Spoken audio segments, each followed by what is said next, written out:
At this time, I'd like to call to order the special city council meeting of the city of Palo Alto for Monday, September 12th, 2022. Would the clerk please call the roll? Yes, sir. Mayor Burt. Here. Councilmember Cormack. Here. Councilmember Du Bois. Here. Councilmember Filseth. Here. Vice Mayor Koo. Here. Councilmember Stone. Here. Councilmember Tanaka. For the record, 6 present. Thank you. Thank you. And our first item tonight is a special order of the day, which is an appreciation for Congresswoman Anna Eshoo, our representative from the 18th Congressional District. Before welcoming Representative Eshoo to the mic, I'd just like to share a few words that we have and really look forward to her comments. So in particular, over the last year, Congresswoman Eshoo has really stepped up to support a number of Palo Alto priorities and with great success in doing so. One was securing community project funding for the Palo Alto Museum. Second was for an alternative response mental health crisis program. And then in addition, for helping the Valley Transportation Authority get funding for grade separation planning for North County cities, including Palo Alto. And we really appreciate her ongoing support for Caltrain to move forward on coordination on grade separation projects throughout the entire corridor that are necessary to accommodate the expanded Caltrain service that's imminent as a result of their electrification. And then most recently, the success not only first of the infrastructure funding act last year, but the Inflation Reduction Act this year, which has very significant opportunities for cities like ours to move forward with a variety of very important projects. So we're privileged that Congresswoman Eshoo has joined us in the chambers tonight. She's on break from the congressional session and was able to join us. And Congresswoman, please come to the mic and share with us your thoughts. We appreciate you coming to us tonight. Well, Mayor Burt, thank you for your kind words of introduction, to the Vice Mayor, Lydia Koo, to your city manager. I know that the Chief of Police is here, to all of the council members. Thank you. This is really wonderful. It's an honor to be with you. I have held many meetings in this chamber over the years, and it's wonderful to be here with you. I appreciate your good words about the community funding projects. Just a word about those. Many years ago when I first entered the Congress, that was something that took place all the time. They were called, pork projects. That's the way they were referred to. Well, obviously there was abuse of the process, and so we cut them all out. And this is the first return to funding congressional district by congressional district at the request of members. Only public projects can be considered. Member can have no investment whatsoever in them. And the scrutiny is very high. It should be. It's taxpayer money. But I'm really thrilled that I believe that the dollars that we got for the Palo Alto Museum project now put that over the top. And I know what the city council has done. Bravo to you. I think this is a wonderful win for the community. Future generations are going to benefit from the history of the city. If you don't know what the past has been, it's not that we learn from our history, hopefully. And so I think that that's really wonderful. And obviously the psychiatric emergency response team pilot program, that's going to help people. That's why we all went into public service. So I know that these dollars are going to, they're going to help make a difference in the community. We members always say we know our congressional districts better than anyone else does, better than the White House, better than whomever is in the agencies, as much as we respect the work that they do. So I'm really pleased that we've been able to get some very, very good community projects funded throughout the congressional district.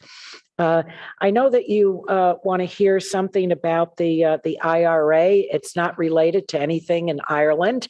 It's the Inflation Reduction Act. This is major, major legislation, and our mutual constituents are going to benefit enormously from it. First of all, there was a law that was put into place that I voted against, 20 years ago, that prohibited Medicare from directly negotiating the price of prescription drugs. And we have struggled to bring that back, to allow Medicare to do it. We know it works. It works in the VA. Veterans Administration has been doing this for decades. Our TRICARE healthcare system for our military and their families have that benefit, direct negotiations. And it has worked very, very well. So now we've gotten that over the finish line.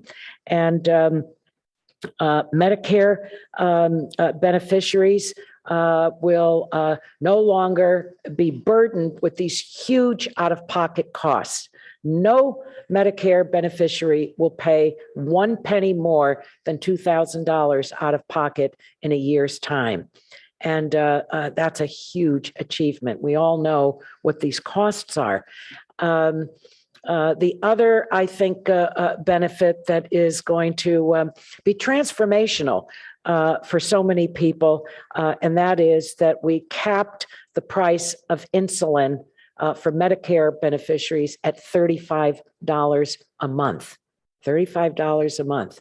There were some real scoundrels in that business, and we know they had increased the costs, exponentially. It was really shameful how people were being abused by that. So, and we also, on the health side, we lowered the cost of healthcare premiums in the Affordable Care Act to with an average of $800 per year savings. That is 13 million people are going to benefit from that. So on the healthcare front, that's the very good news. On climate change, and I know that I think this council has been in the forefront of the issue, not just this year and last year and the year before, but it has been on your agenda for some time, and you've made important changes in the city. $369 billion with a B dollars to fund that entire section of the bill. And it will keep our commitment to the Paris Agreement, reducing emissions by 40% by 2030, which is it's a walloping improvement. But it also invests in clean energy, electric vehicles, and other efforts that are going to reduce gas emissions, greenhouse gas emissions. And obviously, these investments are going to they're going to decrease energy bills in our collective future. No one ever believes that what the Democrats do is paid for, but this entire bill is. In fact, with the savings in it, it scored over a 10-year period, $300 billion toward deficit reduction. So we're really very proud of of this. Our mutual constituents, as I said, are going to benefit enormously from it. And, like you, when we get something over the finish line, there's a great sense of gratification. Is there more work to do? We're never going to run out of work to improve our country, to make people's lives better, to strengthen our democracy.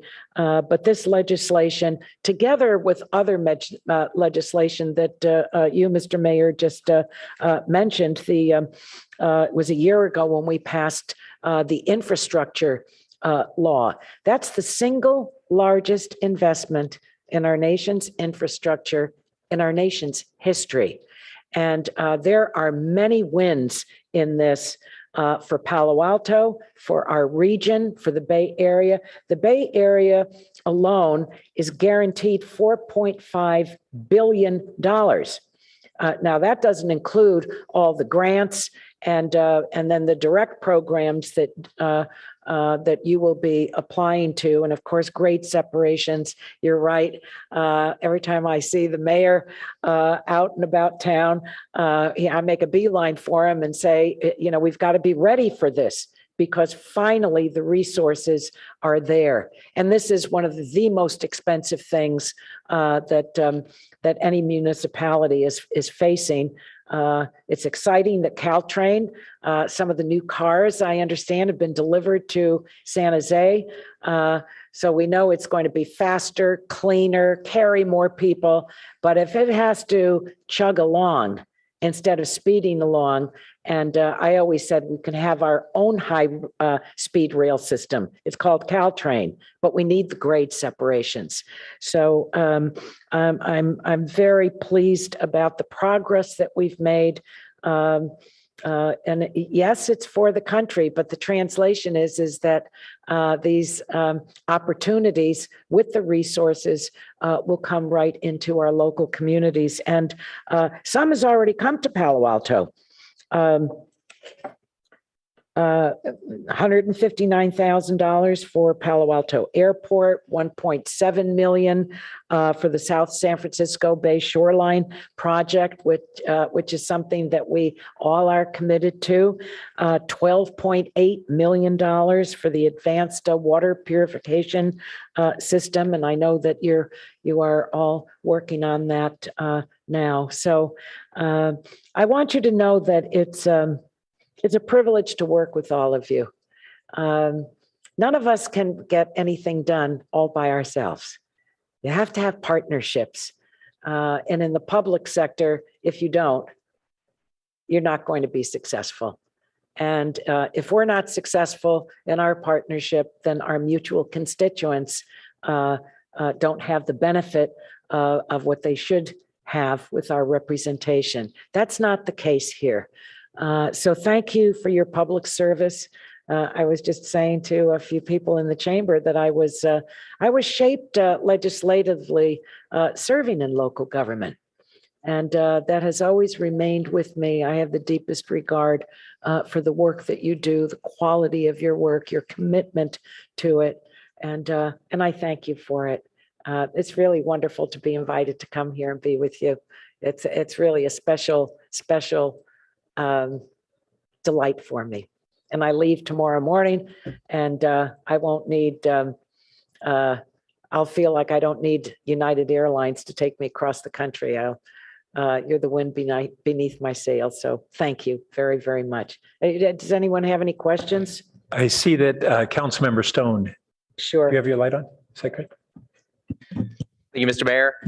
No questions, but just want to express my own appreciation and gratitude. It's so lovely being able to see you twice in one day. Yes. The Congresswoman was also speaking earlier today at an anti-Semitism event at the JCC. And so I don't know where you find the energy. I'm exhausted from being out there in the sun. And so thank you for being here and just everything that you have done for the city. I mean, listening to those projects and being able to describe the impacts the IRA and other projects and funding you've secured for us is so helpful. And you get to make me look cool in front of my students, which is great because we just finished learning about fiscal policies and everything that Congress can do. And so I've always been using you as an example of what it is that Palo Alto has been receiving and this symbiotic relationship that we have with the federal government. So looking forward to inviting you to my classes to talk to Wonderful. them in I look person forward to sometime. it. Thank you. Lovely. Thank you. Thank you, Congresswoman. And Thank you. please let us know if there are ways that we can help support your work. Yes, I shall, and vice versa. Thank you, everyone. Councilmember Du Bois, I see you. Uh-huh. I think we were flipping the same button. Anyways, Hi, I Tom. too just wanted to thank you for representing us so well. I really am a big fan. I like the way you run your office and the kinds of things you focus on. And as everybody mentioned, all the local projects, and the Inflation Reduction Act. But I really wanted to focus a little bit on the History Museum. Mhm. And thank you for your funding there.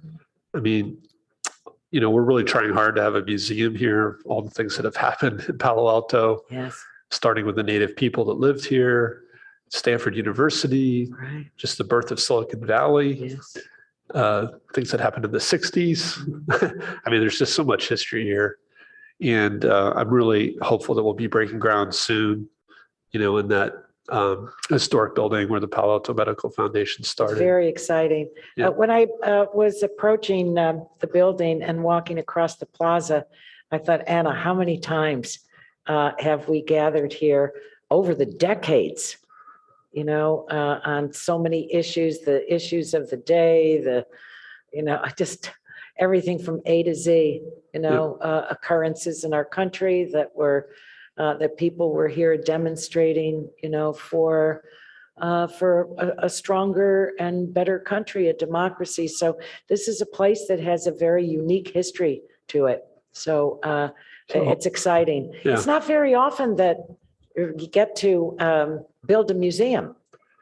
Hopefully we will. We do all kinds of public works projects and that, but it's not very often that you have your hand in building a museum. So, Right. and I know that this was something that Gary Fazzino had a great interest in. And We're going to have you at the ribbon cutting. So, yeah. So I look forward to being there and seeing it completed so that the work moves on. Thank you, Tom. Thanks. I appreciate Thank you. your good words. Thank you again. Thank you. Now to your legislating. Stay healthy, everyone. If I could just make a quick recommendation, if you are 2 months past your last booster, make sure you get the new one. It's highly effective, highly effective. We need you to stay healthy because we need you. Thank you, everyone. Thank you. All right. Our next item is an appointment of candidates for the Human Relations Commission. And the clerk rightly raised a procedural issue that under one of our last appointments, we went through and determined that if we do not have a majority for a candidate on the first ballot, that we would drop the lowest, the candidate or candidates with the lowest number of votes for the second round and subsequently. And so just to set the rules straight before we begin, I would move that we use that procedure again this evening, and we should probably vote on the procedure too. So if there's a second. Second. Okay. Councilmember Cormack. I'm sorry. I just want to be sure I understand. We have 4 candidates. There were 6. We have 4 for 2. So if there's no majority, We have one position, right? sorry, 4 for 1. We had 6. Now we have 4 for 1. Right. How many do you propose to drop if there is no majority of the 4? It would be the 1 or the 2 with the lowest number of votes. So if you had 2 candidates with the lowest number of votes, they would both be dropped. I see. So I if guess, 2 candidates only got mathematically- 1 vote or 0 votes, rather than one of them being dropped, both of them would be dropped. Perhaps we could invert it and do n plus 1. So if there's one space available. This time we would do the two that got the top. And then next time, I welcome other colleagues who are looking at me to jump in on the math part, but I just want to Well, understand. this approach has worked previously. That's the motion that we have on the floor, unless you want to make a substitute motion. Okay, I'll make a substitute motion that when we vote on second round, that we do N+1 candidates moving forward if there were not sufficient votes to appoint someone in the first round. I'll second it. Okay, that's motion by Councilmember Cormack, seconded by Councilmember Tanaka. So let's vote on the substitute motion. Councilmember Filsa, No. Councilmember Tanaka, Yes. Councilmember Stone, No. Mayor Burt, No. Councilmember Cormack, Yes. Vice Mayor Ku, No. Councilmember Du Bois. No. Motion fails 5-2. Okay, so let's vote on the original motion.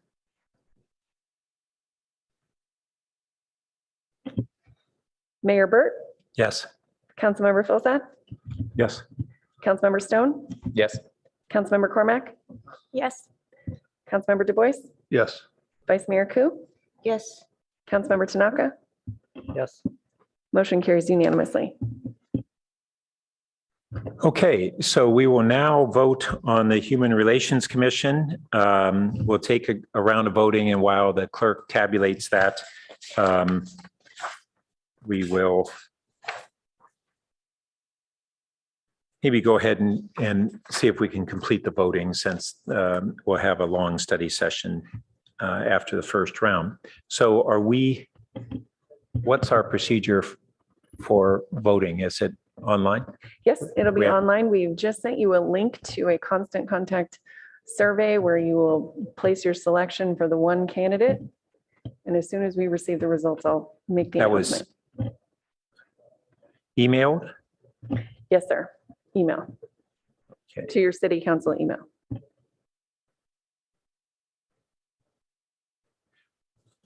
Okay, so we should now vote according to the email that we all received. If anybody can't locate it, please let us know.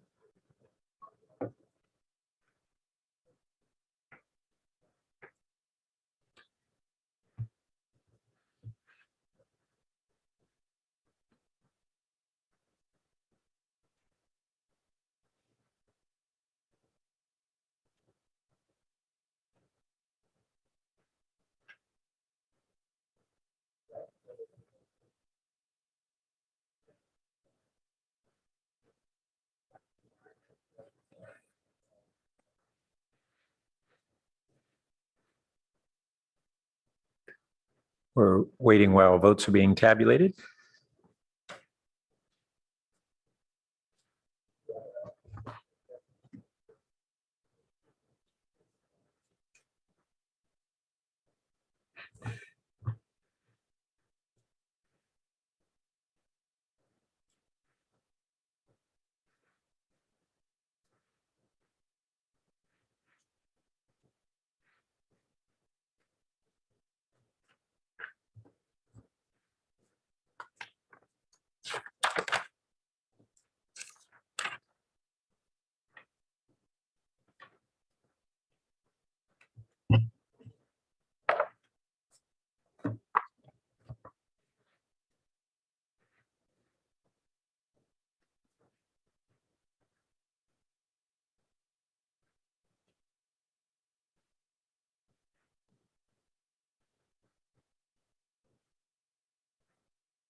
Okay, thank you so much for your patience. We have the results of the voting. I'll share my screen. Okay, in the first round of voting, it looks like we received one vote for Mayor Burt for applicant Barr, 4 votes, Councilmember Cormack, Councilmember Stone, Councilmember Du Bois, Vice Mayor Ku, for Councilmember or candidate Alejandra Choki, sorry if I mispronounced that. Councilmember Philseth voted for candidate Sharma and Councilmember Tanaka voted for candidate Snyder. So it looks like we do have a majority appointing Councilmember Alejandra Navichoke for a unexpired term ending March 31st, 2023. Thank you. So welcome to our new commissioner, Alejandra Navichoke. And thank you to the other applicants. We had a very strong pool of applicants, and we greatly appreciate your willingness to serve and hope that you will look for other opportunities to do so in the future. All right, so that concludes that item, and we will now move on to our first study session, which is a report and discussion on Valley Water's Purified Water Project, including the location of the advanced water purification facility at the former Los Altos treatment plant site, reverse osmosis concentrate management, and upcoming agreements and decisions related to these items. So, Director Eggleston, are you? Yes, thank Kicking you. it off? I am. Let's see, let's move to the next slide. And just to say good evening, Mayor Burt and City Council, Brad Eggleston, Director of Public Works. This evening's study session is intended to give an update on the work that's been happening since the approval in 2019 of the Partnership Agreement to Advance Resilient Water Reuse Programs, which is an agreement between the cities of Palo Alto and Mountain View and Valley Water. And we have here Kirsten Struve, Assistant Officer for Valley Water's Water Supply Division, who will review Valley Water's plan for a regional purification facility in Palo Alto to increase their water supply by purifying treated effluent from our regional water quality control plant. And then Public Works Assistant Director Karin North will review the progress toward Palo Alto's local salt removal facility, which is the other project we're talking about. That project's intended to improve the quality of recycled water in Palo Alto and Mountain View. And she'll also review the work that's being done to coordinate with Valley Water on the regional purification facility. So I just wanted to note before we get started on the presentation, Valley Water Board Chair Gary Kremen and Mountain View City Council Member Pat Showalter are both with us here in chambers in person and would like to say a few words to the council before we jump into the presentation. So we'd like to do that. Also, just to note that from Valley Water on Zoom, we also have with us tonight for Q&A, Aaron Baker, who's the Chief Operating Officer with the water utility side, and Melanie Richardson, the Assistant CEO. And definitely last but not least, Carla Daly here in chambers, our Utilities Assistant Director. So with that, I'd like to call first on Chair Kremen.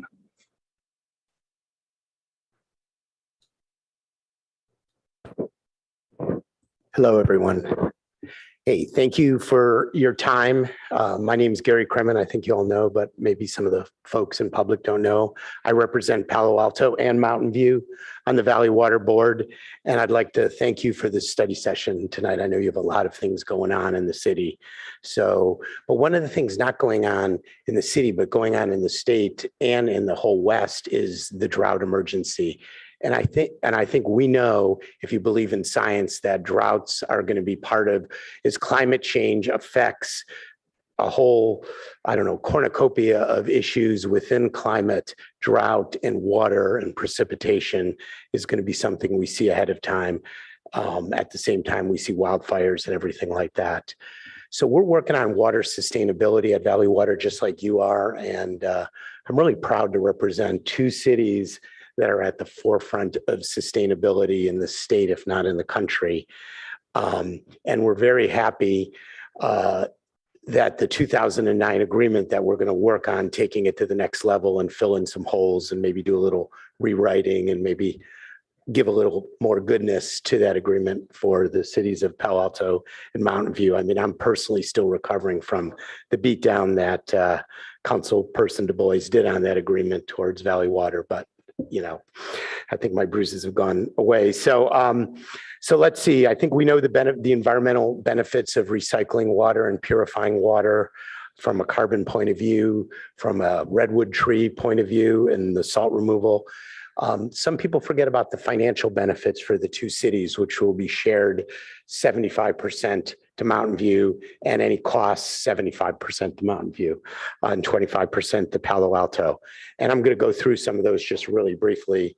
The big part of the agreement is Valley Water agreed to give the two cities originally $16 million with smartly negotiated cost escalators by Councilperson Du Bois, $18.4 million right now. And that's money, rain or shine. It doesn't matter what happens if the plant isn't even built, the small salt removal plant. My understanding is that the cities are entitled to that money. I might have misspoke with you before, Mayor Burt. That's rain or shine money. It doesn't have to be paid back. That's just money. It just needs to be spent in either salt removal or conservation as broadly defined. So that's like a grant right there. The second thing is Valley Water is paying $200,000 a year in 2019 dollars just to keep the option open. For example, that was a pretty big escalator last year. And just this option to take the wastewater. And once we start taking wastewater, it's $1 million in 2019 dollars that go and split between the various actually contributors of the wastewater, which will right now is just Mountain View and Palo Alto. Additionally, we're going to pay lease payments on whatever land, if we use some of the land, a fair market lease payment. And the last thing we've agreed to do, or two things, we've agreed to fund some staff to work on this project. I think we're still negotiating the details of that, but I guess there's some staffing issues, and we'll come up with the money to reimburse you forever you hire or however that works. And we've also agreed to give Palo Alto and Mountain View something no other city has in the county, which is the right to get some additional water supply if something happens to Hetch Hetchy. I mean, you still got to pay for it, but you're kind of first in line and no one else has that. I mean, realistically, we understand that this project, the salt removal project, is escalated beyond the $20 million that we've said. And I am working hard to get 3 other votes to come up with some additional cash. And I'm going to see what we can do on that. And I think there's some other parts of the agreement that we can negotiate given the changes, like, for example, the cost escalation. And maybe we could come up with a mechanism, how we did last time with an elected, who can get 4 votes and a staff, two electeds or 3 electeds and a staff member to figure out how we can get more money to cover some of these challenges that we have. I believe we can do it. It's just going to take a little work on both sides. So in any case, I'm going to get out of the way of staff. But Mayor and council people and council person, thank you for your time. And I'm going to yield to our former distinguished employee, council and councilwoman of councilperson of Mountain View, Showalter. Good evening. I'm delighted to be here, and I want to thank the mayor and city council for giving me this opportunity to speak. I serve on the Mountain View City Council, and as you know, our wastewater is treated at your plant. So what happens at that plant matters a great deal to the city of Mountain View as well as the city of Palo Alto. And that's really why I'm here. I just want you to know that we care about it. We care about it a lot. So I'm here to mention that, to thank you, and to listen. I also want to mention a couple things about recycling. We've been using recycled water for several decades in our North Bayshore area. That's the industrial park where Google and Intuit are. And we have plans for a tremendous amount of development there. And we want to be able to use much more recycled water. In fact, we have changed our building code so that if you build a structure in the city of Mountain View that's larger than 2,500 square feet, which is a huge building, of course, but you know, some of our office buildings are that big, then you need to put in dual plumbing. And that dual plumbing allows you to use recycled water for non-potable uses, such as flushing toilets and urinals. So I would, you know, if Palo Alto hasn't done that yet, I would just, you know, plant the seed to perhaps do that in the near future. If things get in the building code, they happen. People don't argue about them anymore, and it can be very impactful. And then the other thing I wanted to just build on after what Director Kremen said is that the quality of this recycled water hasn't been as good as we would have liked. It creates some issues with irrigating grass and especially sensitive grasses and irrigating redwood trees and citrus. So we want to have a better quality water, and combining the waters from this advanced recycled water treatment plants that we're discussing with the existing tertiary supply will allow us to have just a very high caliber product. And that is really important for all of us to be able to really market this water.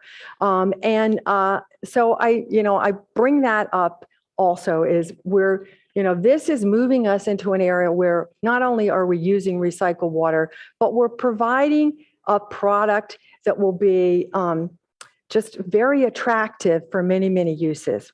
So again, thanks for this opportunity to speak. I appreciate our collaboration that we have with the wastewater treatment plant, and I'm interested to hear what will be said.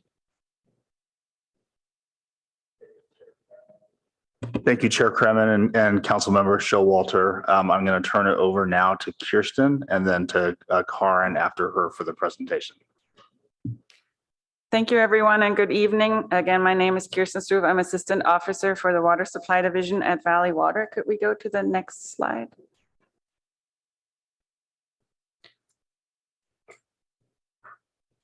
How do we do that?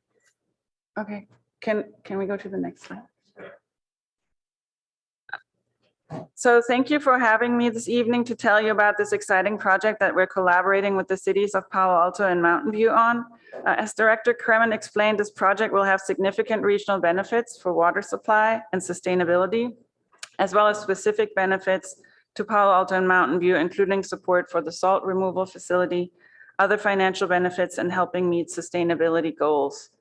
We are very grateful for your staff's collaboration and look forward to continued partnership to make this project happen. Next slide, please. We're currently in a serious drought, and with climate change, Santa Clara County will face more droughts with resulting economic impacts. Valley Water is also concerned about land subsidence, which is the land sinking when groundwater is overpumped. And the chart on this slide shows how groundwater was overpumped with increasing population, then the land surface sank, which led to the creation of Valley Water. And it can have significant impacts on our infrastructure if it were to happen now. At the time, it was a much more rural area, but you can imagine this happened with a bridge on it. So subsidence map by the USGS shows several feet in Palo Alto and up to 6 feet in Mountain View between 1934 and 1967. Next slide, please. While half of the water in Santa Clara County is imported from outside the county, it has been really important to continue to develop locally controlled supplies. And that is why recycled and purified water is an important component of our water supply portfolio. When we say recycled water, we mean treated wastewater that is used for non-potable reuse, so not for drinking water, and is distributed in purple pipes for various uses such as cooling and landscape irrigation. Purified water is highly treated recycled water, so that has gone through additional processes to produce water at a quality fit for drinking. And recycled and purified water is currently 5% of the county's supply, and this project we are working on will help expand that to 10%. Next slide, please.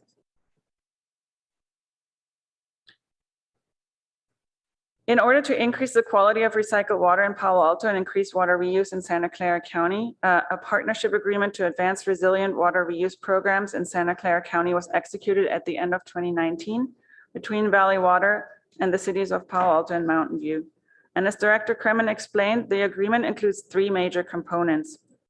Partial funding by Valley Water, 16 million escalated for a local salt removal facility at the Regional Water Quality Control Plant. A Valley Water option to use about half of the effluent from the plant to be treated at a regional purification facility and used elsewhere in the county, and a water supply option for the cities of Palo Alto and Mountain View to request additional water supply if needed. Valley Water has been providing both the annual option payment, so $613,000 so far, as well as reimbursement for the local salt removal facility at this point, 1.5 million.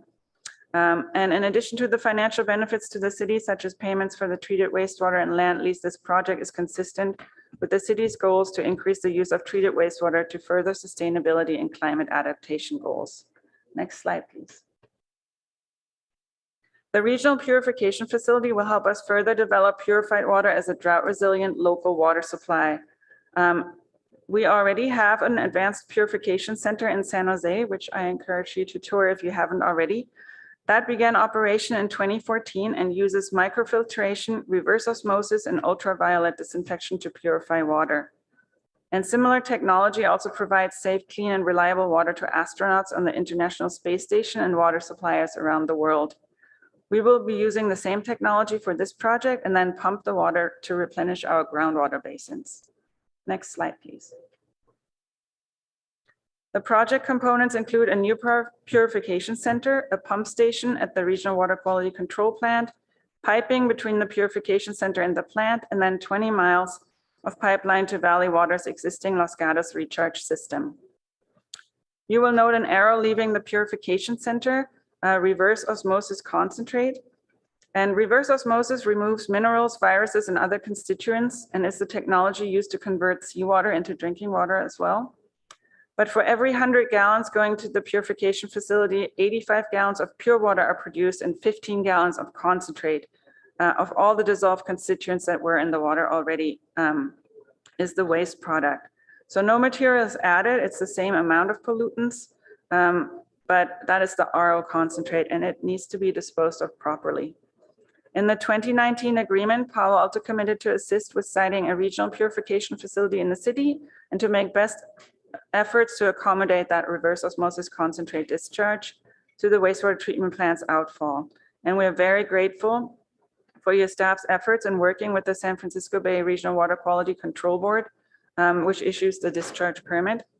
The regional board has been very supportive of the proposed water purification project and blending the RO concentrate into the outfall of the treatment plant, which is an approach that has been successfully practiced in San Jose. And we plan to use the same process here. Next slide. The proposed site for the new advanced purification facility is the former Los Altos treatment plant site located at the end of San Antonio Road, specifically what is called Area B. Valley Water and Palo Alto are negotiating a land lease of the 6.4 acre portion of that larger 13.2 acre site for construction of the facility, and then also a site at the Regional Water Quality Control Plant for the pump station. The environmental work has included delineating existing wetlands. We've also done geotechnical work to determine soil conditions at the site. And this slide shows the draft layout. And congratulations on your recent grant for the HomeQ project. We have reviewed that project and it has been considered during our environmental impact report process. And we believe the two adjacent projects are compatible. The next few slides will show what the site may look like with the facility on it. These are just drafts for discussion purposes, and the facility will be going through Palo Alto's design approval process and be consistent with the Baylands master plan. So the next slide shows the overhead view.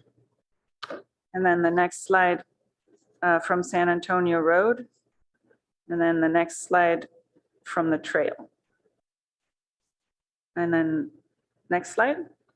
So our current status is that our procurement process is ongoing. We have shortlisted 4 qualified teams following a process that generated 8 statements of qualifications. So very strong interest in this project. We have been updating the Joint Recycled Water Committee with Palo Alto, Mountain View, and East Palo Alto on the project. And as I mentioned, we are collaborating with staff and regulators on the RO concentrate. And Valley Water has also been working with the Division of Drinking Water on our groundwater recharge portion. The draft environmental impact report is nearly complete, and we will work with city staff to ensure it meets their needs as well. The draft EIR evaluates the proposed project's environmental conditions, range of alternatives, potential environmental impacts with implementation, and then also provide mitigation measures. The draft EIR, as I mentioned, will evaluate any potential impact on the home key project, and if needed, will provide appropriate mitigation measures. Since the purification facility doesn't emit any odors and is relatively quiet, the primary concern will be temporary impacts caused by construction, which will be mitigated to the extent feasible. Valley Water is also pursuing grants and loans and also an ordinance to restrict drinking water wells in the vicinity of the recharge ponds to meet regulatory requirements from the Division of Drinking Water. Next slide. We've been doing a lot of outreach and collaborated with the city as well on outreach, including a meeting with the Parks and Rec Commission, who were very supportive of the project. We reached out to environmental and faith-based organizations in the area, as well as local public libraries to host virtual tours. We are opening our existing demonstration facility back up for public in-person tours and planned in-person tour with Palo Alto Utilities Department staff, as well as other partner agency staff. We've ramped up our media outreach and presentations to stakeholders, and we've also obtained the endorsement of the county's medical community, and their articles are also linked in the staff report. Next slide. The proposed project will utilize a public-private partnership model to effectively use private sector innovation financing. Valley Water retains ownership of the project. It is just our way to deliver the project through a design, build, finance, operate, maintain. The price tag at this point is over $700 million. Next slide. It is critical to the financial viability of this project to finalize the provisions outlined in the 2019 agreement for the land lease of the site and the RO concentrate discharge. We hope to accomplish that as soon as possible so that we can then release our request for proposal and draft environmental impact report, ideally before the end of the year. In the competition for funding, that would enable us to submit grant and loan applications. And we recognize that this will require time from your already busy staff and are working with them on solutions to assist. The lease agreement on operations and maintenance agreements will be presented to the council for consideration, hopefully soon. We will in the future also need a comprehensive plan amendment for the portion of Area B as to select and award a contract in 2023 and then begin design and commissioning startup in 2027.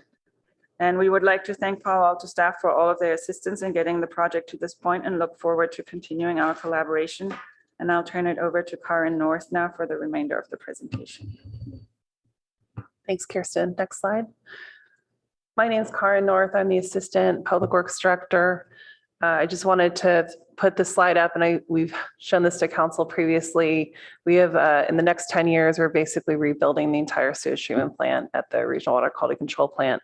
So this is just a quick reminder of the variety of projects that we're currently working on and the limited staffing that we currently have to get all these projects completed. Next slide. This is another aerial view of the Regional Water Quality Control Plant.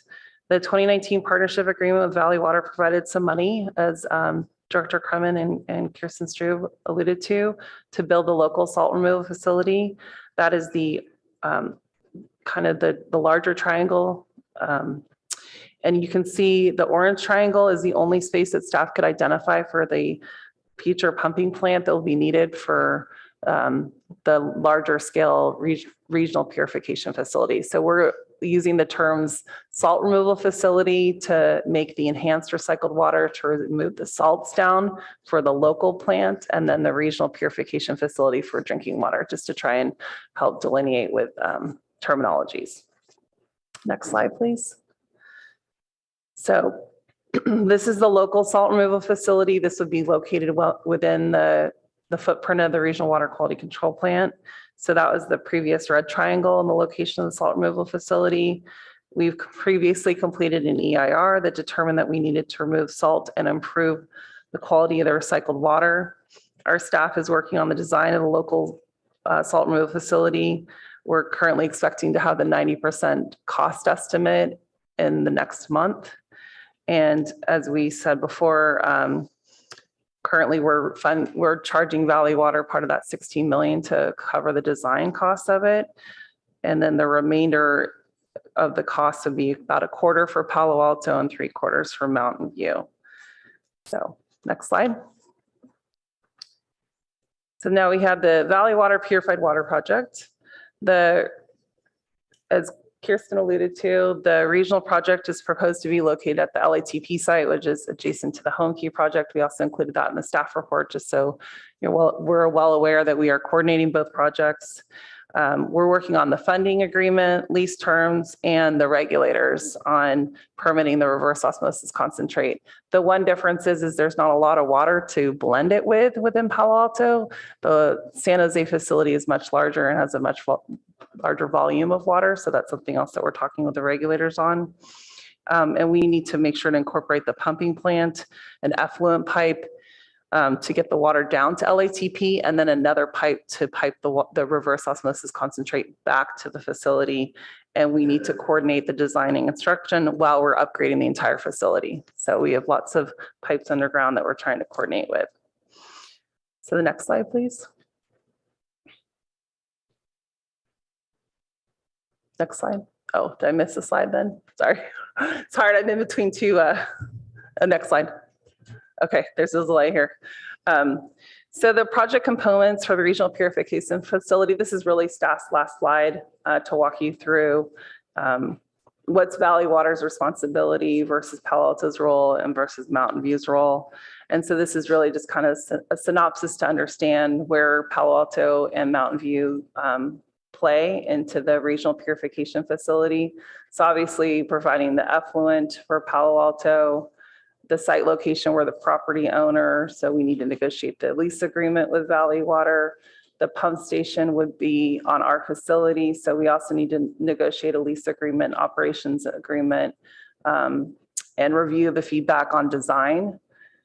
And currently, the conveyance system that's going to, within our system, we're needing to work with staff regarding how it's going to get to and from the LATP plant. And currently, we are co-negotiating because obviously we have a great relationship with our regulators and we'd like to keep that relationship. So we've been meeting, we're at every meeting that Valley Water's at to discuss the reverse osmosis concentrate management plan and how we're going to permit that to discharge out into our outfall. And now we're just opening up for discussion. This is our last slide for questions. Thank you. So colleagues, do you have questions of staff? Councilmember Cormack. Thank you, Mayor Burt. Thank you, Director Kremen and Councilmember Showalter for being here in person. We had Congresswoman Eshoo here earlier, so it's just lovely to have people back. I understand we also have some students from Gunn, so raise your hand if you're here. Great, welcome. I'm just gonna ask staff to explain a few questions that you might have. Let's start with the easy one. What's effluent? So effluent is the wastewater. So when you go to the bathroom or wash your hands, all that water flows through pipes and ends up at the end of the bay by Embarcadero Road.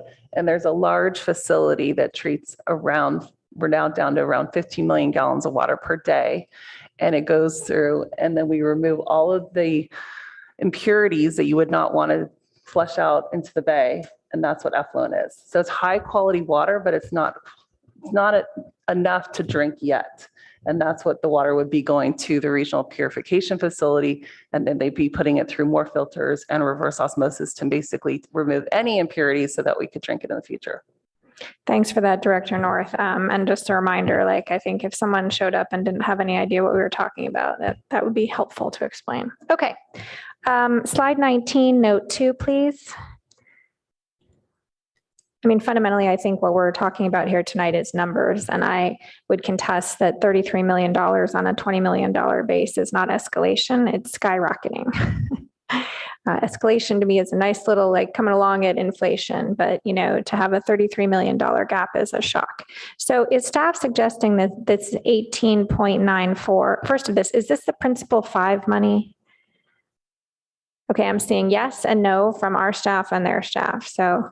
Yes, in our slide, that would be the guiding principle number 5 funds available. Okay, so I'm just going to call it 19 million. I'm going to round up on slide 19, note 2. Let's just translate this. This is money that Palo Alto and Mountain View property owners have already paid and the Valley Water is retaining to be spent on something like this. Ms. Struve, did you have something you wanted to add? No, I misunderstood your question. Okay. Great. All right. Great. And does staff believe that the salt removal facility would be the highest and best use of this $19 million? Or, we just went through the semi-annual, Director Eggleston includes at the back of the packet here a semi-annual update on capital improvement projects. And there's hundreds of millions, I think, at the wastewater collection. So, Director Eggleston. Well, I'm not sure that I can state definitively that it is the highest and best use, but it is qualified. It's not funding that's available to use for any sort of project. It's specifically around water reuse and water conservation type uses according to the agreement. Okay, so it could also potentially be used to extend our recycled water system out to other locations within the city? So. Okay. All right. How have things changed since 2019? How has COVID or anything else going on in our community affected, when we made this agreement, we sort of believed that things were all up and to the right. So I'd be interested in understanding what has changed.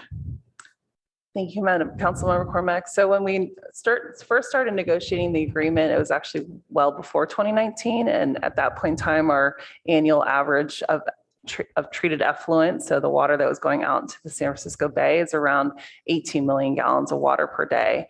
And now due to COVID, actually our flows have been dropping. So now we have around 15 million gallons of water per day. And so our amount of water availability is shrinking, especially with Mountain View. They're also requesting more water in the future for their purple pipe.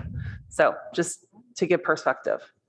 And so does that affect our ability to contemplate direct potable reuse at some point in the future? I think it would depend on what decisions council made and our partner city of Mountain View decided to make, if it was more important to do direct potable or enhanced recycled water, which is the purple pipe in the future. Okay. I'm confused about the 16 million. First of all, have we received the 16 million? So we're currently receiving money as we design the small salt removal facility.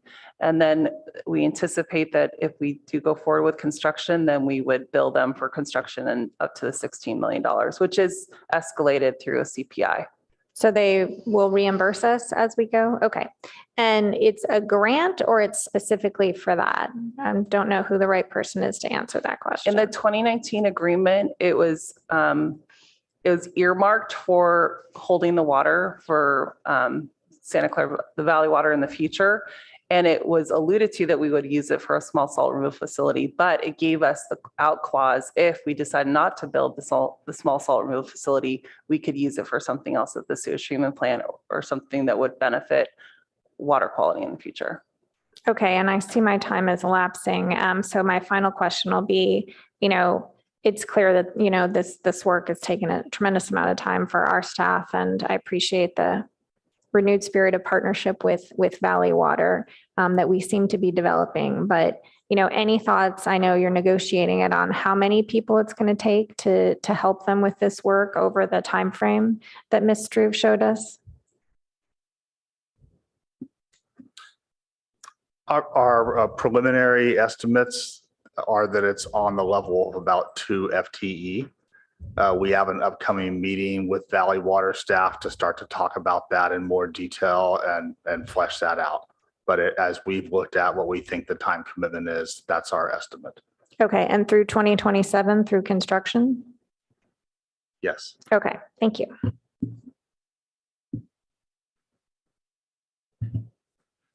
I'll go ahead and wade in since I don't see other lights. I just want to go back to slide 19 and make sure I'm understanding that right. We had the 16 million that was the commitment toward the, we'll call it the salt removal facility. And then that has an inflation adder. Is that the same as the 18.94 or the 18.94 is this additional funding? The numbers are close, but they're completely separate. Okay. So the 18.4 is the escalated number of the 16 that's in the agreement.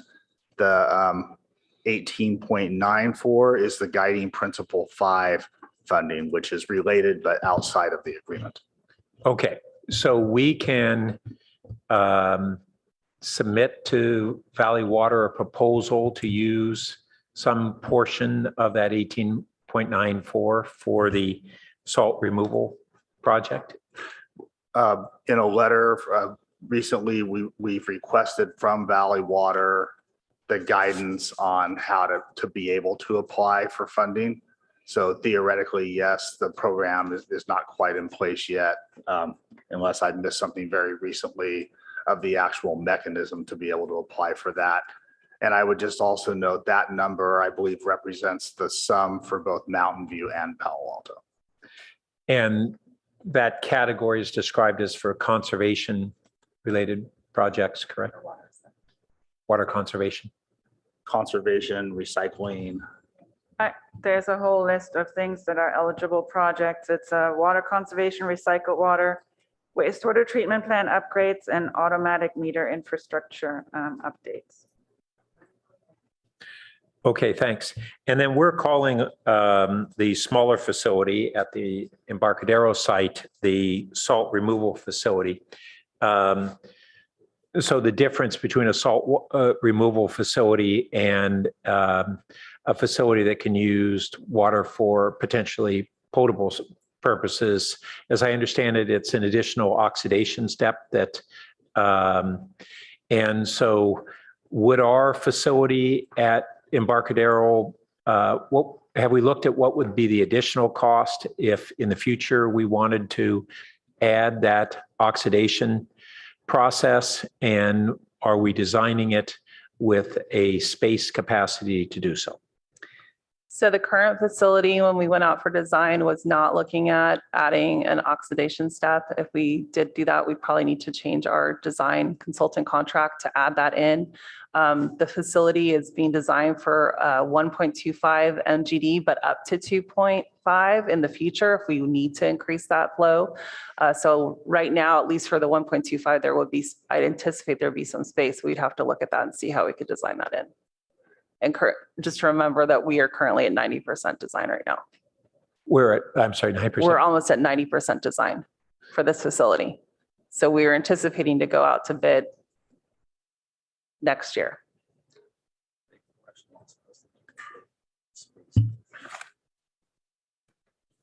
So I don't know about space and future constitutions because the site is so limited space-wise, but I'm sure we could probably engineer a solution in. It just might not be ideal. So there's always ways to figure it out, but I just don't know. It's not built in right now. And this space, does it include a portion of what was the Measure E land? No, it's completely on the Regional Water Quality Control Plant 25-acre facility. And whether for this purpose or for other advanced technology purposes related to our sewage plant, has staff been reviewing the prospect of some portion of the Measure E land returning to the voters to be allowed for needed purposes and the balance going into parkland? We haven't been doing that at this point. We currently have our biosolids facilities plan, which doesn't currently contemplate those uses on that site. I know that part of the discussion with our SCAP process has been on some carbon removal technologies, of which there are advancements occurring on bio-waste to biochar through pyrolysis processes. I would very much want to attempt to reserve land for those contingencies, whether it's this advanced purification through the oxidation process and or an additional technology like this bio-waste to biochar. So I think that's one of the comments I would make, and I think that that's something that we want to not give up the option to be able to move forward on emerging environmental and technologies that relate to our sustainability and our climate plan. So I think that would be important to me. I know that there's a reference in the staff report to sea level rise. I think most of us in recent weeks have been following the more immediate risk of this doomsday glacier that could accelerate sea level rise in much shorter term than we had all been anticipating. When you've looked at adapting for sea level rise, how much and when have you been anticipating? And basically, is our plan to elevate this facility contemporary with what may be the risks that we are now facing? So I'll give what may not be a completely satisfying answer, which is that there's a lot of numbers out there for the potential for sea level rise.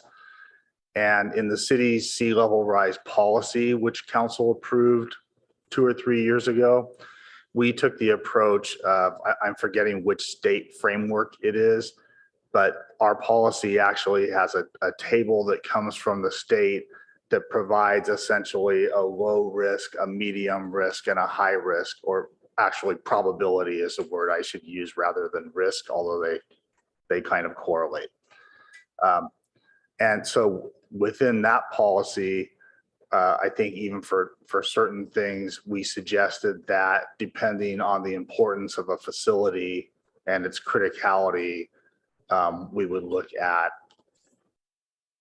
different likelihood sea level rise and plan for those. And we also said that our goal would be, rather than at the staff and city level to try to come up with those numbers, to pay attention to what's happening regionally in the state and make sure that we're adopting those in a coordinated way. Okay. I take that to mean that we were being prudent based upon what were the appraisals, and that those may very well get updated in the not very distant future. I would agree with that. So given that, I'd want to make sure that we are not locking ourselves into plans that constrain ourselves from adapting to new higher standards. So if we lock into a design right now and we say, well, this was what the state standard was, we were prudent based on that, but things now have changed, I want to make sure that we're not locking ourselves into not being able to adapt to a changing requirement that could get updated in not too far from now. And I think Karen can add to this if she has more information. A lot of our planning revolves around the fact that we do intend to improve levees that are going to protect against sea level, but at critical facilities like the regional water quality control plant, where we have things like electrical equipment we're specifically raising those even despite the fact that we plan to have levee protection. Thank you. And lastly, the larger plant at the Los Altos treatment site, Valley Water had talked about basically approaching that on a public-private partnership approach. Are we considering a similar model for the plant on Embarcadero? At this point in time, staff had not looked at a public-private partnership. We were doing the design and then go out for bid and building it and having it all funded by City of Palo Alto, Mountain View, and Valley Water and grant funding. And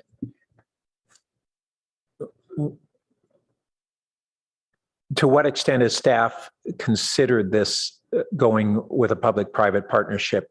So at this time, we're not heading down that path, but how seriously have we looked at that alternative?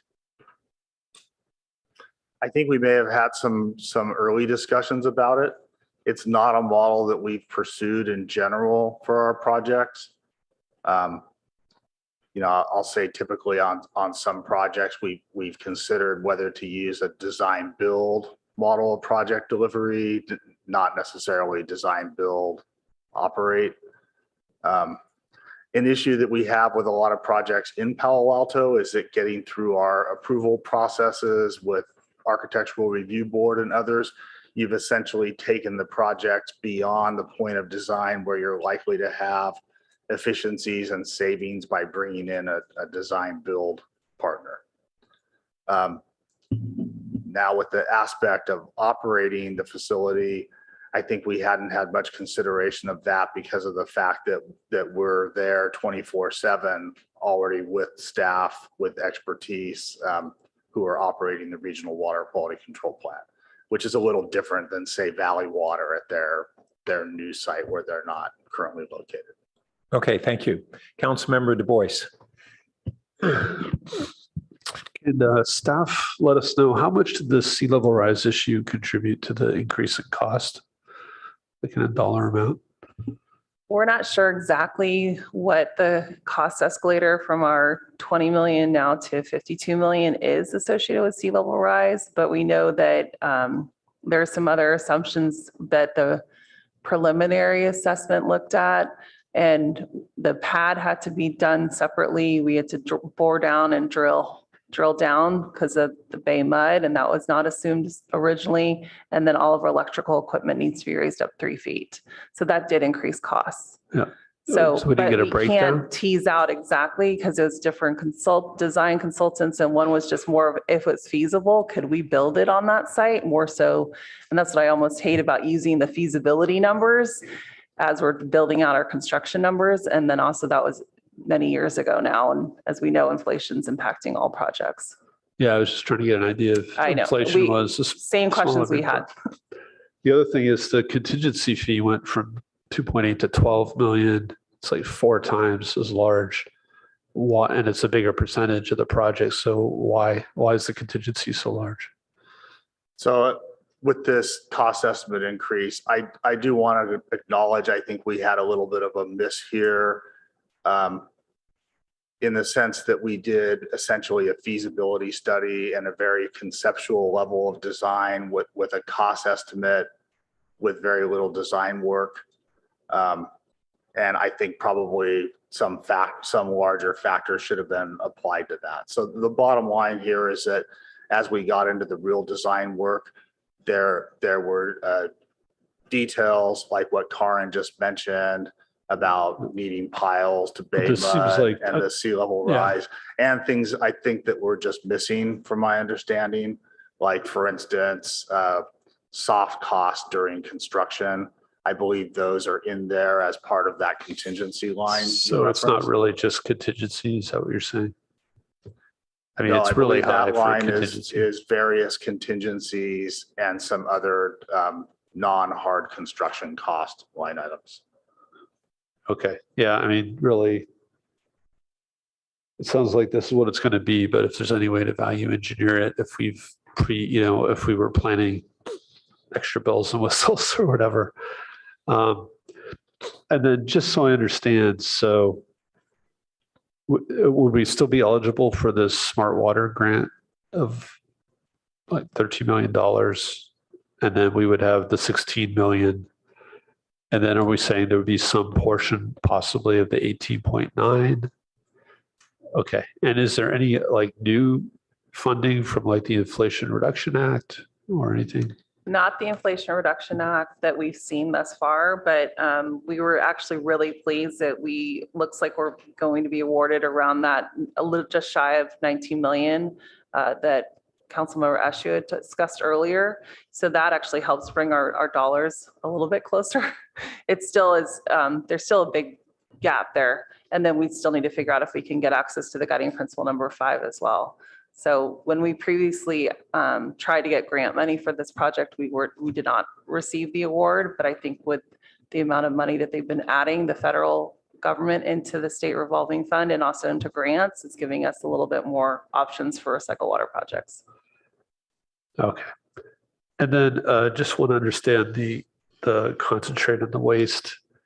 So what do we need, if we're going to pump it back to the regional plant, do we have to mix some water in with it to make it flow back? And where would that water come from? So that's something we're going to need to design with Valley Water. It might be something where they hold the reverse osmosis concentrate on their facility and batch discharge to us when we have a higher flow rather than a continuous, because we know our flows in the middle of the night drop and then there will be nothing to blend that water with. So it just makes it a little bit more fun for engineering to try and figure out how to make that work. And then we're also working with the regulators to see if we can create a larger mixing zone, because it's not changing it's changing the volume of water, but the concentration's the same. So that's what we're hoping. And also we're upgrading our secondary treatment plant. So we know that our quality of water is going to be better quality once it actually goes to the regional purification facility. So we're not really sure how that's going to change our effluent going out to the bay. So would we essentially be pumping extra water to their plant so that they can pump it back to us to get it to go back out? Do you want to take that?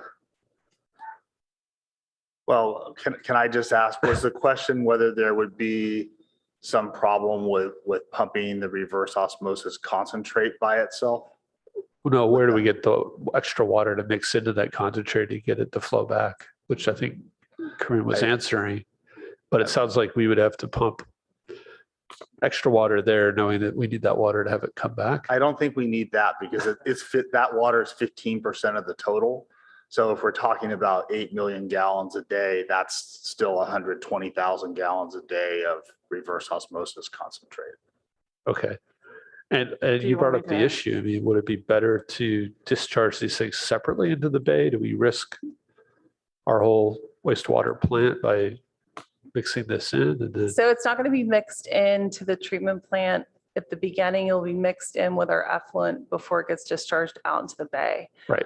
Currently, the Regional Water Quality Control Board is not allowing any more discharge locations out into the lower South Bay. That's why we're looking at combining our outfall together, but Valley Water is also going to take on all the liability. That's something else we've got to figure out how to work that, which if it's reverse osmosis concentrate or something else causing issues today. Okay. And I guess the last question, have there been any discussion about possibly combining these plants instead of having the two plants? And again, as the costs escalate, would that make more sense?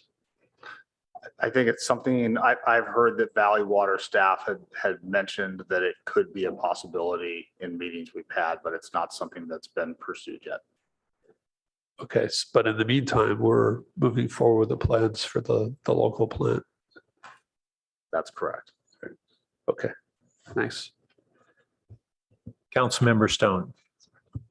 Thank you, Mr. Mayor. And it seems worthy continuing to explore that as an option. So I'm glad Councilmember Du Bois brought that up. I still continue to be really concerned about the sea level rise impact. And Director Eggleston, you're right, not a satisfactory answer, but I can understand it. I think in government, we have a tendency to say, well, here's the standard. So as long as we're meeting whatever the state or the federal standard is, then that's okay.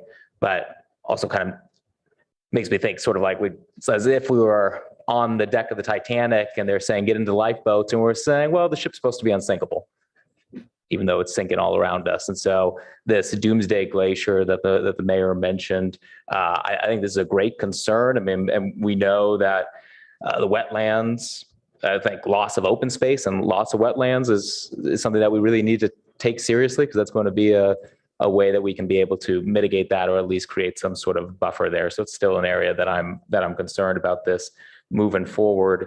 I agree with what the mayor was talking about as far as like the Measure East side. I think that's worthy of looking into a little more. Fortunately, a lot of my questions have been answered. I guess one that I'm curious about. So when Valley Water's funding contribution to the project was 16 million in 2017, so 18.4 now, but that's when the total project cost was around 22 million. So they were covering about 72% of this project.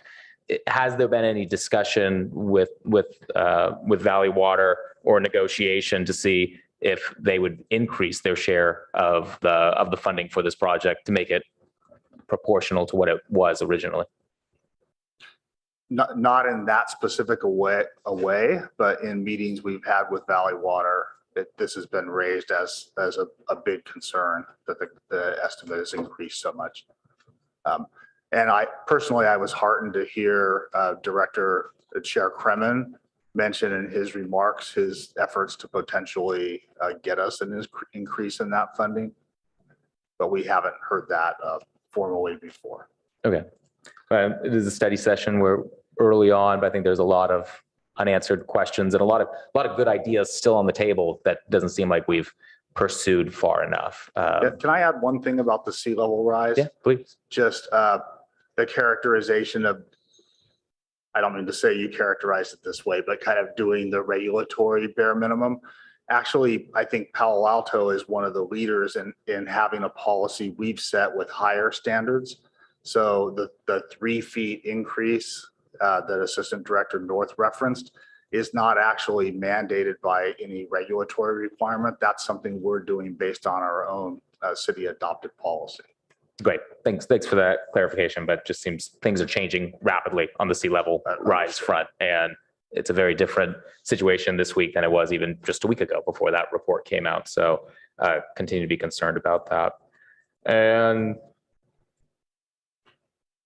oh, sorry. And one thing I was a little uncertain about, the annual $1 million payment from Valley Water to the city after the project is complete. That how much of that is anticipated to go to the city of Palo Alto based on our share of the effluent? So we're currently still working with our other partners. If you remember, our sewage treatment plant has 5 partner agencies. So currently the city of Los Altos, Mountain View, and Palo Alto have basically recalculated probably annually, depending on how much water Mountain View uses and how much water Palo Alto uses in our recycle water program before we determine how much money would be coming back to the city of Palo Alto. So it would probably be annually calculated depending on use. Yeah, ballpark range that makes it closer than closer than just $1 million. So where it's a little, I mean, you can assume at least we get a minimum of around 34% of that 1 million, but we probably get more just because Palo Alto is not currently utilizing as much recycled water and Mountain View's using more. It also depends on if our other partners determine if they want to give their water as well. So we're still negotiating with our other partner agencies.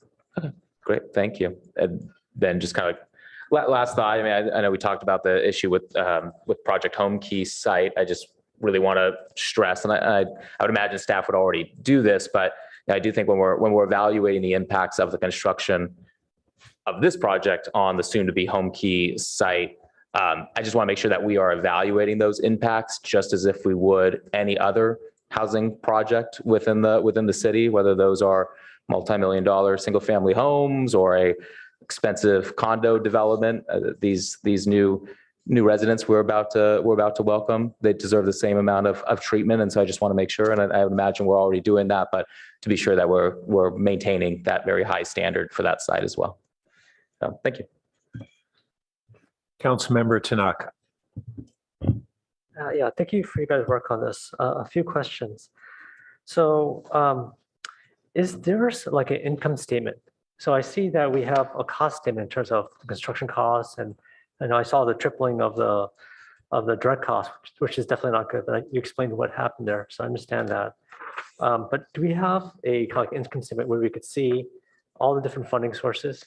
And then also the breakdown of how all the costs are allocated between the different parties?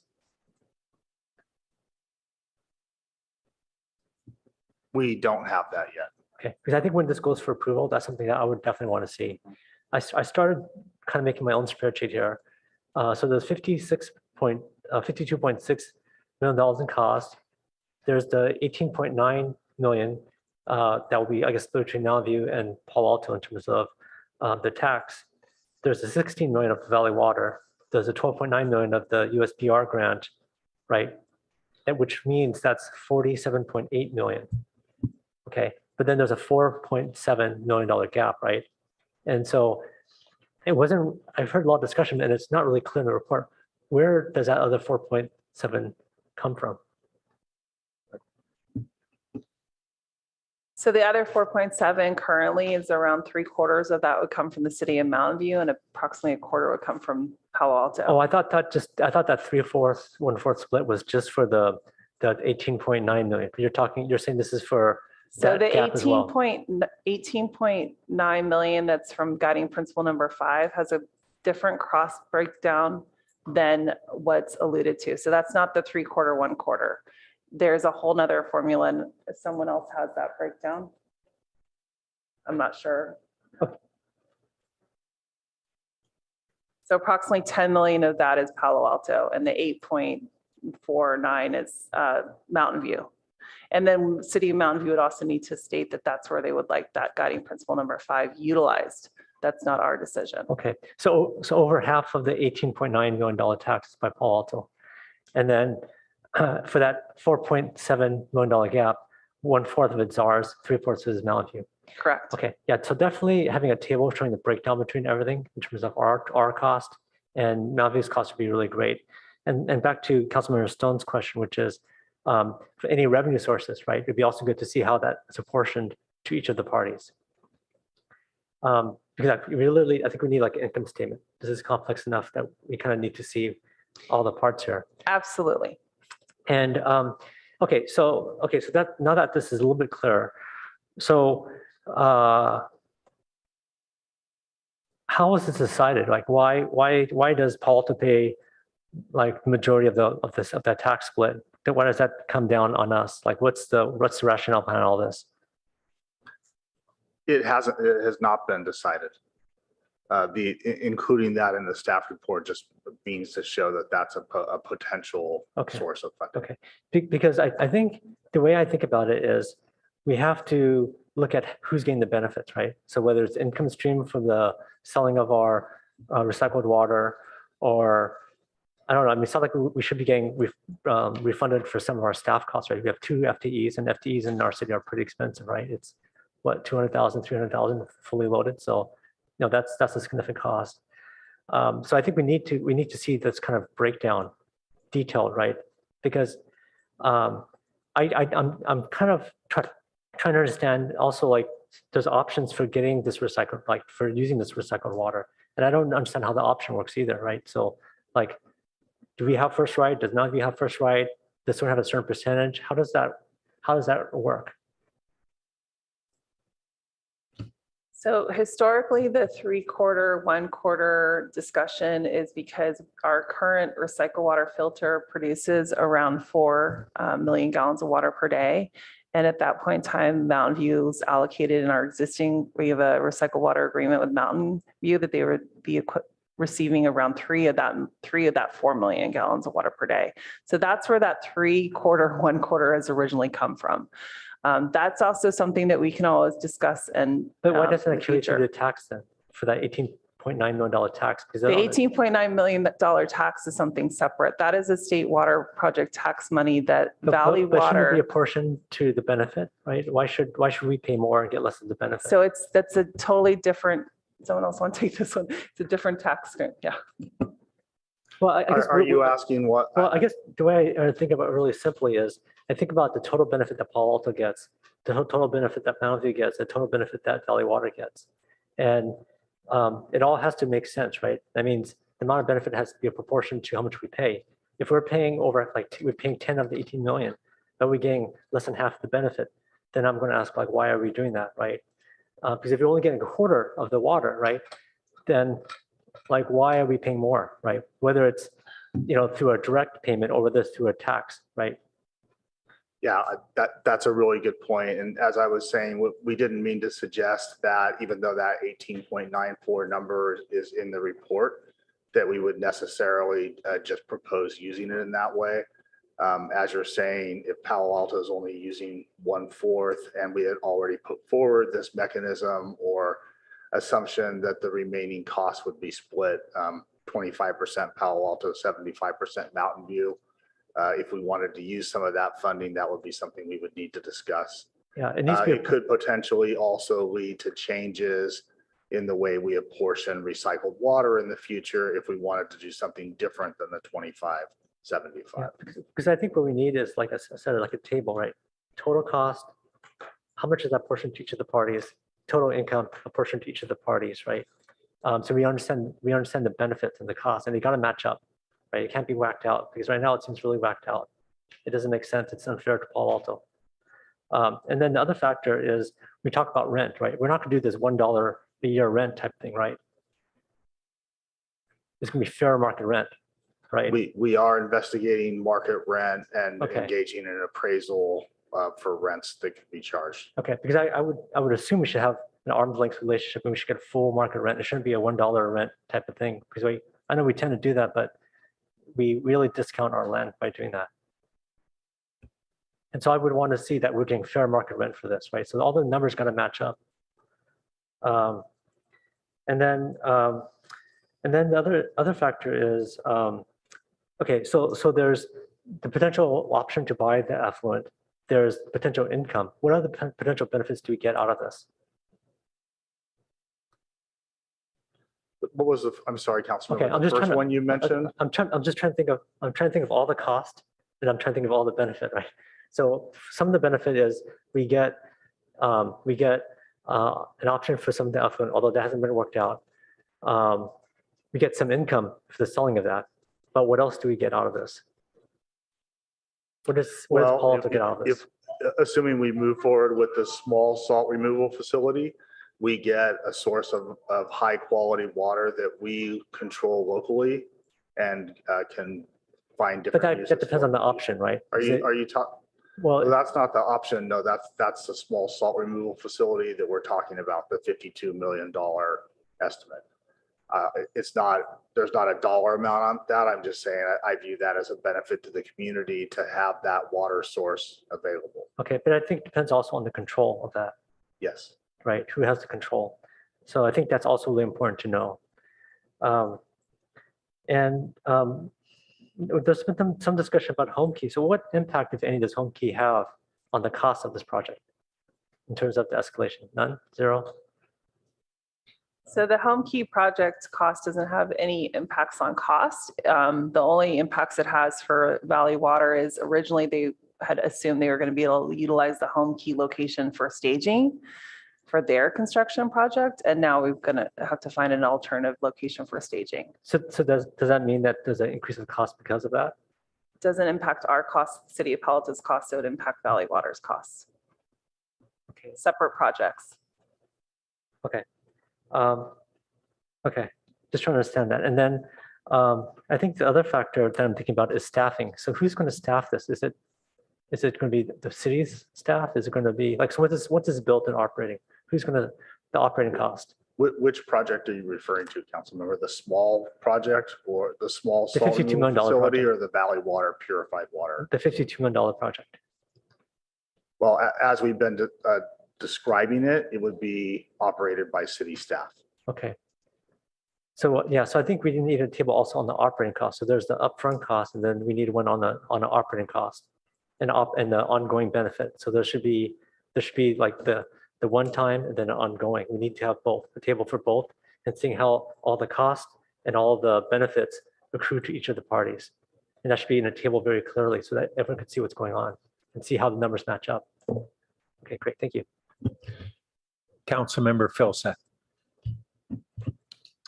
Yeah, thanks very much. So I sort of want to continue at a kind of a high level down the path Councilmember Tanaka was just going down. First of all, 20 million to 53 million in whatever it's been, 4 years or something like that. It's quite a difference. How confident are we in the $53 million number? I'll say I'm very confident in that number. I mean, it could change somewhat, but it's based on nearly a complete design with conservative cost escalation to the midpoint of construction. And in my view, somewhat conservative other escalation factors based on current market conditions. Right.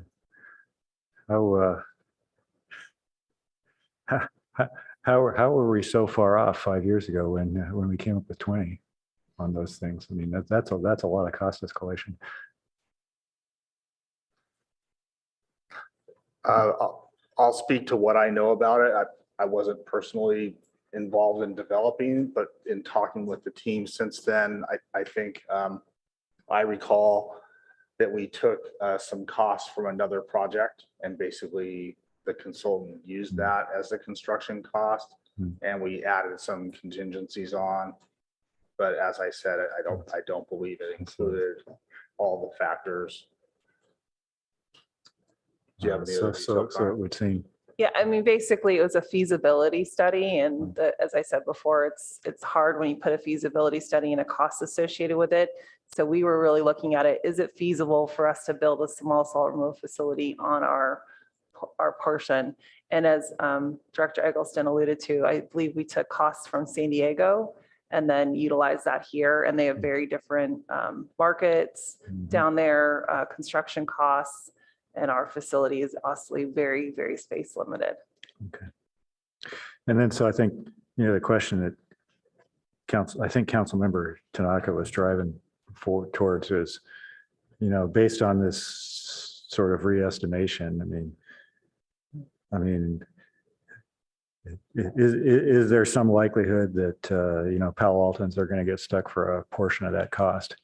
And I assume the answer is yes, right? And it doesn't seem likely to come out of the general fund, but it's probably a wastewater rates or something like that would go to fund that. And then how much would that be? And if I heard Councilmember Tanaka's back of envelope correctly, the answer was, well, maybe a quarter of $4 million, so $1 million or something like that. Is that sort of ballpark? Well, I think that would be based on if Mountain View and Palo Alto decided to use their full shares of that guiding principle 5 funding. Right. And incidentally, if Valley Water approved the use of those funds for that purpose. But as Councilmember Tanaka raised, this 25%, 75% suggests that it might not be appropriate to just say when Palo Alto's portion of that is more than 50%, that we would apply it. Okay. And then one of the components of the difference is, as you mentioned, is sort of this $18.9 million number. And I assume, am I right in thinking that's sort of the same sort of long time ongoing discussion we've had about Palo Alto property taxes paying Valley Water for water that we don't get or use? Is that the one? And we're saying, okay, well, hey, we can use that for the cover the gap and so forth. Okay. I just want to clarify that guiding principle number 5 is a 5-year calculator that they used when they came up with that. And so that is the 5-year estimate for what Mountain View and Palo Alto have been paying into the state water project tax money. And then finally, the notion of, the questions, so what value are we getting for our money, and are we still getting it in Palo Alto at this new level? I'm assuming that the real value, to the mayor's earlier point, the real value of getting this treated water appears not just after the salt is removed, but after the next step and it turns potable. And so in order to derive, significant value from that stream, we actually have to make, some more investments. Yes, we'd have Yes. to invest in a distribution system or otherwise down the road, use it for like a direct potable reuse type of use.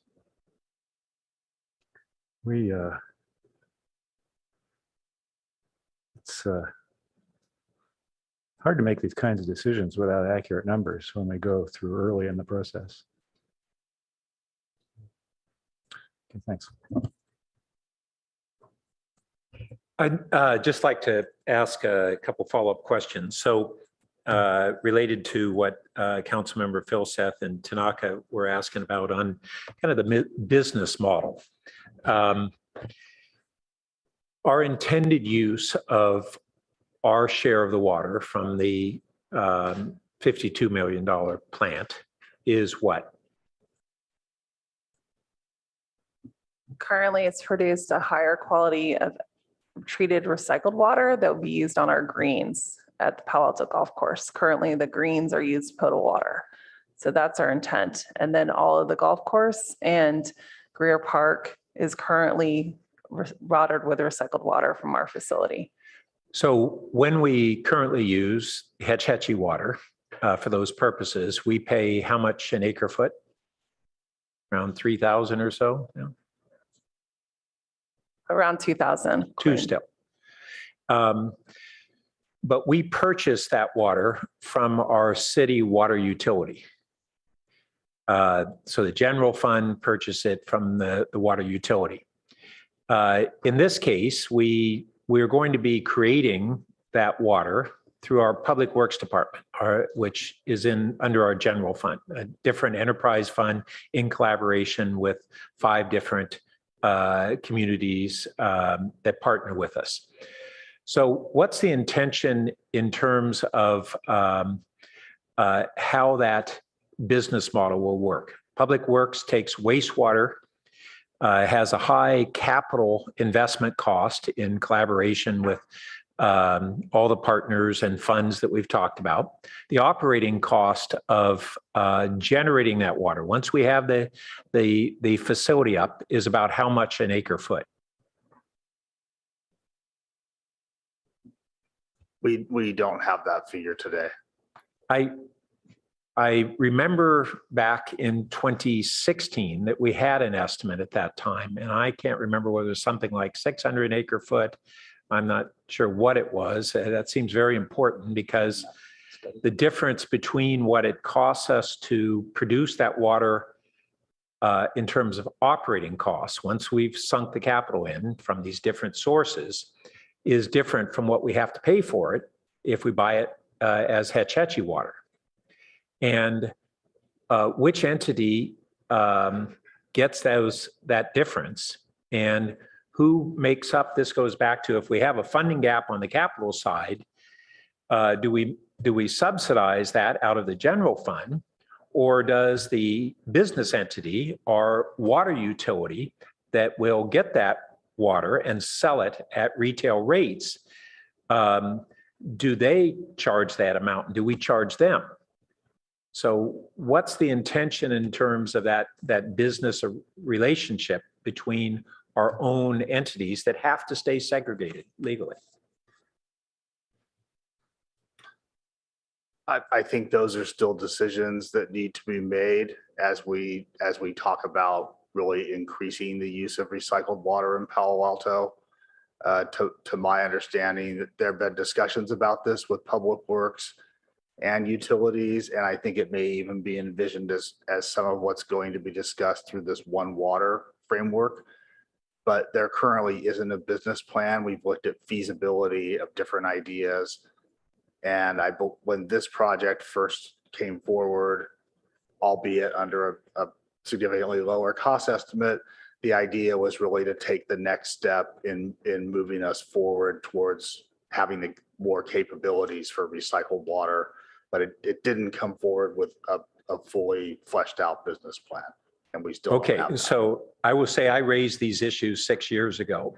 And when this returns to us for action, I would really expect, and I think I'm hearing from my colleagues, that we're going to have worked out what is our tentative plan on that. And I believe that basically, once you have the sunk costs from Valley Water dollars, from federal grants and otherwise, that this becomes a profit-making model. And it's a question of whether some of these additional dollars that would have to go into it potentially to make up the capital shortfall, that's paid for by the cost savings that we would have in selling this water. And it seems logical, but we really need to see that. And then lastly, we touched a couple times on this question of whether there should be 2 projects or 1, and that there has been some discussion. We're barreling ahead with 2 projects, but we need to come to a decision on that before we spend a lot of money. So what's the process by which we're going to come to a decision on 2 projects or 1? Because I'll just add that from a capital cost standpoint, it certainly seems likely that combining the 2 projects into 1 will reduce the capital costs per acre foot of water produced. Well, I will say we wanted to have this discussion with the council. We had meant to do this some months ago and even had thought of that idea before. So I think the next step would be for us to ask Valley Water about how that might work. Okay. If it seems like the council has an interest in us exploring that. Okay, thanks. And Vice Mayor Coote. Actually, you asked most of my questions in terms of getting a business plan. A lot of times, we have a lot of, we go through the cost to build and, but then when it comes to the operating, we get a little bit surprised. My other concern is, time is money, right? So as we wait longer on this, the potential for the cost to continue to rise is another concern. So I do look forward to seeing the business plan as you return. Thank you. All right, and I think that concludes this item. Thank you. It's a complex issue or set of issues, and we look forward to, yes, City Mr. Mayor, Manager. you may want to take public comment on this. Oh, I'm sorry. We do. So do we have members of the public who wish to speak on this item?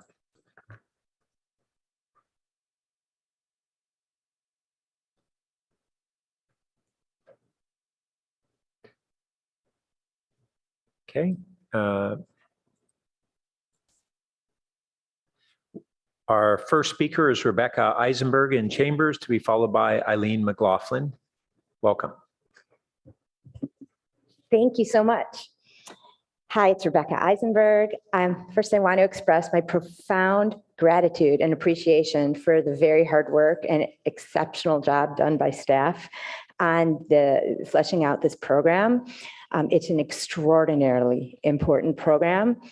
As you may be aware, I am running to replace current leadership on the Valley Water District because I strongly believe that these types of sustainable programs need to be prioritized immediately and urgently, and they need to be paid for on the part of the Water District, which I believe can pay for it in part by the IRA and last year's IA, as well as by defunding the environmentally hazardous projects currently in the works, such as the $2.5 billion Pacheco Dam expansion, which, as you may be aware, is going to unavoidably damage 8 miles and flood 8 miles of sensitive ecosystem, contributing to irreversible, as they all are, extinction events. And the dam project also will damage invaluable indigenous artifacts. That plus the $2.5 billion price tag is why the Pacheco Dam project is currently in litigation. So What I come to stand for and what I urgently support is investment in these infrastructure projects. Fortunately, speaking out on behalf of building and replacing current infrastructure with sustainable infrastructure, I'm not alone. This is actually the federal policy that was put forward by President Biden in his water plan. And on August 11th, when our Governor Newsom introduced his water plan, he put water recycling front and center of that program, which is why we can be optimistic that more money will be flowing through to support these very types of projects, as well they should. You may not be aware that currently Santa Clara County is well below the national average when it comes to water recycling. According to President Biden, the United States as a whole recycles approximately 10% of our wastewater. Here in Santa Clara County, we're well below that. And in fact, the goal for in several years from now is 10%, which would bring us up to national average. Here in the birthplace of Silicon Valley, in the capital of innovation, we should be doing a lot better than below the national average, especially when you look internationally to countries like Israel that recycle almost 95% of its wastewater. Please continue with these projects. Know that I'm here fighting for these projects, as is the League of Conservation Voters, which endorses me in my campaign. Thank you for your consideration, and thanks again for your work. Thank you. Our next speaker is Eileen McLaughlin, to be followed by Winter Dellenbach. Welcome. Good evening, Mayor Burt and members of City Council. I'm Eileen McLaughlin, representing the Citizens Committee to Complete the Refuge. And I've listened to all your comments tonight, and it is an incredibly complex situation at every level. I happen to have been a stakeholder going back to before Valley Water built its purification plant, and have gone through many meetings and seen all of this arising and coming in this direction. We do support the need for recycled water and appreciate the work that's going in here to do this. I also appreciated tonight hearing that several members of council brought up the sea level rise concern. And there's one specific one related to that I wanted to bring to your attention. If you consider the Los Altos treatment plant site, including the Home Key site, in terms of nature-based sea level rise adaptation, that site is considered tidal marsh migration space. In other words, space where, if given the opportunity, the marshes could grow into this land as water rose and give further protection to the lands inland. But it seems with Valley Water building there, that won't happen if the city is going ahead with that plan and that lease. So the city needs to mitigate the loss of that potential. And we're recommending one option, that you, as part of the Palo Alto treatment plant project, you include a mitigation that might connect Harbor Marsh and the Emily Renzel wetlands, a wetland connection that brings in more of that migration and helps assure the health of this wetland and the use of it for the betterment and protection of the city for long term. I hope you'll consider including that in this project. Thank you. Thank you. Our next speaker is Winter Dellenbach. Will be concluding signups for speakers at this time. Welcome. I have a comment, and then I have a clarification I'm going to ask of you folks. And thank you, first of all, Mayor Burt, to bringing up the Doomsday Glacier. I've also had my eye on it. It's really daunting. My comment is, Brad Engelston, I'm glad you're there because you were at the same super good workshop I was at about groundwater rise from the Bayland side, because when you have seawater rise or bay water rise, you inevitably also have groundwater rise. The two go hand in hand. And we're all only talking about seawater, sea level rise tonight. And not a mention is made of the groundwater rise, which is also completely relevant, unspoken about, and needs to be also considered. Mr. Engelston, when you bring back your study about more detail and up to date about sea level rise, please include groundwater rise, because it also may impact the location of both of these water sites that are being considered here. I also, by the way, like what Ms. McLaughlin just said about mitigation for the marshland issue. Now, the thing that I want clarification about, and maybe I'm just really being simple about this, but I did not understand. I know what reverse osmosis is. It's not that. I don't still understand what is being done with the, we're gonna take out salt, get that. We're gonna take out minerals, and there's some other waste we're gonna take out. I got it. I understand why we're doing that. That's not the issue. I need clarification because you put up a slide and it says that you're it's gonna be negotiated lease and operations and maintenance agreement with Valley Water, to discharge at Palo Alto outfall location. You're going to negotiate with regulators to discharge at Palo Alto outfall location. There's going to be discharge. My question is this: is there going to be an increase in salt discharge, minerals into the bay? Is there going to be an increase in salt discharge and minerals into the bay? What environmental studies are going to be made before this is approved? Habitat, health of the bay, or is all this going to be taken out at the waste treatment plant? I want this spoken to by somebody there tonight, please. Thank you. Thank you. Our next speaker is Ronnie Fisher, to be followed by our final speaker, Aram James. Welcome.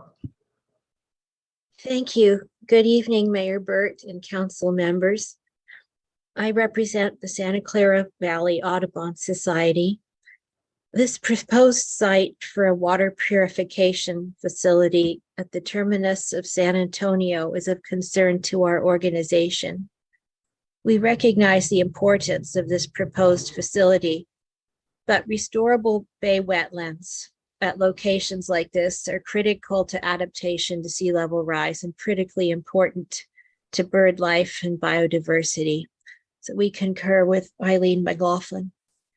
This location will also require connectivity to the Palo Alto water pollution control. Here to ask you to include in the project and in any grant application a significant and meaningful investment in bay wetland habitat restoration in Palo Alto. For example, the relatively flat area between Bixby Park and the water pollution control plant. There is a buried pipe there that created hydrological connectivity between Harbor Marsh and the Emily Renzel wetlands. This pipe can be daylighted, meaning that the connection can become a channel with planting on both sides to become a park feature and enhance our resilience to climate change, provide a wildlife corridor, and add to the city's ecological landscape. Restoring wetlands at the ITT site, recently dedicated as parkland, is also a place to consider. We do so much that takes away from nature. Please plan from the start to make this project a win-win for people and for nature. Thank you. Thank you. And our final speaker is Aram James. Welcome. Thank you. This is a very, at least for me, this is a very complex discussion that you're having. I appreciate it very much. It's clear, as others have said, that the staff has done a lot of work. There's going to be a lot more work to come. I just want to say how excited I am that Rebecca Eisenberg is running for Valley Water District number 7. I've known her for several years now. We've had many, many discussions on social justice issues. As you know, she's Stanford and a Harvard educated lawyer, been successful on a lot of different fronts. She stood for transparency and accountability, the protection of our vulnerable communities, environmental justice, and on and on and on. You can find out more about her really compelling campaign at rebeccaforwater.com. I'll say that again. Her website is rebeccaforwater.com. I'm asking all of you to who believe in Rebecca as much as I do to contribute to her campaign. Get out and knock on doors. Speak at city council meetings on her behalf. Do whatever you can to make sure that Rebecca is the winner and will represent us for years to come for the Valley Water District number 7. Okay, that's all I'm going to say on this issue tonight. I'll talk with you a little bit later at oral communication, and hopefully I'm still awake on item number 15. Thank you very much. And that concludes this item. Thank you, everyone, for a very informative discussion, even if it's not concluded.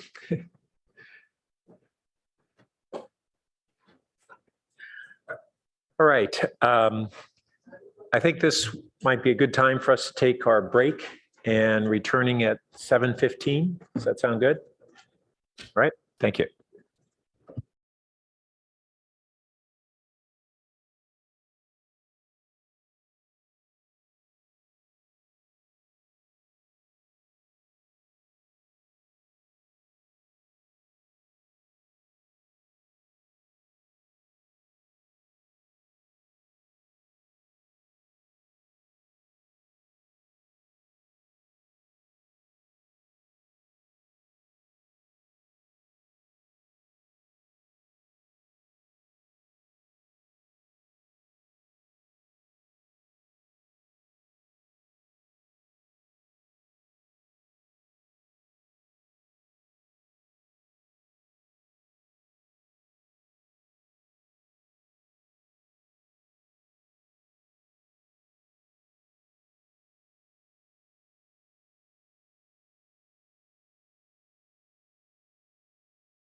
And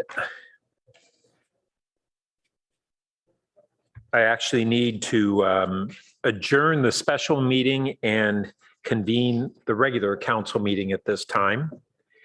So we will now proceed to item number 4, which is a study session on 70 Encina Avenue, which is a request for a pre-screening to consider rezoning of the property from community commercial or CC zone to planned community zone or PHZ. And Director Late, did you want to kick this off? Sure. Thank you, Mayor, and good evening, City Council. Actually, I'll introduce Emily Foley, who is going to, who's the planner on this pre-screening application, and she'll present the presentation. Emily? Good evening, Council. Thank you, Director Lake, for the introduction. If we could please move on to the next slide. This application is for a pre-screening, which is required for legislative changes. In this case, it is a rezoning to the PHZ zone. The purpose of this pre-screening is to get some early feedback. And so this is a reminder to Council that we're not looking for a firm opinion or statement of support or opposition to this project at this time. Next slide. So the conceptual project presented today is to rezone 2 CC, which is community commercial zoned properties, which are currently part of the Town and Country parking lot, to be rezoned to planned home zoning PHZ or planned community PC, in order to allow for construction of 20 residential condominium units, 12 of which are 1 bedroom and 8 of which are 2 bedroom. A certificate of compliance would also be required to merge what's currently 2 individual lots into 1 larger lot. Council may recall from September of 2020, when 2 requirements were set for PHZs. One is that they cannot add more jobs and housing units. That is not anticipated here, since it is a 100% housing project. There's no commercial component, so no new jobs are generated. The other requirement is to have at least 20% affordable units to a variety of income levels. The project plans note that 4 units would be affordable, but the distribution of income is to be determined. It is anticipated it would meet one of the options from that 2020 staff report. Next slide, please.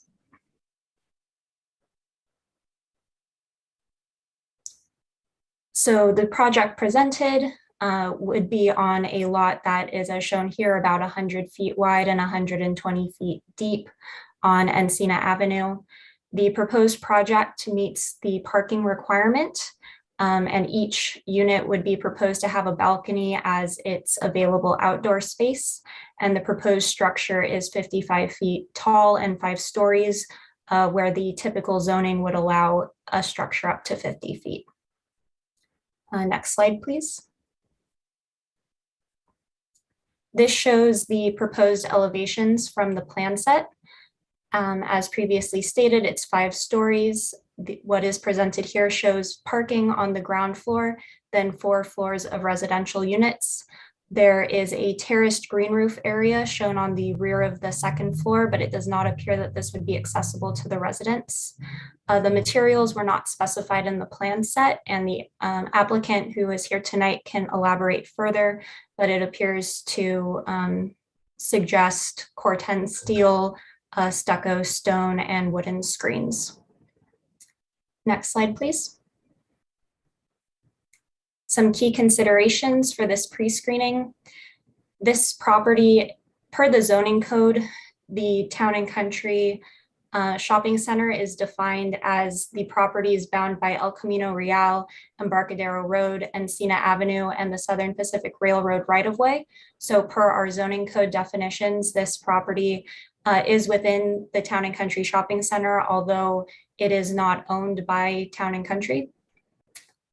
And so per the base zoning, housing in the CC zone at Town and Country is limited to 15% floor area.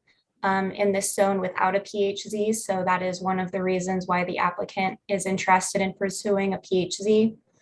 Additionally, the comprehensive plan policy L2.44 states to assess non-residential development potential in the community commercial zoning district and convert, or in this case, it would be comprehensive plan designation, and convert non-retail commercial floor area to residential floor area where appropriate. And that conversion to residential should not be considered in town and country village. However, in this case, the existing use until recently was parking. And so since it is not currently used for retail, there would not be conversion of retail to housing. Additionally, a cursory review of the new objective design standards was completed. The project notably deviates from the following objective standards, which encourage underground parking. This project proposes ground level parking. In cases where ground level parking is proposed, there is supposed to be a buffer of commercial uses so that the parking is not visible from outside of the building. The proposed project also does not comply with the contextual step backs and daylight plane, which is important to consider next to the primarily 1- and 2-story town and country. And it also does not comply with the requirements for building modulation, which again can help reduce the visual impact of the massing of a building of this size. Next slide, please. And so as stated earlier, staff recommends that council conduct a pre-screening and provide informal comments regarding the rezoning code text amendment that would be necessary to move forward with a PHC proposal. Thank you.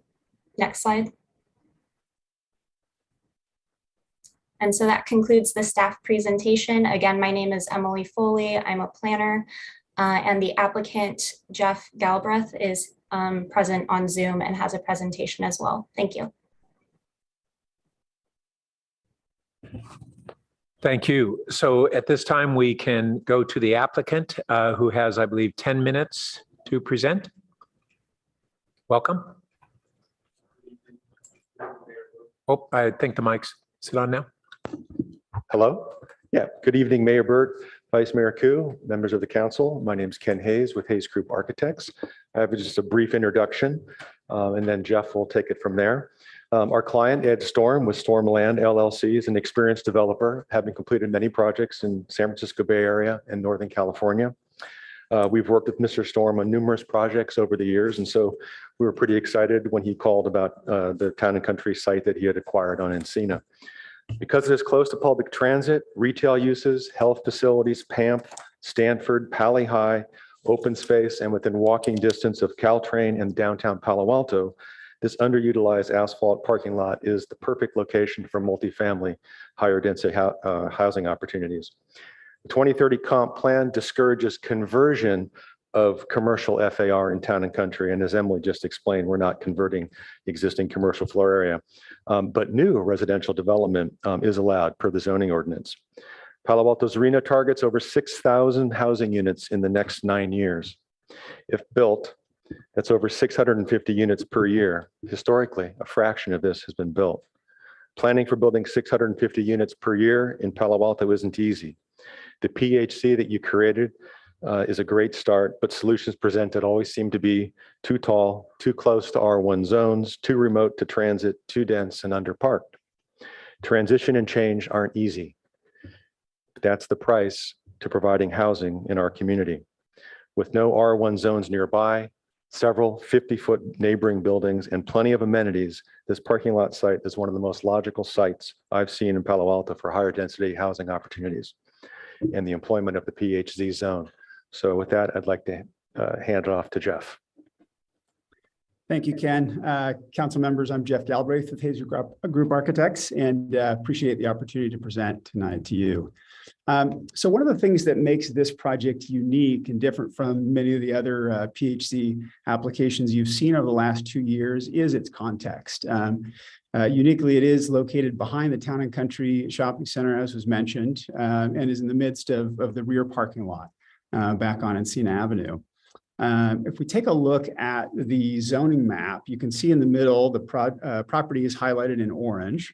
It's surrounded on 3 sides by CC commercial zone properties, which all make up part of the Town and Country Village Shopping Center. And all of the lots across the street on the north of Encina are all CS zoned, with the exception of the Opportunity Center. What you can see there in the blue dashed line shows that there are no R1 parcels within 150 feet of the site, which has been a major stumbling block for a lot of other PHC applications. In fact, the closest R1 lots are about 600 feet away on the other side of Alma Street and the train tracks. As Ken mentioned, there's just so many amenities around that make this a great place to have housing. So take a quick look at some of the buildings that are in the neighborhood. This, of course, is the Opportunity Center, which is just northwest of the site, 5-story residential complex. The majority of the other buildings on the north side of Encina, all varying material palettes, vintages, original intents, but they're all CS zone service commercial, although most of those auto service type uses have long been gone from the area. And I think all the buildings you see here, as well as the building on the right, further down to the end of Encina, are all occupied by some form of medical office or medical support, with the exception of the building on the left, which is professional office, right across the street from our proposed parcel. Now, of course, the largest neighbor to the project is the Town and Country Village Shopping Center to the south, with its parking flanking both sides. This is a view from Encina Avenue looking back towards a rear entry into Town and Country. Town and Country is a special place. It's a special place in Palo Alto.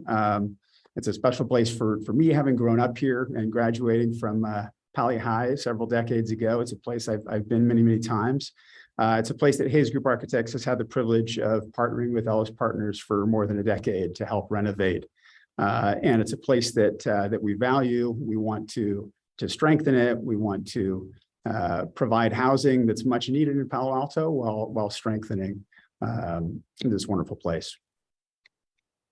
So our proposed program is really simple. As Emily mentioned, it's a 100% residential project, 20 condos. It's a mix of 1-bedroom and 2-bedroom.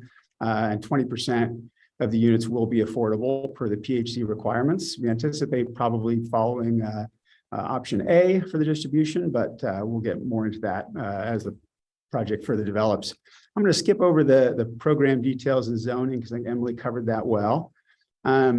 So let's take a quick look at how we have assessed, making this project relate to its context. So this is a quick sketch showing the setbacks of the buildings across the street on Encina. You can see that there's no real clear pattern other than the fact that most of them do have some sort of setback from the street, although there is no required setback for the CC zoning. So our parcel down here on the bottom half of the screen, you can see the red lines indicate our setback on the ground floor.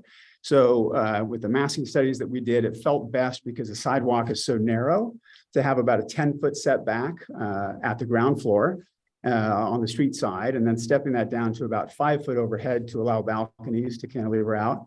And then we've held a 10-foot setback on the west side as well on the ground floor, and then maintain that all the way up through all stories of the building. The blue dash line indicates the stories above grade. And then we've increased the setback to about 15 feet on the side that's immediately adjacent to Town and Country. The other pattern that was pretty consistent, or one that was consistent, was a 5-foot planted buffer between the parking lot and the Encina Avenue sidewalks. We've continued that where we could. We, of course, have to break that for vehicular and pedestrian entries. And so we've made it deeper. So we've got a 10-foot planting strip there, but it continues that pattern down the sidewalk. So it being as it is located with parking and a vehicular circulation route on the left and on the right, service alley to the bottom, This is a site that has some really unique and edges to it. All four edges are really distinct, right? The north edge, edge number one, is pretty typical for a building that's right on the street. Face number two, or edge number two, is a little bit unique because it's actually the facade that people will see more than any other when they come and go from the rear entry to Encina Avenue, to the Town and Country Village Shopping Center. Edge number three is a sort of service alley for the backside of Town and Country. Every building's got to have a place where deliveries come and go, and utilities are located, and there's back doors and so forth. And then edge number four on the right, again, is all parking. So the way we've responded to the context is given the amount of parking and service around it, it didn't feel right to bring residential units all the way down to grade, and the size of the lot makes that pretty difficult to do. But what we've done here is we've taken the lobby and we've located it on the most visible corner of the project that you see on approach. And again, put as much greener space as we could, or greenery in the front as we could. There's a raised planter to the right here of the entry that also helps with stormwater treatment. Most of the ground floor is given over to parking, bike storage, and utilities. And then there's trash access concealed through the facade off to the right, as well as a secondary stair.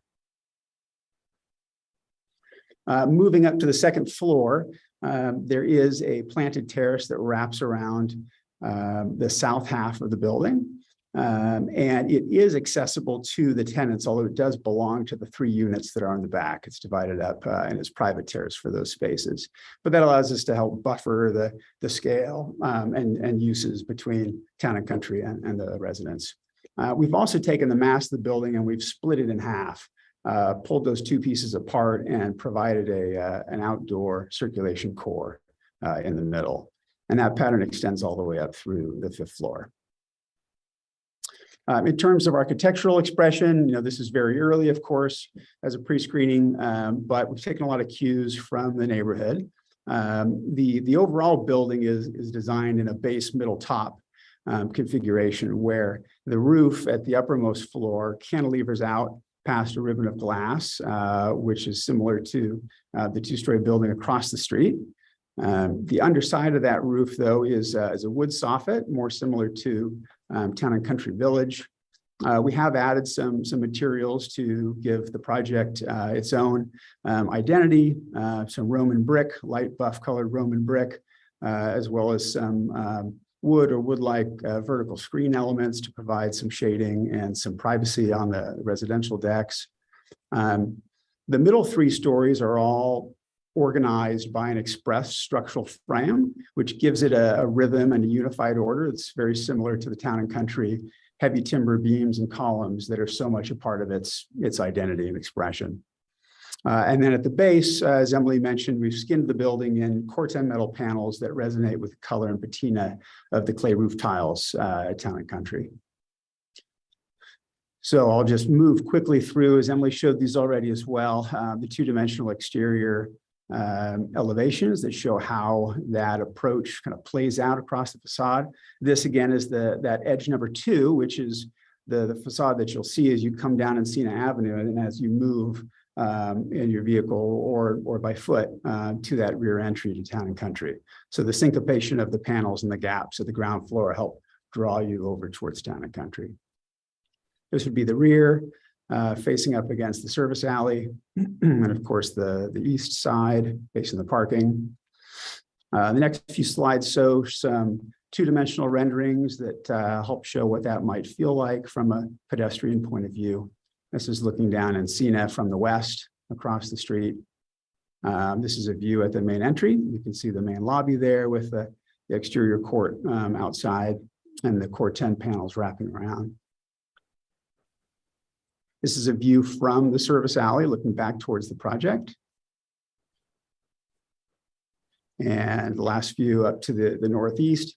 Now, all of these views have been in your packet, although we did add a couple of more here that focus on a before and after comparison at the moment of interface between our proposed project and Town and Country. So again, this is standing on Encina looking back towards the project. This is the current condition. And this is what it might look like with our project in place. And then moving over to that entry and looking back towards Encina, you can see the Palo Alto Medical Foundation parking garage there in the distance. This is the current condition and as it might appear with our proposed project. So I will leave you by saying that we believe it is possible to build housing in Palo Alto. We're going to keep believing that, but to offset the project cost burdens of city fees and affordable units for a product type other than luxury, height and density are simply prerequisites. We either have to get on board with that, or we need to find another way to change the equation to make housing possible. But we believe it is. And we also believe that if we're going to build housing in Palo Alto, we can't afford to pass up a site like this. Thank you. Okay, colleagues, before we hear from members of the public, do you have questions or comments? And we could break this up in this item between a first discussion and then hearing from the public, and if we have any wrap-up comments as well. Councilmember Phil Seth. Hi, thanks. Two questions for staff. First, is this site in the housing inventory? Ms. No. Fo- Yeah. Yeah, sorry. No, this is not a housing inventory site. Okay, so there's not a targeted amount of housing for it at this point in time.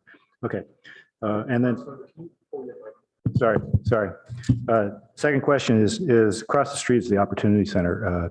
Is that, how high is the Opportunity Center? Is that 50 feet? I do not have that information, but I can look into it. We could, at 5 stories, it's going to be pretty close to that, but yeah. It's going to be close, right? Yeah. Okay. All right, thanks.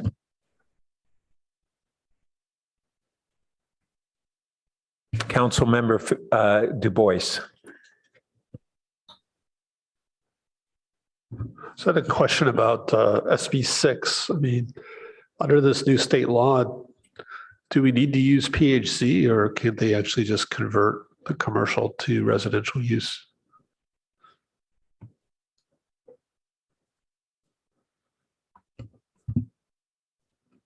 I'm not sure. I know it's really new. Yeah, we haven't done an analysis yet of SB 6 relative to local zoning, but that will be forthcoming here. Yeah. Okay. I mean, it seems to be in line with the intention of that law.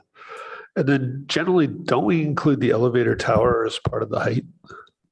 It's part of the height. There's an exception that's provided for in the code. I think we've talked about it before. Our code provides for 15 feet above the height limit, but we would of course work to bring that down. It doesn't really, I think we've talked about that being kind of an outmoded section of our code.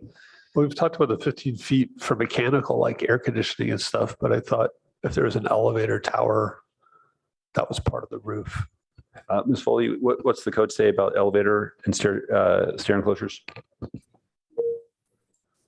Elevators, the portion of that elevator tower is effectively mechanical equipment, since it's to bring the elevator up to the highest floor.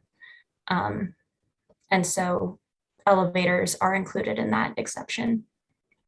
Okay. I'm not sure if that's been our practice or not. And then you also mentioned daylight plane. I thought daylight plane applied to nearby residential properties. Do we have a daylight plane when it's against commercial properties or next to commercial properties? Yeah, so Ms. Foley, talk about the objective standards that are in play. Yes, as you're aware, the objective standards are very new, but I believe that the one I was referencing in that case reflected being adjacent to 1-story and 2-story structures rather than being adjacent to residential zones. So is that a need? Was there a 45-degree daylight plane, or was that a need to step back, or both? I forget how the objective standards work. If a new, I'm basically reading this to you. If a new building is more than 20 feet taller than an abutting building, there is a 45-degree daylight plane starting at an initial height of 25 feet. So council may recall that we went through this process of doing these objective standards and in response to various state laws. Just because we have those objective standards, there's also a process by which an applicant could seek to modify those objective standards, but it just means they would go through a non-ministerial process, but then through the Architectural Review Board. So it's not unexpected that somebody would seek a modification to the objective standards. Okay. And my last question is, wasn't clear to me where we netted out on open space with the common space and the private space. Did they meet the requirement for open space? Yeah, Ms. Foley can speak more to that, but my review of the plan shows that they're meeting both the common space requirements and also the per unit private space requirements. Ms. Foley, is that correct? I believe so. And also, when this moves forward with a formal application, that would be checked in more detail and they would be required to comply. Great. Okay, thank you. Councilmember Stone. Thank you, Mr. Mayor. First one, Director Late, the staff report on page 22 stated that the concept of converting a portion of the surface parking lot to housing does not appear inconsistent with the comprehensive plan policies. And I'm just curious why that's staff's assertion. I mean, so does staff believe that the comp plan's prohibition of conversion to residential capacity not considered at Town and Country because it's not an actual conversion of retail space, but parking? Yes, that's correct. And I'll note it says, as you referenced, appears because ultimately that finding may rest with the council, but the staff's initial review suggests that the concern was that, just as you said, a conversion of retail or commercial space, which this doesn't. It replaces surface parking. Okay, but maybe a little, I'm not sure exactly what's in the comp plan and what's in other policies, but within the comp plan, isn't it kind of directly called out prohibitions of retail conversion in other parts of the city? But here it's really just within at least the Town and Country context, it appears pretty specific of no residential capacity in Town and Country. It doesn't kind of doesn't create that carve out, at least my reading of it. Right. So I think we have the policies referenced in the staff report. I don't believe that there is a prohibition of housing at Town and Country, but there is the language that conversion to residential capacity should not be considered at Town and Country Village. And so there is a fair question that we've presented in the report that rests on that concept that you had said. This isn't converting space, but it is within Town and Country, and it does introduce housing, and it introduces housing at a density and floor area that far exceeds what the base zoning contemplates. But it's an open question, and we've sort of done our preliminary analysis and indicated what we thought at a staff level. I think it's an interesting policy question, and I'm wondering, were you able to do any research into kind of the history of the comp plan process and discussion, and to see kind of what was discussed around that issue around Town and Country? Well, I think some of your colleagues, even on the council, may have some history on that. I know many of us were here when the comp plan was adopted. There's a strong interest in not wanting to see the site be converted to housing, that there's a lot of value in Town and Country. But again, there are comp plan policies that encourage housing, particularly housing in this comp plan designation, particularly in proximity to Caltrain stations. And so I would not conclude that housing is prohibited.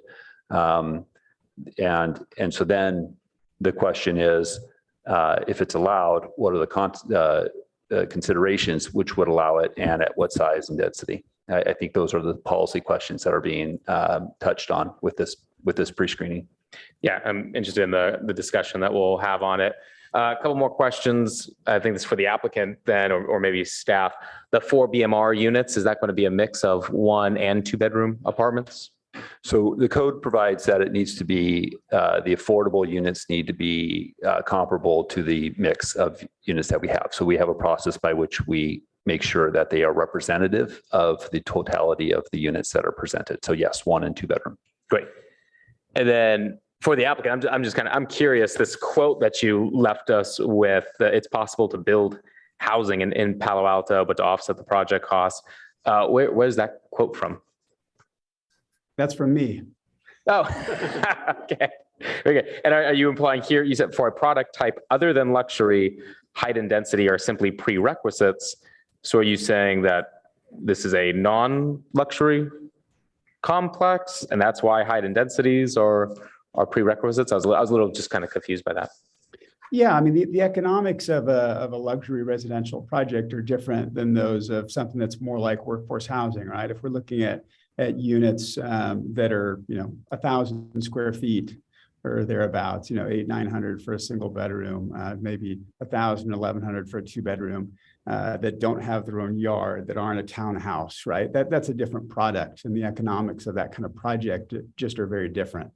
Over the last 2 years, as we've watched, 10 projects come forward for PHZ, and most of them, or many of them, are up around a 5-story height. You've watched many of them just go away when they've had to come down shorter, because we just can't make the economics work. It's something we've wrestled with, and it's a tough nut to crack. Yes, absolutely. Okay, thank you. Well, I'll go ahead and ask a couple questions, and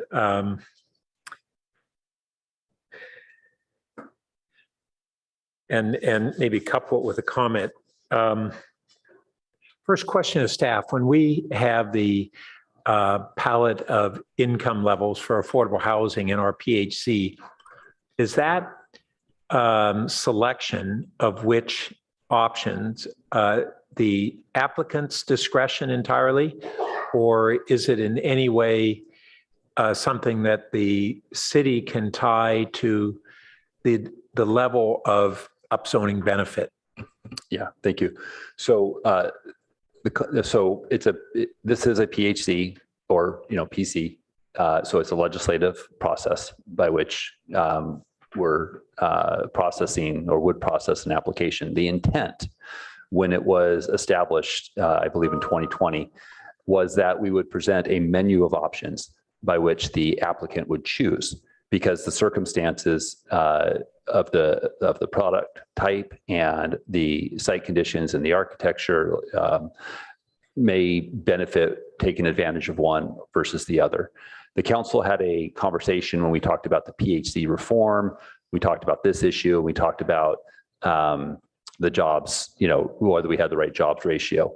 In the end, there was no change to either one of those standards. So I, at this point, staff, when we have conversations with applicants, we still present it as an option. For their discretion? For their discretion. Okay, well, that's something that I would welcome scheduling a clarification from the council, because I think that just like a number of the other trade-offs that we have in PHC projects, this is one where the council would look at the benefits that we're willing to provide, and whether it's a modest upzoning, which was, I think, was the original description of PHC, to projects that we've had come forward that are very significant to upzoning. Instead of 1.5 FAR, we have projects at 2.5, even 3 FAR, and that's very different from a project coming in, say, to 2.0 and having a 0.5 FAR upzone. And one of the things that I think we'd want from a discretionary standpoint is if we allow a significantly higher density, do we get a better mix of affordable housing within that project? I'll say that I think that Encina is a good place for housing, and generally appropriate for density. With this particular project and location, the concerns I have are around really the setbacks and the modulation, as it is the edge that's closest to town and country. And I'm glad that the first, there's not only a modest setback, but the first floor is set back from the podium parking structure. And I think that's a step in the right direction, but I'm not sure it goes far enough in terms of that modulation to really recognize the need to have a transition from that very low density profile of and the whole look and feel of town and country that is vital to its retail character compared to a project that is 5 stories immediately behind it. So I think there could be a way to make this work. I see that the applicant has elected to do podium parking or a ground floor parking rather than below grade. And I think that my understanding is that's lower cost, and that may be something that they've chosen to do to make this pencil out. But that certainly would be an option, is to have below grade parking, more modulation, and potentially even a little higher FAR of the actual residential spaces if those changes occurred. And lastly, I'd just say regarding town and country in general, all the way back to the previous comprehensive plan, there had been significant discussions about incentivizing a certain amount of housing at town and country, and the parcel, town and country parcel proper, in certain locations that would not be in exchange or for reducing retail in any way, but in addition to the retail along Encina, along the tracks, some of those areas. And I just want to put that on the table, that I think that that's something that we should consider embracing going forward, for some of the same reasons that the applicant had argued that along Encina is actually a good location for housing. It's immediately adjacent to walkable services, to transit, to the downtown. It has a lot of pluses for residential housing at good density. But I also want to really respect the kind of unique character of town and country, and make sure that a project there does not really, is not overbearing on that whole ambiance that is essential to its retail vitality. So Vice Mayor Koo. For the most part, I think I was going to say that similar points in terms of the location does appear to be a good place for housing. And this project can be acceptable, but I would want to see that with the extra height, that there might be deeper affordability that is provided. And also not to be overbearing to the town and country property. I was part of the comp plan update, and at the time there was a lot of comments in terms of preserving the feel, the look, and also anything that gets built near town and country to be consistent with how town and country looks. It is a unique type of retail and architecture. You know, PHZ is in no way similar to PC. PC offers a lot of offers public benefits, and if PHZ is to be granted, I would want to see more affordability, deeper affordability. The other thing is I want to be sure that there is loading and unloading that is that doesn't take away from the ingress and egress into town and country, as well as on Encina itself. I do have concerns that, you know, a lot of those residential units might end up being Airbnbs versus actual people living in there. So that's another matter that I am concerned about. But more than that, I just want to say that as it is right now, Town and Country does have parking issues. And taking away more of it seems like we're in a way not supporting economic recovery or economic well-being by limiting by giving away a lot of the parking space for retail. So thank you. Okay, that appears to conclude.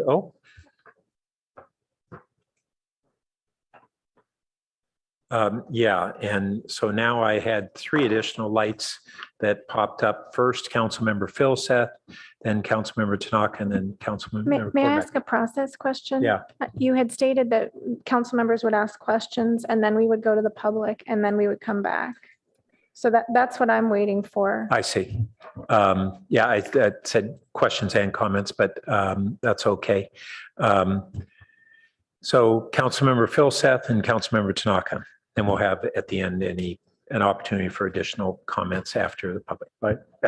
I'm sorry. Do you want to go to the public now or do you want to go after? Up to you. I'm at the mayor's disposal. Okay. Councilmember Tanaka. Yeah, I think we should now hear from the public. And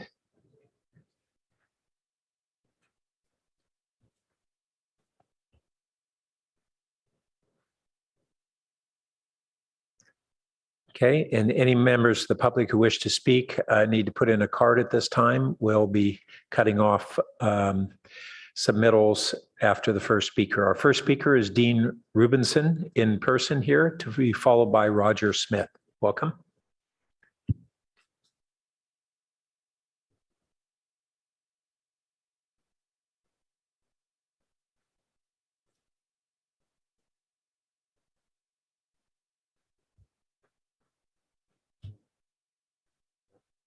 I think they're going to share a visual for you, so I just want to make sure it's up there. Okay, thank you very much for giving us the opportunity to speak.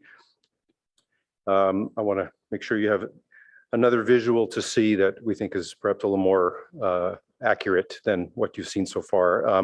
My name is Dean Rubinson. I'm the Director of Development for Ellis Partners.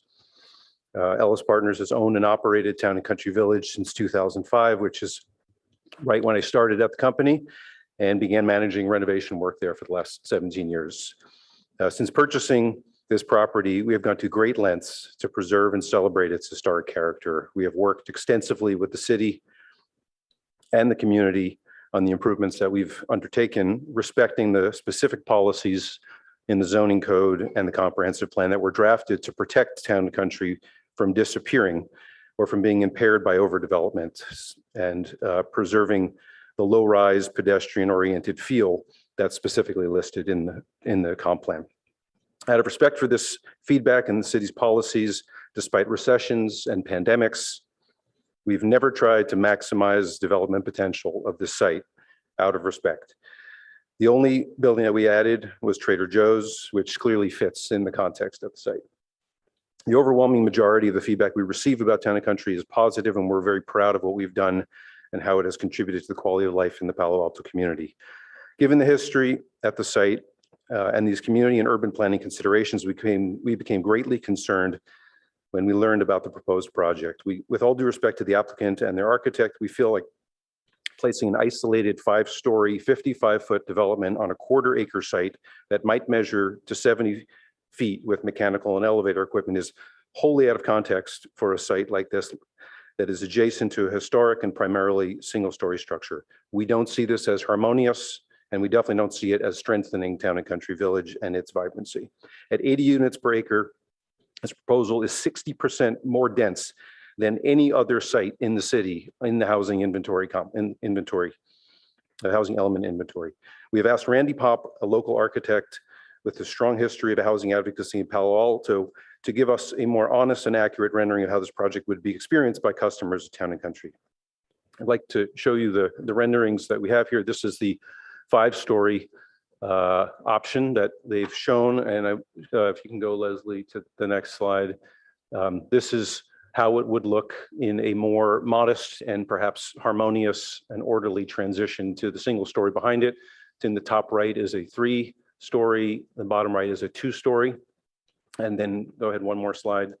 This is a view from the Town and Country property itself in front of Jamba Juice, the 5 and the 3 and the 2, to give you a sense of how we see it here. I'll just, if I can finish, I know applicant went over there 10 minutes, so if you can give me just 30 seconds more. We heard the applicant reference the adjacency to R1 zoning and the fact that PHZ projects of high density may not be appropriate there. Our property, like the R1 zoning, is a low-rise, low-density setting. And as you reflect on this proposal and make your comments tonight, I hope you will clarify for your listening audience that this type of non-contextual development is not what you intended when the creation of the PHZ standards arrived. And we don't see a distinction between its appropriateness next to R1 zoning or next to single-story historic commercial zoning. Thank you for your time. I'm going to have Melinda Ellis Evers take her minutes as our concluding comments. Thank you. Okay, I guess we've changed the sequence. Our next speaker is Melinda Ellis Evers, to be followed by Roger Smith. Welcome. Good evening, everyone. My name is Melinda Ellis Evers, and I'm a co-founder and managing principal of Ellis Partners. And we started our company 30 years ago to work on projects like Town and Country in and exclusively in the Bay Area. So we want to make sure that it's clear that Ellis Partners is very supportive of housing throughout the Bay Area and actually on this Encina site. And we would support a thoughtfully designed 1, 2, or 3-story project at this location. But what's currently proposed is just too tall and too dense, as shown on some of the images. A few examples of some of the things that we would ask you to consider if this project moves forward is, and changes that we would want to see made, is reducing the height and the mass, as we've talked about, improving the aesthetics so that it is a better integrates with the surrounding context. We think it would be important to add a pedestrian element to the ground floor so you aren't just seeing walls as you come upon the project. And as a result, we would request that any parking go underground to make that possible. And we really feel like these are reasonable requests in the context of the surrounding area, and that, you know, the long-standing standards that you guys have been so disciplined about following throughout the city, and you see it in your city and the built environment. And we also hope that you'll consider the fact that the difference between a 5-story building and a 3-story building would probably yield about 10 less units, which represents about 0.2% of your total RENA goals for the next 8 years. And as the images show, the aesthetic and experiential impact on Town and Country of these 10 additional units would be dramatic, and it would be permanent. And all of this happening on a site that, as someone already asked, is not identified on a housing opportunity list, and that is delivering for sale units at an average cost of 1.5 million, which I don't know, it's luxury in some categories. In our view, this is not a worthwhile trade-off. And given the respect that we feel like we have brought to this development over the years and adhering to the city's planning guidelines, we just don't feel like it's fair. We feel like it's an unfair impact on us and the 70 tenants that come to our project every day and call it home, and hopefully that where you all frequent. And I believe you've received several tenant letters in your packet and would likely receive more. So we believe that a reduction to a 2 to 3-story project is really the most reasonable approach. The city would get housing, it would allow it to proceed, and it would maintain the balance that, you know, with the effort and investment that we've put into this project to sustain its character.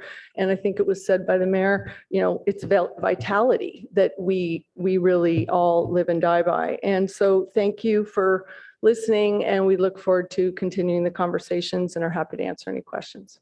Thank you. Our next speaker is Roger Smith, to be followed by Rebecca Eisenberg. Welcome. Thank you, Mayor Burt. I came to Palo Alto in 1964, and there was a period there you would never go to Town and Country, maybe go to Stickney's because that was a big Stanford place too. But tonight I'm speaking about my concerns about the proposed project at the 70 Encina. The 5-story, 55 tall development that can go up to 70 feet with mechanical is a real problem to me. Obviously, those of us that know Town and Country is primarily a single-story shopping center that the city of Palo Alto has gone to great lengths to protect. I'm 81 years old now. Parking is very important to me. And anyway, Trader Joe's, sometimes I can't find a place. But anyway, so the current proposal is counter to that. Approving a development with this height and massive directly adjacent to Town and Country doesn't align with Palo Alto standards for development. Like many of us, I support new housing, but proposed project need to fit in with the character of the surrounding area. If this proposal project moves forward, at a minimum, I'd like to see the following: a reduction in the height to 1, 2, or 3 stories, an improved building design that's more compatible with Town and Country, and a better plan for the first floor. I don't think it should be something more than just parking. These changes would greatly improve the proposal and would help align in the surrounding area. And also, I just want to thank all of you for your hard work. The other day I was driving down 101 and I said, you know, Palo Alto is the only complete city between San Jose and San Francisco.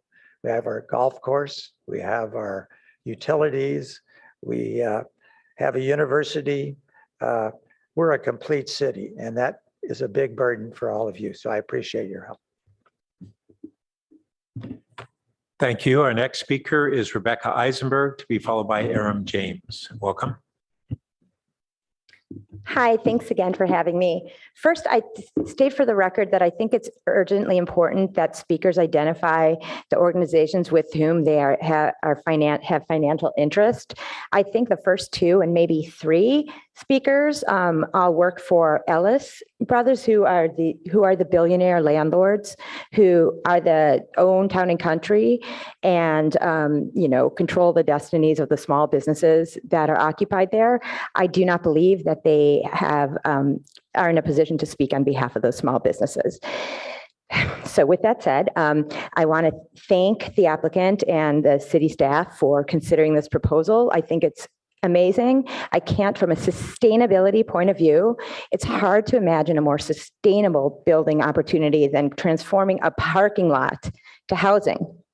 I also want to point out that as a matter of sustainability, environmentalists and scientists universally agree that building up is preferable to building out.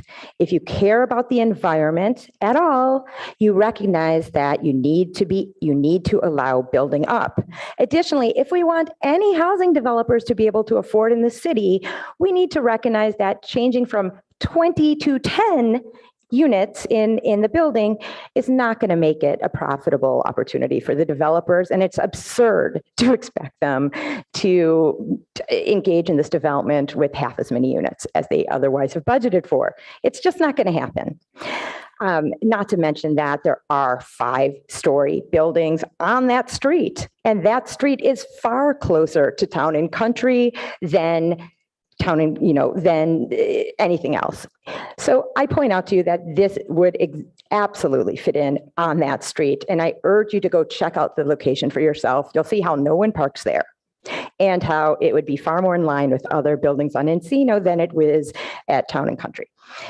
So I urge you to consider this project. I also, quickly want to point out that two other important things about this are, one, it's one of the few home ownership opportunities that at least I've seen before the council in a long time. You all are probably aware of the troublesome current trend in the United States, in California, and in our area, Palo Alto, the current trend of reduced ownership of housing. Home ownership is basically one of those fundamental tenets on which our country was founded. Home ownership is helpful for community stability. It's helpful for families, and we need to encourage that opportunity, not to mention that it contributes to our tax basis. That helps our public schools. Everything about that opportunity of home ownership is important. And although the price tags of 1.3 and 1.65 million might seem high for condominiums, this is so much more affordable than any single family home in comparable move-in condition. I think, if we're going to put forth a strategy of multiple types of homes across many price points and many, including home ownership opportunities, we should embrace this project, including its height, so that it'll be affordable to the developers. I think, and sustainable for our future. Thank you for considering. Thank you. Our next speaker is Aram James, to be followed by Winter Dellenbach. Hello, can you hear me? Yes, we can. Okay, so I support this project. I would like to think that we've got to be realistic, that we should be able to go somewhere between 7 and 10 floors and make at least the additional floors that I'm commenting on, not to just be below market, because often below market is deceptive. It means maybe 5% less than the other units, but make them very, very low income units for sale to assist further along the road with the rental requirements, but also to add in, I would like to add in a component of reparations. The developer can afford this. They'll still make big profits. Town and Country will come out extremely well. By the way, I can't see the clock, so I apologize, but if you could put that up, that would help. I think the additional tenants at the complex would give their business to Town and Country. I'd like to see lovely murals painted on the side facing Town and Country. I'd like to see a garden park on top of the complex. So I think this is a win-win for the citizens of Palo Alto, the community of Palo Alto, but I do believe that the developer is going to have to do more. They're going to have to go up to somewhere between 8 and 10 stories and make that for very low income homeowners, and at least 20% of all the units earmarked for African-American community members. Thank you very much. Thank you. Our next speaker is Winter Dellenbach, to be followed by our final speaker, Evelyn Shen. Welcome. Hi, I wasn't going to talk about this, but then I saw what it looked like and I couldn't help myself. I was taken aback. So I know this site really well. I go by this site all the time. I know exactly where it's going because there's a chain link fence around it. So indeed, it's on a parking lot. It's on an asphalt parking lot. And then you go out to the street, Encina, which is pretty darn narrow, and more asphalt. So it's a heat island. This is a heat island that this is going on. So this building, it was designed not with a heat island in mind. So if I were giving a little tutorial on explaining to somebody what a heat island is and what a residential building on a heat island, how not to design it, this would be my poster child. So on the top floor, you got an overhang. And then from there down, no overhangs, tons of huge reflective glass. You've got some metal decoration, some sort of stone was mentioned. And it is a hot box. And the AC is going to be going in there 24/7, way too much. And we're in 2022, and we know what is going on and what more is going to be happening in the near future. And there was no nod to thinking about the site, where this is going, what, how hot this was going to be. There, we see, at least initially, there's no possibility of landscaping because this thing is built out to the edges of the asphalt property. And I just wanted to point that out. And not just talking about this project, but projects that are coming our way in the future. It seems to me that if this is an example that we are building in such 20th century thinking about how we design buildings when we could do just natural kinds of designs. I'm not an architect, but I know that they're there, just passive design that could give us a leg up on all kinds of sustainability, less use of AC, et cetera, et cetera. Just wanted to point that out. Also, Encina is very, very narrow. Now, I also want to say I am not against housing in this spot, contrary to what I may sound like. I'm rather thrilled that we're thinking about a housing development in North Palo Alto, given that I live in South Palo Alto. But I just wanted to get that off my chest. We can do better than this design. Thank you. Excuse me, thank you. And our final speaker is Evelyn Shen. Welcome.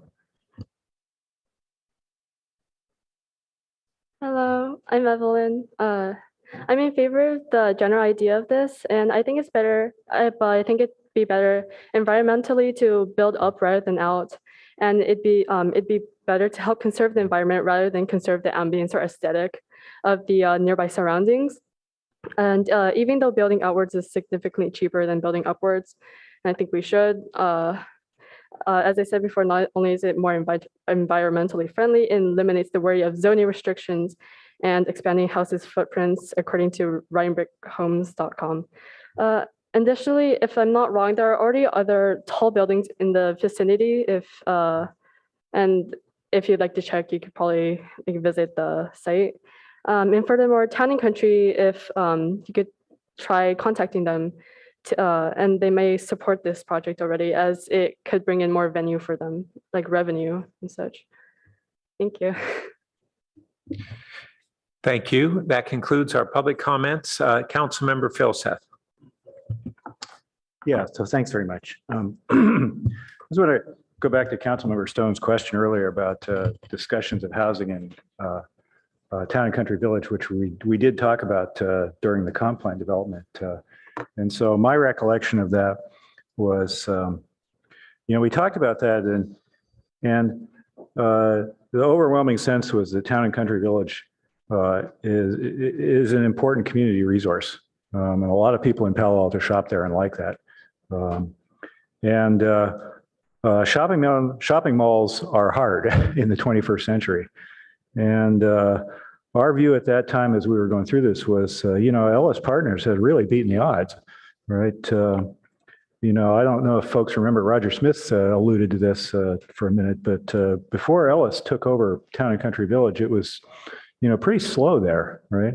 And Ellis turned it around and there's a lot more people and shops and so forth there than there were before. And I think the concern we had when we went through the topic of housing in, when we were doing the comp plan was, it wasn't that we were opposed to housing. It was that, we thought Ellis had done a great job with the place and we didn't want to constrain him too much. That is, if Ellis wanted to put housing to replace some of the retail in the Town and Country Village with housing, my recollection is, we would have been okay with that, but we didn't want to mandate that because we didn't think having the city co-curate Town and Country Village was a good idea for anybody, right? So that's my recollection of those days. And so I don't know that we were opposed to housing, but we wanted some guidance from Ellis whether they wanted it there. Now, putting condos over a parking lot in the back of the city, in the back of the property there, that's not the same as swapping out to Ambassador Toys for housing or something like that. So I don't think that one doesn't. I don't think we should consider that way. So that being said, And, I think, this is a reasonable location for housing, especially upscale housing, for all the reasons that people have said, I mean, it's walking distance to Trader Joe's and the train station and Phil's Coffee through the Homer Street underpass and so forth. So it's a perfectly reasonable location, and actually it's kind of creative putting housing down there, right? That said, the truth is we don't need it to hit our arena targets because we got a plan and this isn't in it, right? So that's not an issue. But again, but it is a reasonable place for housing, especially upscale housing. And I'll bet those units will be worth more than $1.5 million too, at least the market rate ones. So the concern here is really, for me, is kind of, it's kind of Ellis Partners, actually. Ellis Partners has been sort of, been fairly clear about, they're concerned about that. And I think we ought to take that seriously. I mean, I think Town and Country Village remains an important retail community resource, right? A lot of people in Palo Alto like that. And I think the community is best served if Town and Country Village continues to thrive. And so if the operator who has proven that they can run a shopping mall in a successful community shopping mall in an era where that's very, very difficult, right? If they think that, if they got concerned about that, I think we ought to listen to that. Let's see, other things, again, for a tall building, it's next to the Opportunity Center and Palo Alto Medical Foundation. It's not next to the neighborhoods, and I think that is relevant. I can say that I think if this project were proposed next door to 800 San Antonio that we saw last week and we all liked, I think that there would be no issue there.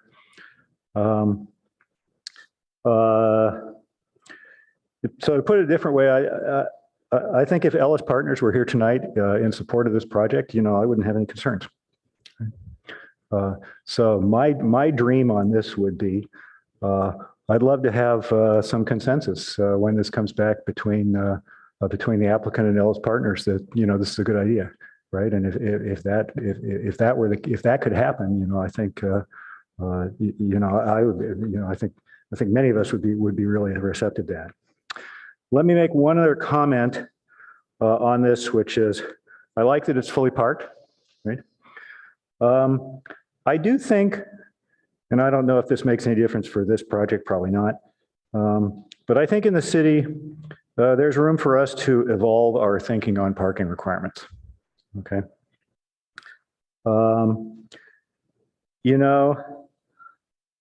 The primary concern, I think, for us in local government on parking mandates and requirements is that, if you have buildings that don't have enough parking to meet their demand, there's a risk that the extra cars will flood into the surrounding neighborhoods, right? And that's not what we want. But not every location has surrounding neighborhoods, right?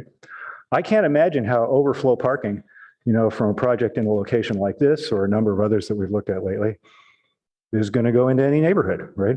I mean, in this case, it could conceivably go into the Town and Country Village parking lot, but I suspect that, there will be plenty of checks and balances to prevent that from happening.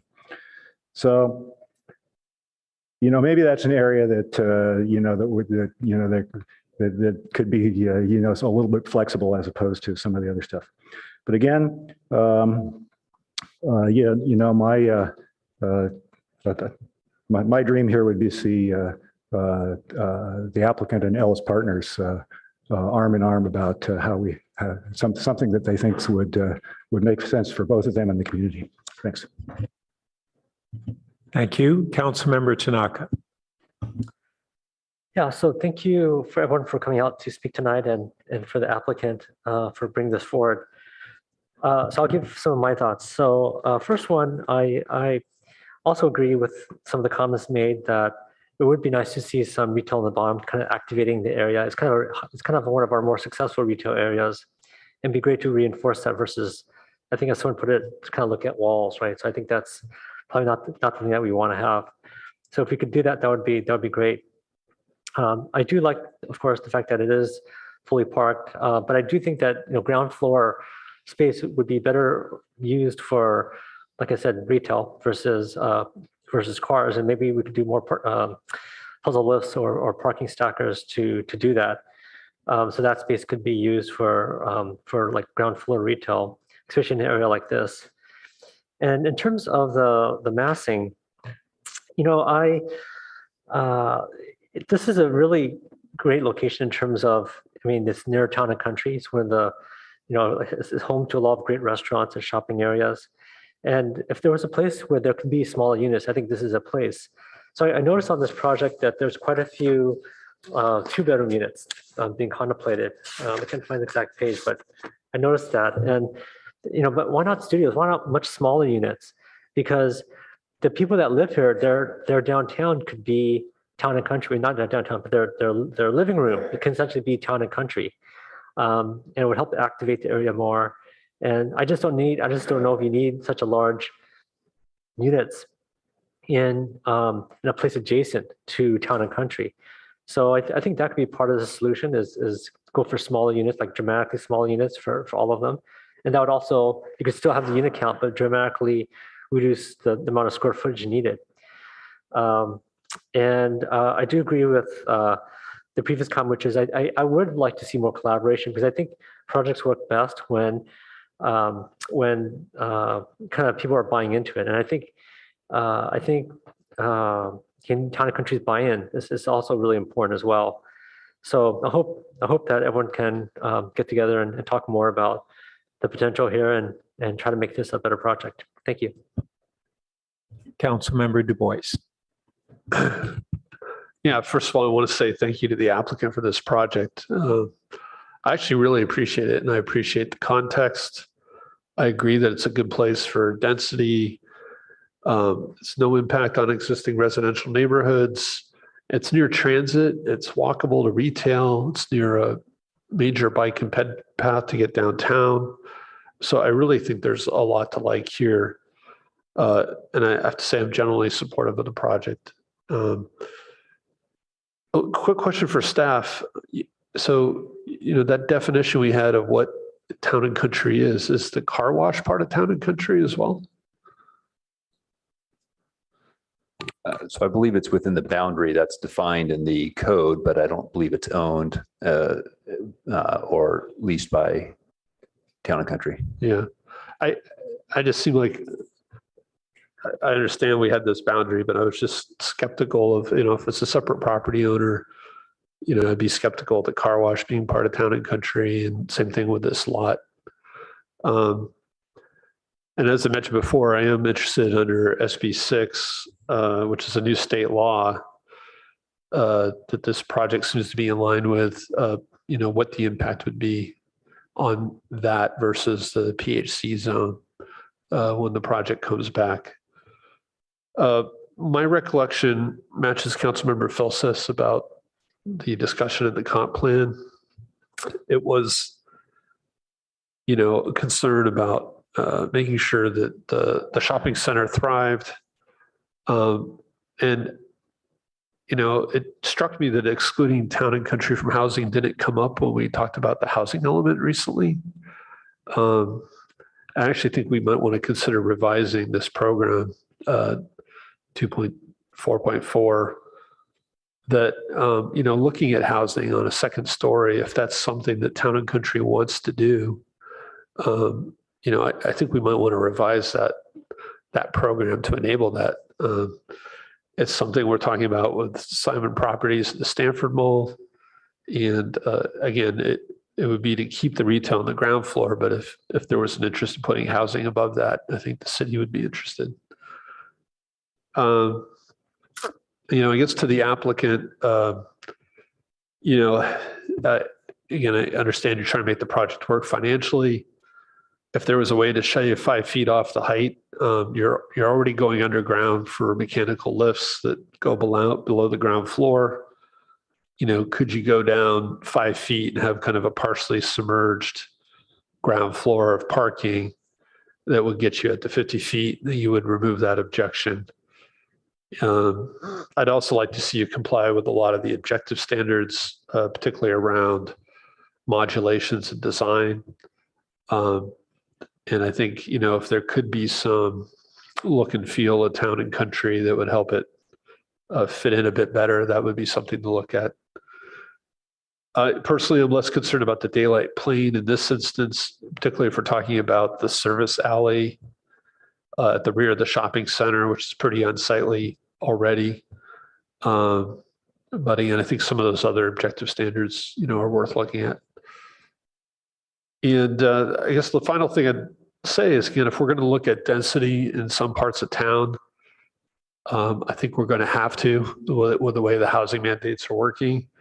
And the question is where? And doing it in a commercial district like this site is something I believe that we're going to have to do if we want to really protect the quality of life of homeowners, in our residential neighborhoods. So for me, this project ticks a lot of boxes. And I think with a few tweaks, it could easily go through the council. So again, thank you for bringing this project forward. Councilmember Cormack. Thank you, Mayor Burt. Good evening. Thanks to folks for coming out and sharing your thoughts. I find this a pretty unusual and clearly uncontemplated situation, since I think it was a surprise to, generally collectively that there might be an opportunity for housing here. So I want to recognize that up front. And I think the crux of the matter listening tonight to the discussion is how things look versus homes for people that actually be a really great place to live.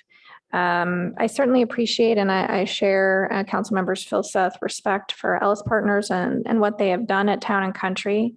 But I didn't hear them describe any economic impacts. It was mostly aesthetic concerns. And when I think about what Councilmember Du Bois was saying in terms of the service alley, I appreciate the interest in maybe more of a step back, but I think the height here, as others have mentioned, is consistent with the Opportunity Center, which is another, place where people are living nearby. So interesting to think about stepping down, doing sort of a half and half in terms of parking, but I'll just say this is literally in a parking lot. So I'm not overly concerned about people seeing parked cars on the first floor, even if there's more, transparency or something coming through. So I certainly am interested to see this, and I think there would be a ton of demand. And we talk about, residential homeowners, but these 20 families would be able to live there. And I, as always, disagree with the proposal that we should have micro units and have as many small units as possible, because one of the reasons people would want to live here would be to be close to some of our fantastic schools. So I think a 2-bedroom is, kind of the minimum that families would be interested in. So again, I think this is an unusual proposal, and I do think it makes sense, and I hope that there's an opportunity for the neighbor, Town and Country, and the applicant to work together. But in general, I think this would be a great place to live. Well, thank you all. And since I inappropriately jumped into comments during the question period, I won't offer any more. I think that concludes our study session. So thank you to everyone.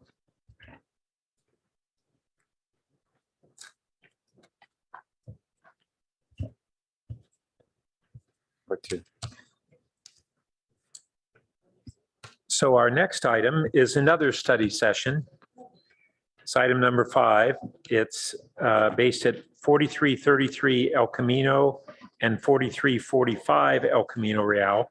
It's a request by Toll Brothers for pre-screening of their proposal to rezone those properties from CS to PHC,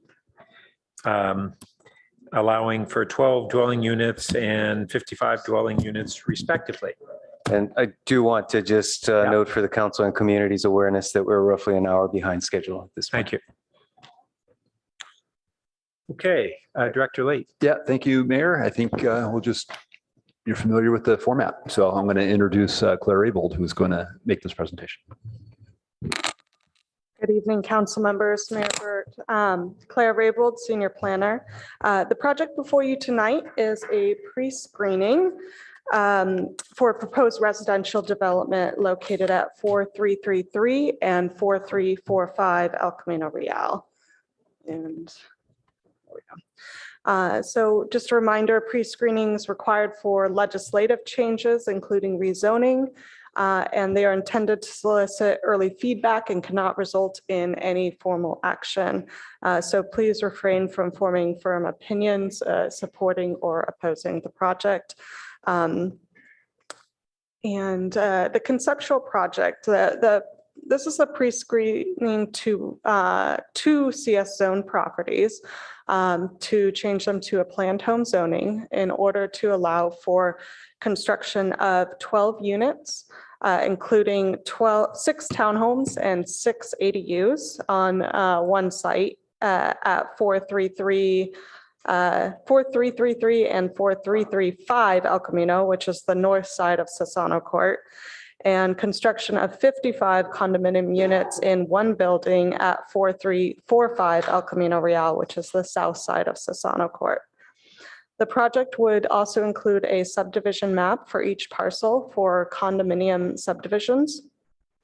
And the 12-unit development on the north side of Sasano Court replaces about 6,500 square feet of retail and personal service space, which is currently Peninsula Piano Brokers and Massage Envy, as well as about 18,000 square feet of hotel space, which is currently the Country Inn Motel. The loss of these spaces would result in a net loss of revenue from sales tax revenue and transit occupancy tax, roughly on the order of about $100,000 to $200,000. However, there would also be a 1% additional property tax assessed on the increase in value of the property from the new development, and the city would receive approximately 9.4% of that additional property tax. So there would be some increase in that. The project would meet basic requirements identified by council, which include at least 20% of the units being provided at below market rate, with a few different options for compliance, as well as no net increase in housing units, or in jobs, net increase in housing units. The project is located to the border of City of Mountain View and City of Los Altos. The VTA Line 22 bus stop is immediately adjacent to the project site, and the site is just under 1 mile to the Caltrain station. There are no low-density residential uses adjacent to the site. Surrounding uses include office and hotels in the City of Palo Alto, hotels in the City of Los Altos, and a high-density mixed-use development in Mountain View. Across the street in Los Altos, there's also currently a gas station. However, the Los Altos City Council last Thursday approved a high-density residential development on that site. And just for reference and comparison to the project, the development in Mountain View is 65 feet tall and 95 dwelling units per acre. The project approved in Los Altos is 63 feet tall and 70 dwelling units per acre. So the project being proposed tonight, Site A, which is north of Sasano Court, this is the 12-unit portion of the development, is proposing a floor area of 1.02 to 1 versus what's required by code currently, which is 0.6 to 1. The HIP on this site would allow for 1.5 to 1.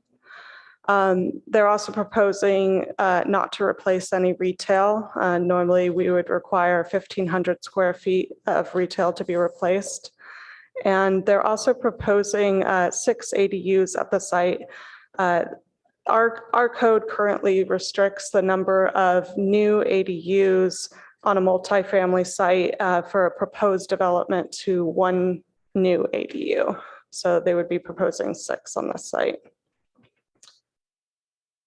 And Site B is proposing a height of about 60 feet for most of the development, 69 feet for the elevator, and access to the rooftop deck. Proposing a floor area of 2.36 where 0.6 is allowed.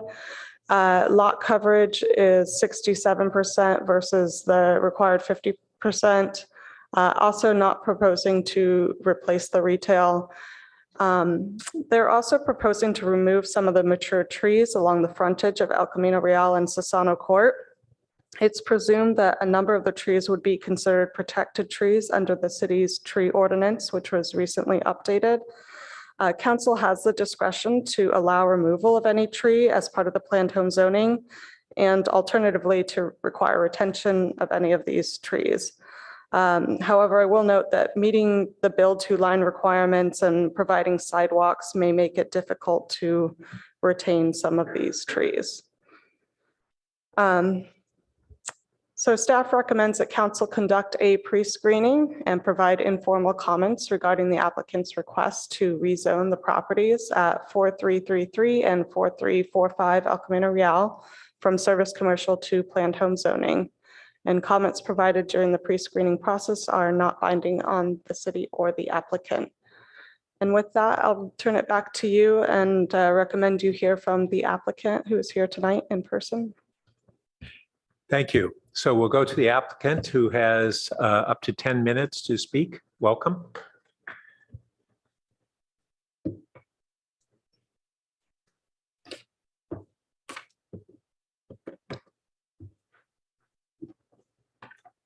Do I need a speaker slip? Do I put that in there? No? Okay. Cool.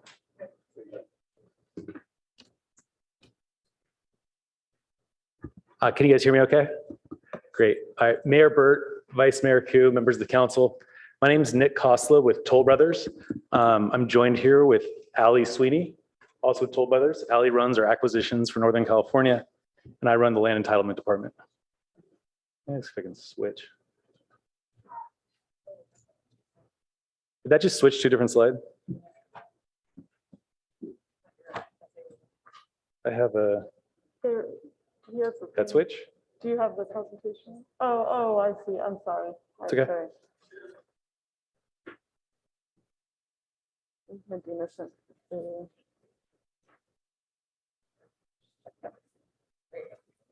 Great, thank you. Well, let me see if I can. Okay, great, thanks. So just a little bit about Toll Brothers. I don't know how familiar you are with the company. We're based out in Pennsylvania, and now we're active in about 25 states. So about half the country. So you guys can see it down there too. Great. Our local office is based in Pleasanton, California. Our Pleasanton office covers all of Northern California, including the Bay Area. Currently, we have projects active, kind of around the loop of the Bay. So we're in Danville, we're in San Ramon, we're in Pleasanton, we're in Sunnyvale, we're in Santa Clara. There's a couple great projects in Marin we're trying to get. Got a nice project on the ocean that we're working on right now. And we got real excited when the owners of the properties that you're looking at tonight came to us. We went through a bunch of discussions over the last several months to see if there was a land plan that would work for the family that owns it. So the family owns the Site A and the Site B. The family actually operates the motel that's on the site. And then, as you heard, there's a couple different retail businesses that are on the Site A. When we first started to look at this area, we got pretty excited because it looked like it was tucked into kind of a corner of your city. There's already some higher density happening there. We didn't realize that those were in two different cities, actually. So as was mentioned in the staff report, thanks for that, Clara. Mountain View and Los Altos have recently approved some multifamily projects. One's already built and one is being built in Los Altos. And then behind our project area is a 3-story condo building. And then to the left, I guess, if you're looking at it, is a 4-story hotel. So looking at this, we thought, okay, from our dwelling units per acre, we're looking at 55 DUs per acre for the condominium site. And on the other site, we're just looking at 6 townhouses with 6 ADUs incorporated into the site. So let's look at the townhouses real quick. So up to the top of the parapet, we're at 35 feet, which I think conforms to the city's height limit. To get, we've been very successful with rooftop decks lately, especially after during the pandemic we're still in. People want that extra open space. So I'd say the last 3 years, most of the projects that we've been working on all have rooftop decks. So we're proposing rooftop decks, and in order to get a rooftop deck, to make sure that you can get to the deck and not get rained on or have the elements pour into the building and then you get sued because there's waterproofing issues, which has happened. We have to get that extra that height to get either an elevator or a stairwell in there. And we push them back as far as we can so you can't see them from the street, or at least minimize visually how you can see them. As far as floor plans go, and we went back and forth with staff on the ADU concept we had. We've noticed that other cities, if you can put an ADU within a townhouse, visually you're just looking at one unit. You're getting 2 units in one. And the benefit of that for the city is, one, you could count those ADUs towards your RENA allocation if you wanted to. So from the city's point of view, that's good. And also just from a general point of view, if a townhouse costs $2 million, just throwing out numbers, and you could rent that ADU for, let's say, $2,500 a month, you're actually making 2 units more affordable, because that townhouse unit, someone could essentially, if there was 0 down, it's $1.5 million for them. At $2,500 per month for the ADU unit, that's subsidizing about $500,000 for the overall project. So we found that it's a good, and some people want to do that. And we found in other communities, other people just want to keep it as just an ADU that either for in-laws or people who want to live there. So here's kind of one of the street scenes that we put together. For some reason, there's a Porsche. Every car is a Porsche. Those interesting. And also we've got our townhouse architect and our condominium architect that are somewhere virtually right now. So if you have any questions for them directly, they can chime in. Site view, our condominium building. Again, we go up to 60 feet. I think we're 59 point something. That's lower than the building that's next door to us and the building across the street from us. It's also lower density than those 2 projects around the corner. We have to get that extra like 8-9 feet so that we can get, again, the waterproofing to get people on the roof. We've tried to just to do 2 structures, elevators, to get folks to the roof. And again, those are pushed back far enough where I don't think you'll see them from the street. Floor plans, we went 1, 2, and 3 bedroom. Our 1 bedroom started about 800 square feet. And that goes up to our 3 bedrooms, which are 1,800 square feet approximately.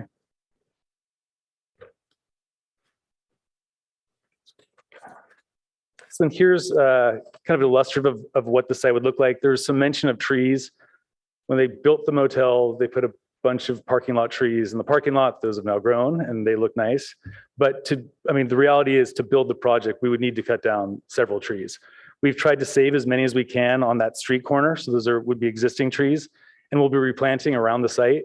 But certainly that's something we'd love to hear the thoughts on the tree removal that would need to occur. And there's lots of ways that we can mitigate that. We've got a project right now in Sunnyvale where we actually removed 9 trees, planted them somewhere else for a couple of years, and then replanted them at different places, either on the project site or somewhere throughout the city. And we also, the same person, we can buy fully grown 20 or 30-year oak trees, olive trees. It's a tree farm that we can also plant if that was something the council wanted to discuss.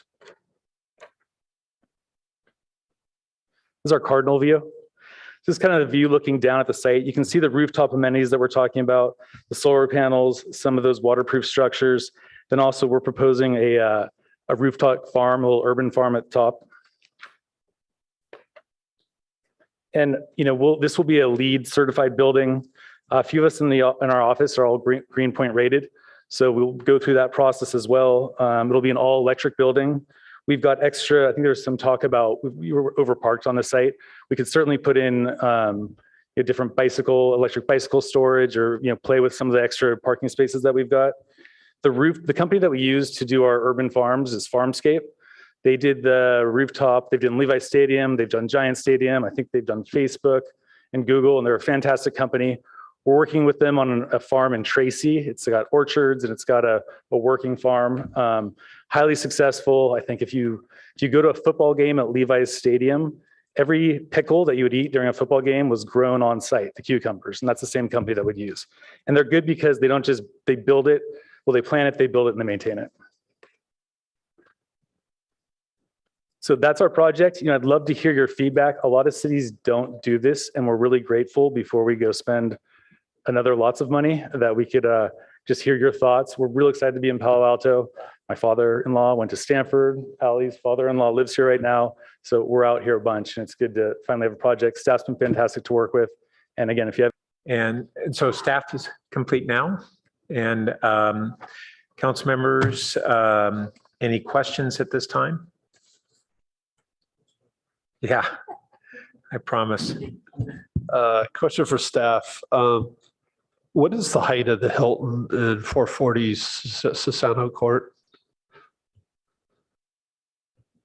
I believe it's 50 feet.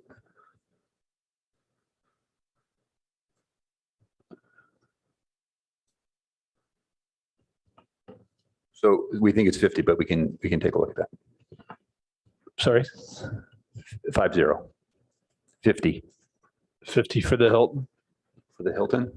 And then the other adjacent property, the condos behind it? Do we know? So, sorry, Councilman, we don't have that immediately in front of us, but let's see what we can find out. And do you know how far it is from the RM20 zone? We can find out for that. Find that out. If you want to ask those questions, we can research that and we can come back to you. Yeah, I mean, these are just seem like the adjacent properties. And then there was a bit here about, I guess there'd be air rights for the condos. I mean, that's just a typical condo setup, right? Yes. But the concept here is we'd also have air ADUs for each air condo. Is that right? The ADUs would be part of the. My understanding from the applicant is their intent would be to subdivide as 6 total condominium air units. So it would be 1 townhome and 1 ADU on each air parcel. Oh, okay. Thank you. Those are my questions. Councilmember Cormack. Thanks for staff. I'm on A16. I just want to be sure I understand this is an actual ADU, not a JADU. When I first looked at the plans, it looked like, but no, it's a completely separate entrance. And if you wanted to get from the ADU to the townhome itself, you would have to go outside. Correct. Okay, thank you. Councilmember Stone. Thank you, Mr. Mayor. Just a few questions. For staff, are there other locations along El Camino where residents place their trash for pickup along El Camino? That's sort of my understanding of the report here. It's saying that as of now, that's what's going to have to happen. So on certain sites, it does get picked up along El Camino. It kind of depends on how they were, a number of sites were originally designed. I don't think the preference is to have the pickup be on El Camino if other options are available. But on certain sites, there's not really an option. I think there's potential that there could be something worked out on Sasana Court for this one, in my opinion. But and how well does that work with other locations that do that? I mean, does that create traffic problems where trash pickup is happening? Is it unsightly? I mean, do you have any experience with that, or? Do you mean if it happens along El Camino, or if it happens? Well, you said it does happen along El Camino and other parts of the city. Do you have any feedback for how that operates?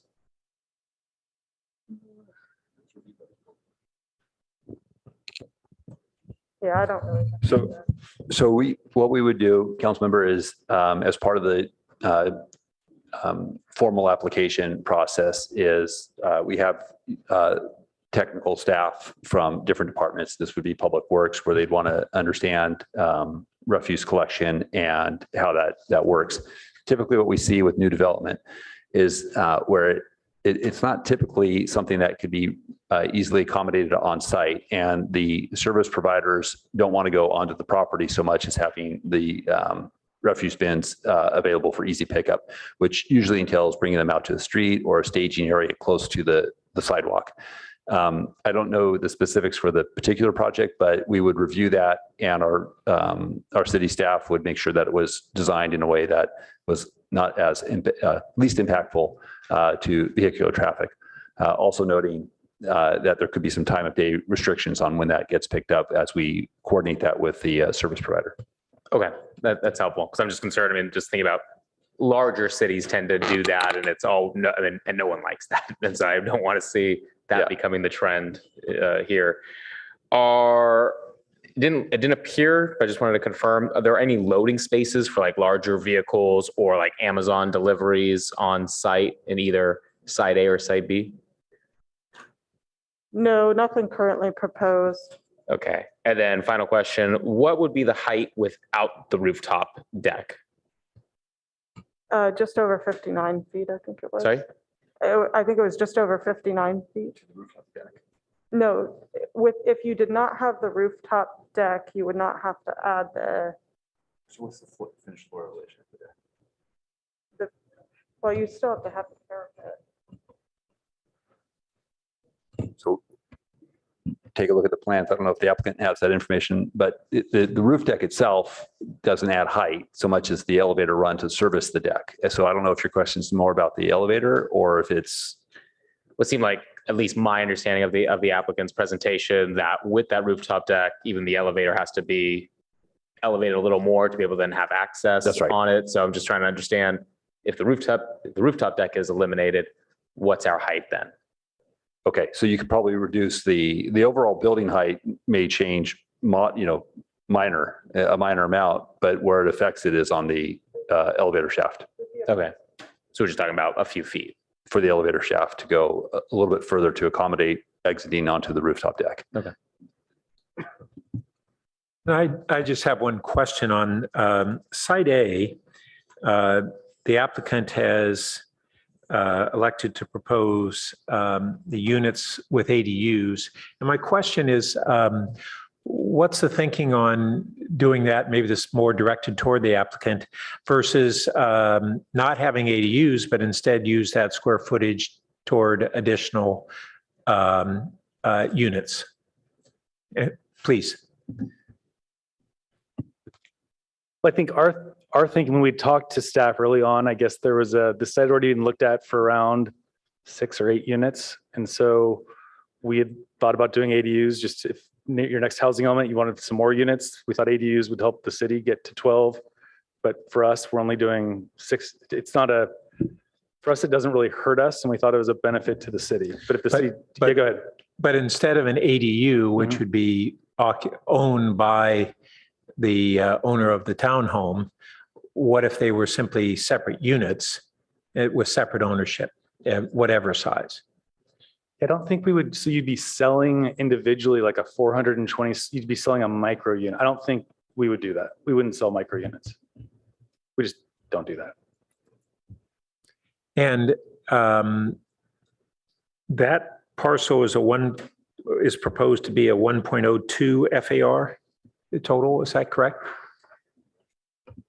Yeah, in the plans it's referenced as 1, but when I did the calculation, it was 1.02. And then I would note that our code actually takes out the private street from the lot area. So it may actually be more than that. Okay.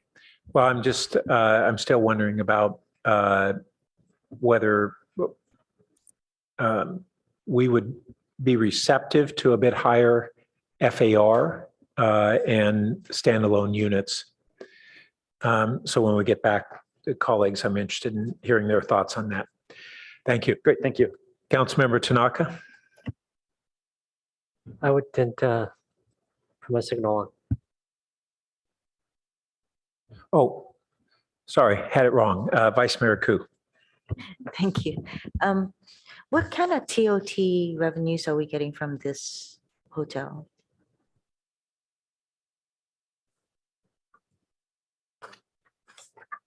From the current From the current hotel? Yeah.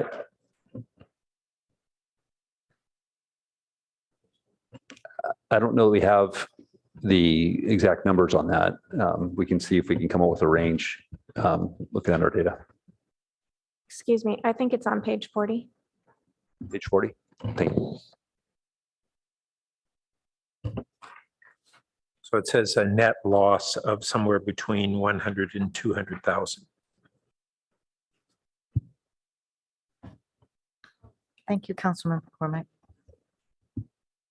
Okay, at this time, we'll go to members of the public who wish to speak on this.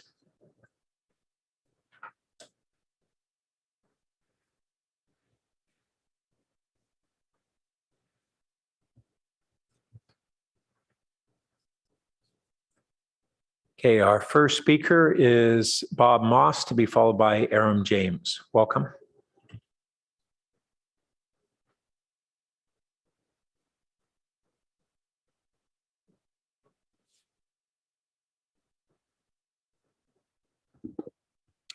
Thank you, Mayor Burt and council members.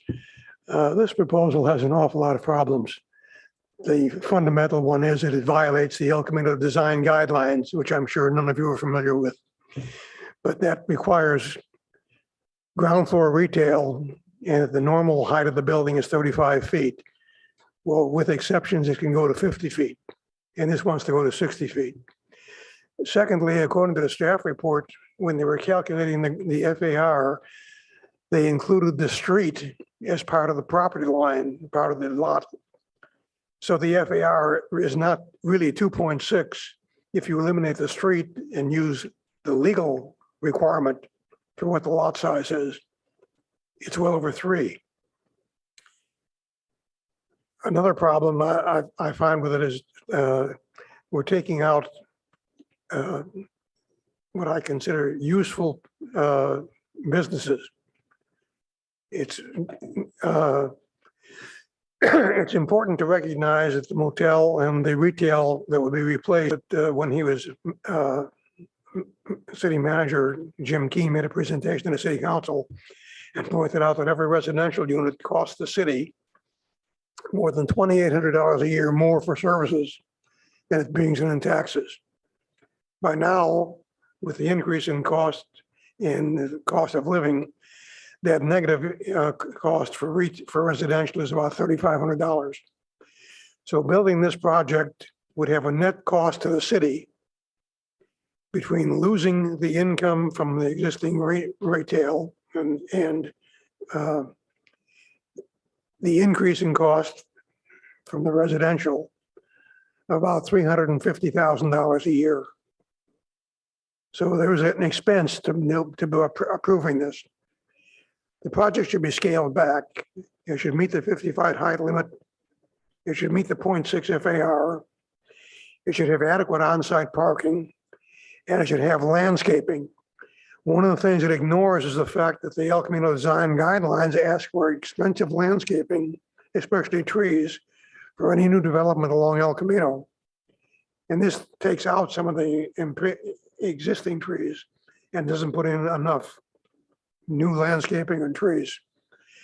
I think this should go back for a complete redo and be required to meet the actual design guidelines of the El Camino design and the city council staff report requirements. Thank you. Our next speaker is Aram James, to be followed by our final speaker, Rebecca Eisenberg. Welcome. Yeah, so I think that we should be going up more. I think right around that area, we're talking about, Mountain View putting up, 8 stories? They're more realistic in terms of what the future is going to bring to Palo Alto and the rest of the planet if we're going to be able to house people and not have thousands and thousands and thousands of people on the street. Bob is right. We're probably going to lose a little bit to retail, but we're going to gain numbers towards our arena commitment. I would only ask that Toll Brothers, who I know is one of the richest developers in the country, really commit to more units going up. Like I said, if we do 60 feet here, then we can go back to the project we discussed earlier at Town and Country and easily go, like I said, the 7 to 10 stories there. Ask both developers to have 20, 30, 40% of their units be very low income housing, okay? They're gonna still make profits. I know they are, and they're gonna feel good about themselves. Otherwise, let's bring in Habitat for Humanity that just did some projects in Redwood City that I sent you an article about. But yeah, I'd love to see Toll Brothers in here. I'd like to see the decks and let them go up, like I said, to 7 or 8 floors. And I'm asking Toll Brothers to reach out and do something around the reparations issue. Palo Alto's done everything they can to drive Black people out of this community. Let's bring them back in. Let's bring them back into beautiful Toll Brother housing. I love the idea that you're going to have, gardens, and they're not going to just be abandoned after they're completed. That the people that put in the gardens are going to service them, keep them up to date. And I heard the developer say that if the city wants full growth trees replaced on the site after they take down trees, they're amenable to that. This group seems like they're trying to do their part to help us make the arena, put in beautiful housing, and they're going to work with the city. But again, the reality of urban America, and we are part of urban America in the Bay Area, is we're going to have to start thinking about 8 and 10 stories. So Toll Brothers, let's think about doing that as well. And I love the ADU concept as well. Okay, so let's think about this. Congratulations to the Toll Brother if you can make this happen at a larger scale than you're suggesting. Thank you very much. And our final speaker is Rebecca Eisenberg. Welcome. Thanks again.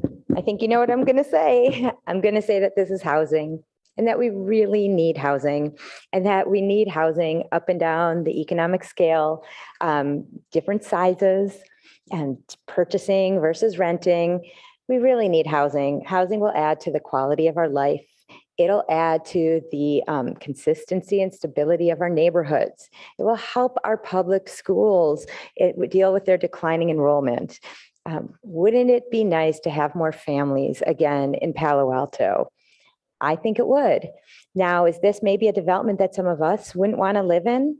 So then we don't live there. That's okay. But I can be pretty certain that other people will want to. Now, as to the people who are arguing that the former use of the site, the hotel, is a superior use, I hear you. I think that's a really adorable hotel. I do. And that said, we can't force hotel operators who are interested in selling their business to stay in business and keep their hotels open. That is not something that is an option for us. Yes, it might be sad that the hotel is leaving operation, but I think we need to be realistic. Replacing the hotel with housing is far more in line with our explicit public policy, AKA what's in our best interest as a public interest, than say replacing it with commercial office use, as is happening in other places like near Fry's and like at 123 Sherman. I think it's important for us to move some of our commercially used sites to residential in order to counteract those residential sites that are being moved to commercial, like Fry's and 123 Sherman. There is one area that I want to nitpick with, and with due respect, I do not think that there is any scientific backing for the ability to transplant trees. When a tree is old, it cannot be moved, according to the bulk of the scientific research. I think we need to accept that. There's a lot going on underground when it comes to trees, a lot more even than our scientific community quite understands. And I think it's up to us to be realistic about these trees. If this development can be built in ways that preserve our tree canopy, that is extremely important from a climate action point of view. It is older, mature trees that actually convert carbon to oxygen. In order for us to actually meet our goals, our sustainability goals of 350 carbon, we need to preserve our trees.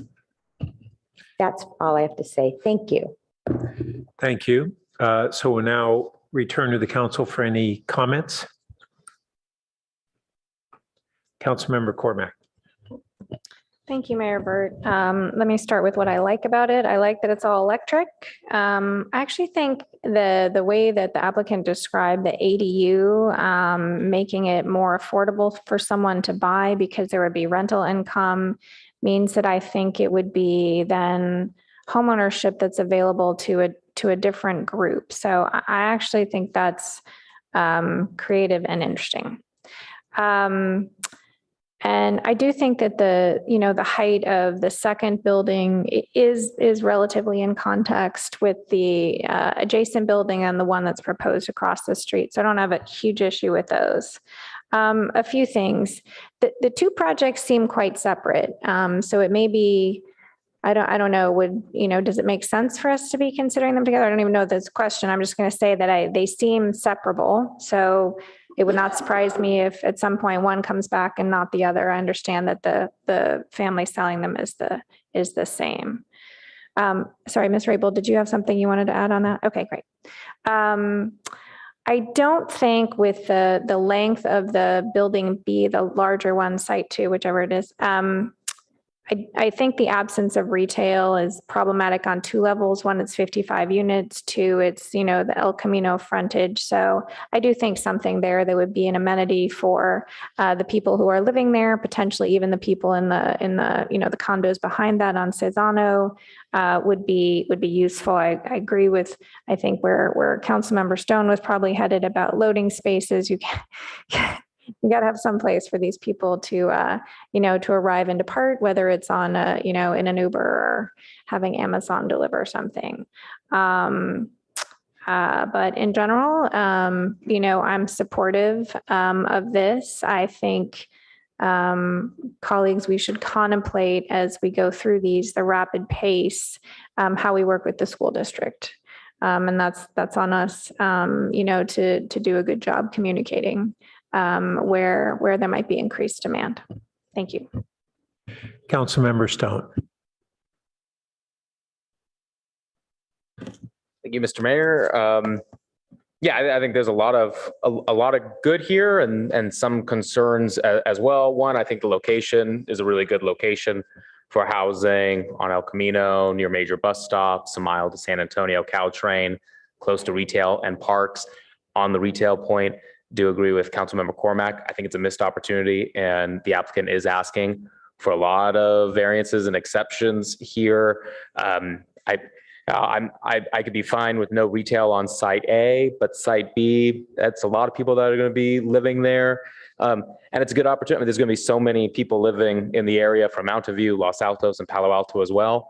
I think it's going to get a lot of traffic and can help offset some of the tax dollars that we're going to lose from there. So I would encourage the applicant find a way to get retail there.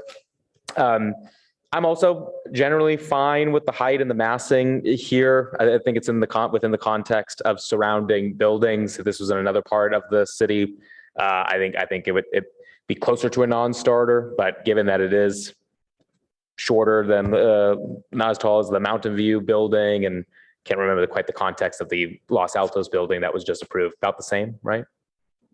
That was 63 feet high. Okay, thank you.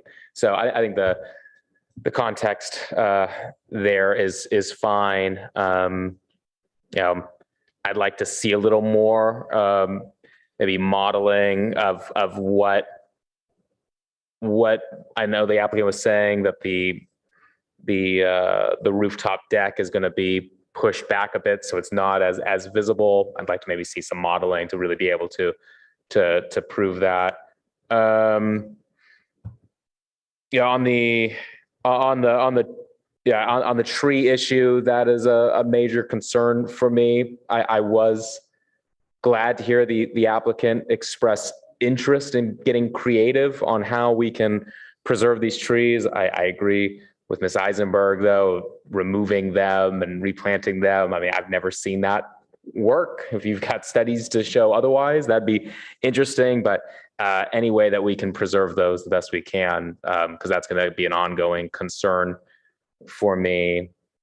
But yeah, I'm worried about the trash collection. I hope that can be addressed, and especially on site B too. I mean, just that's too massive of a building to not be able to have some place not only for trash to be able to pick up, but also Uber drops and Amazon deliveries. I mean, I'm in an apartment complex far smaller than what is being proposed here, and we get Amazon deliveries 4 or 5 times a day, and so that's just going to be ongoing. I'm torn on this idea of the ADUs because I like Councilmember Cormac. Well, I do, thank you. But in agreement with Councilmember Cormac, yeah, I thought that was an interesting idea. I am concerned about some precedent that may set for multifamily, and I think where the mayor was going with some of his suggestions as far as the increasing FAR to get more actual units in there, I'd be definitely supportive of that. So I think there's more that could be done on site A, but I really like the creativity that you're bringing forward to try to make some of those units that are not very affordable to, in my eyes, but that I see as a path to making it a little better. And I think those are all my thoughts for now. So thank you for bringing forward the project. Generally, I think it's a good one, but definitely room for improvement. Councilmember Du Bois. Yeah, let me start with parking. So somebody's touched on that. So I think two properties together have enough parking in total, but not individually by site, the way I read it, and that the ADUs are not parked. So, I think I'd like to see like a single condo association for both sites. And if there was an opportunity, for a condo on site A to have as part of its deed a parking spot on site B, that could really work. It would be fully parked. Also, I think the condo associations essentially manage things like the trash and put that on Cicero Court. And I'd urge council maybe as a condition of approval to, think about how we encourage making sure this is fully parked, to maybe, again, exclude it from a future RPP. I do feel like the height is excessive. So 66 feet plus potentially 15 for mechanical, could go up to 81 feet. Our Palo Alto limit is 50. And, I'd like to see a commitment to reduce the height. And we just saw a 5-story building a few minutes ago that was 55 feet. This is a 5-story building that's 66 feet. So it feels like you could squeeze the height per floor. And I do think the context with the Palo Alto properties is important. So it's next to the Hilton. It's next to a 3-story condo that's abutting the property. I was kind of thinking along the same lines as Mayor Burt, that I'd really like to see an alternative to this idea of each townhome gets an ADU. And I am concerned about that precedent. Right now, our ordinances are that a multifamily lot gets 1 ADU total. But I would be more interested, if you went to 12 units instead of 6, and even, considered selling, those micro units. I do think we're losing 25,000 square feet of retail, having at least 1,500 feet of retail if it's one project, or this would be 3,000 square feet if it was considered 2 separate projects. But I think we need some retail. And then, Palo Alto really likes its urban canopy, and I think the protected trees are going to be a challenge.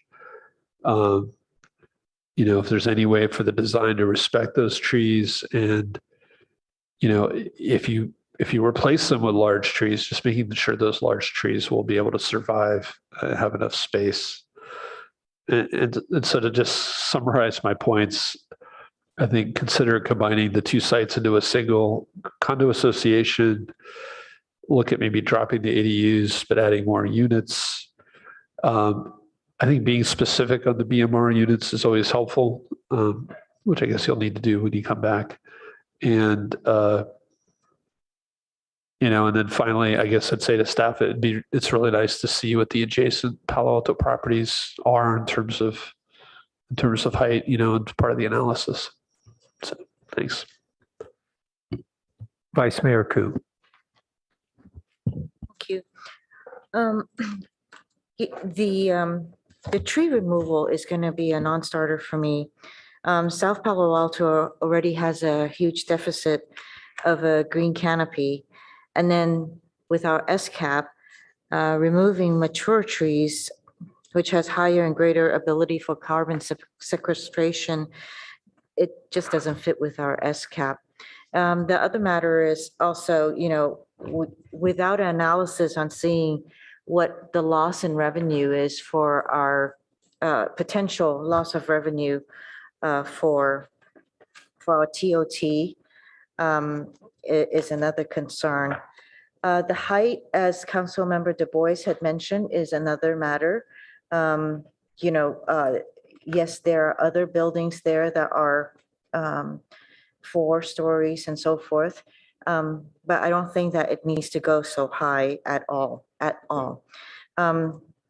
Council members have mentioned previously, there's potential of the refuse collection.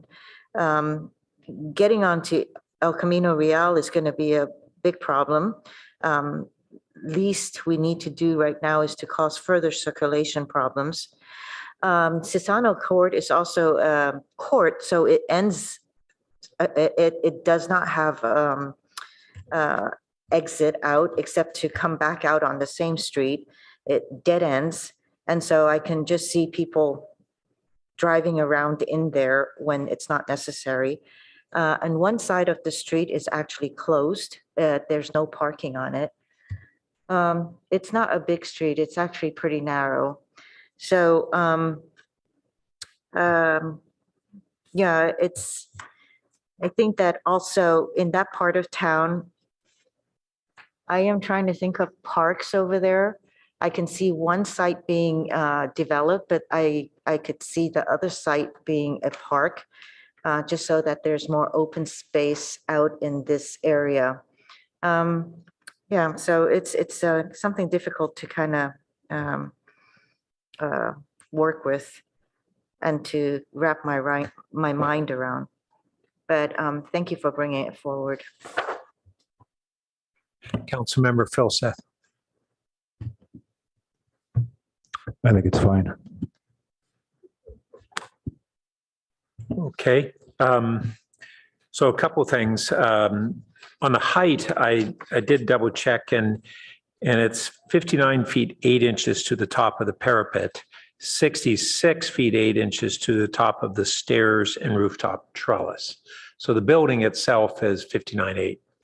Still a question for us, but I just want to clarify that.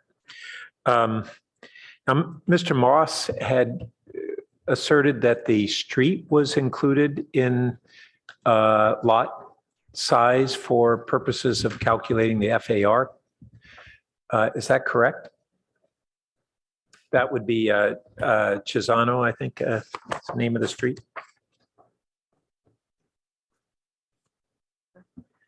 Yeah, he was referencing, so my understanding is that there would be the drive aisle on site A would need to be included as a private street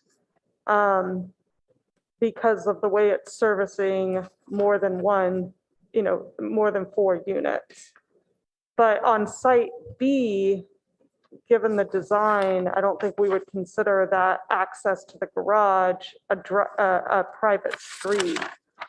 So he was referencing the FAR would need to be higher, but he was referencing the FAR from site B. So he's not referencing Chisano? So they're both on Sisano, but But is Chisano a public street? Oh, yeah, yeah, it's a public street. Yeah, And sorry. was any portion of Chisano being used to calculate the FAR? No. Okay. Sorry. Thank you. Maybe I misunderstood his comment. And then lastly, just revisiting this question of ADUs versus additional units. And I appreciate the applicant's comment on how that might work economically for a buyer of a townhome. But in reality, what we would have is a portion of owners who would rent out ADUs and a portion who would use it for their own purposes and just have additional square footage, versus if they were separate units, they would truly be housing units for additional families. And I come down on the latter if it's possible. I think that we not only want to technically meet state requirements, we want to provide additional. So that would be my inclination. Councilmember Tanaka. Yeah, thank you to the applicant and all the folks coming out to speak tonight. In general, I like the location. You know, it's near a lot of other projects in other cities that are fairly dense. So I think that was a good point. I also have to agree with I think someone else here on council that talked about having retail on the bottom. It would be great to kind of activate El Camino more. Although I have been in the building next to the one you guys are proposing, and I noticed that they don't have it, but still, I think it'd be great if we could have a little bit more activity on El Camino. And in general, and you probably heard me from the last project, but in general, I like smaller units because they're more affordable. And I know some people here on council think that, you know, we need to have big units for families, but I think families are changing. I think, you know, a lot of families are divorced or single parents, or people who will squeeze in to make it in order to afford something. So I don't necessarily think we have to have large units. So I personally would like to see small units because I think they're naturally affordable and it'll bring more opportunity to more people. With that said, though, I actually like your idea about the ADU flexibility because it could accommodate more different structures. And people's needs change over time, right? Maybe initially people need the space for kids and whatnot. But as they get older, maybe they don't. Maybe it'd be great for them to be able to rent it out and allow people to age in place. So I think this kind of flexible design is actually really important. And so I think it's kind of novel and something we should think more about. So I didn't think about it till I saw this project, but it's quite innovative in my opinion. Thanks. Okay, so I believe that concludes this item. I hope that's been valuable to the applicant, and thank you to the staff. So at this time, we will move on to agenda changes, additions, and deletions. And at this time, we have none. We can move to public comment on items that are within the purview of the council and are not otherwise on the agenda. So do we have any speakers? Okay, our next speaker is Reshma Valame, to be followed by Matthew Singh, and then Carol Kaparski. Welcome. Okay, we can talk at the same time, right? Okay. Hi, I'm Reshma. I'm Matthew. We're here today to talk about potential city gatherings and events that have to do with mental health, especially at the high school age level. Even after some COVID-19 mandates and restrictions have been lifted, the after effects of the lockdown in 2020 has caused an alarming wave of apathy to crash into the high school student population here in Palo Alto. It is clear and worrying how unmotivated the majority of these kids are to get out of their rooms and do things unrelated to school. And even worse, some of these kids have stopped showing up at all. Building a community is one of the most important and effective ways to benefit people's mental health. And we want to bring it to the city council's attention that kids in the high school age division are either not being properly thought of when planning and organizing city events, or if they are, the advertisement of these events aren't being extended to their full capabilities. Making it clear to these kids that they have a community that supports them and loves them through all these difficult changes ahead of them can make a bigger impact than anyone could ever imagine. It's important that in this academically competitive area, kids are still encouraged to be kids, and the adults and organizations of the city need to put a step forward to show their commitment to mental health ideology. We understand the logistics to such events can be painful and annoying to get through, but the council has done many more complicated and time-taking things before, so this really shouldn't be too much of an ask. And considering that people that our age are the future, like builders, entrepreneurs, researchers, and maybe even city council members of this community, we deserve to have you guys listen to our thoughts and try your best to implement these kinds of suggestions. Thank you. Thank you. Thank you. Our next, so that covered both the first two speakers, correct? Okay. Our next speaker is Carol Kaparski. If she is still here. I saw her here earlier and looks like she left, and our speaker after that is Aram James, to be followed by Ken Horowitz. Welcome. Howdy. So I wanted to say, I just during the beginning of the council meeting received a rejection regarding my public records request for the body worn camera footage of the canine attack that occurred on October 10th, 2021, that involved, again, the Palo Alto dog handler Nick Enberg. And I, look, I asked the chief, let's be more transparent. You have the discretion to release that 36 seconds where that dog was engaged on the leg of Alexander Furrier, a Palo Alto resident. Now they're not going to release it. To me, it's not a good sign. It feels like a cover up.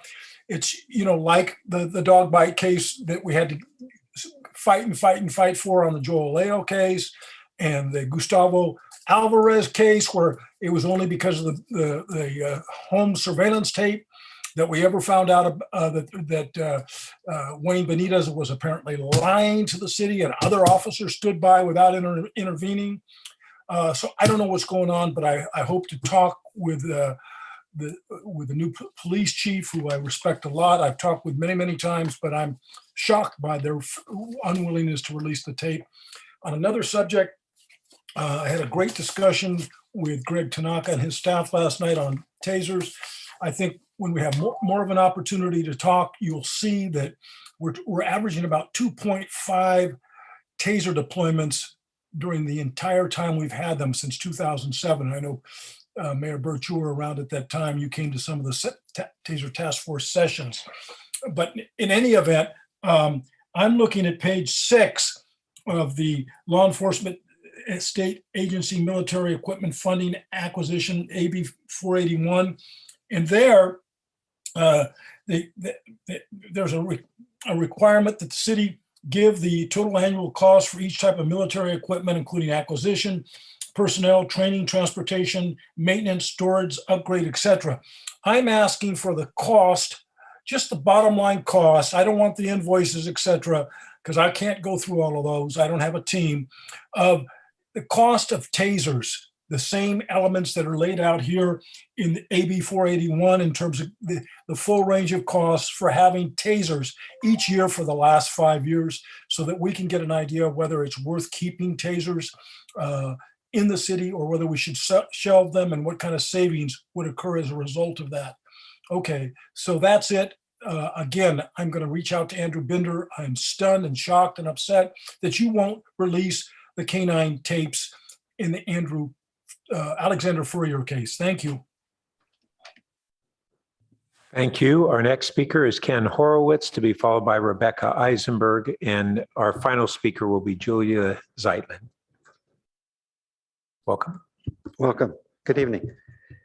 Just to mention my favorite topic again, Coverly Community Center. I was kind of reviewing the different projects on the information item, and looks like you're continuing to pay for Coverly repairs. There was some water damage. In addition, there's some items related to the roof replacement. So I'm looking forward, and I wanted to mention that tomorrow night, as well as Wednesday night, the candidates will be having a forum on debating the future of Palo Alto, and I'm looking forward to what they plan to do about Coverly. And as I've mentioned on a number of occasions, it's time to stop kicking the can down the road, and let's make a decision on Coverly. You own 8 acres. I think we do a lot with 8 acres, so let's do something now with that dilapidated building. And then the last thing I wanted to ask, mostly the city manager, 2 weeks from tonight is the first night of Rosh Hashanah, which is one of the Jewish high holidays. And I was just wondering, because I didn't see any place in the minutes or about whether you're having a meeting on that Monday night on the 26th. And if you are, I would highly suggest you move it to the Tuesday after sundown. Thank you. Thank you. Our next speaker is Rebecca Eisenberg, to be followed by Katie Roof.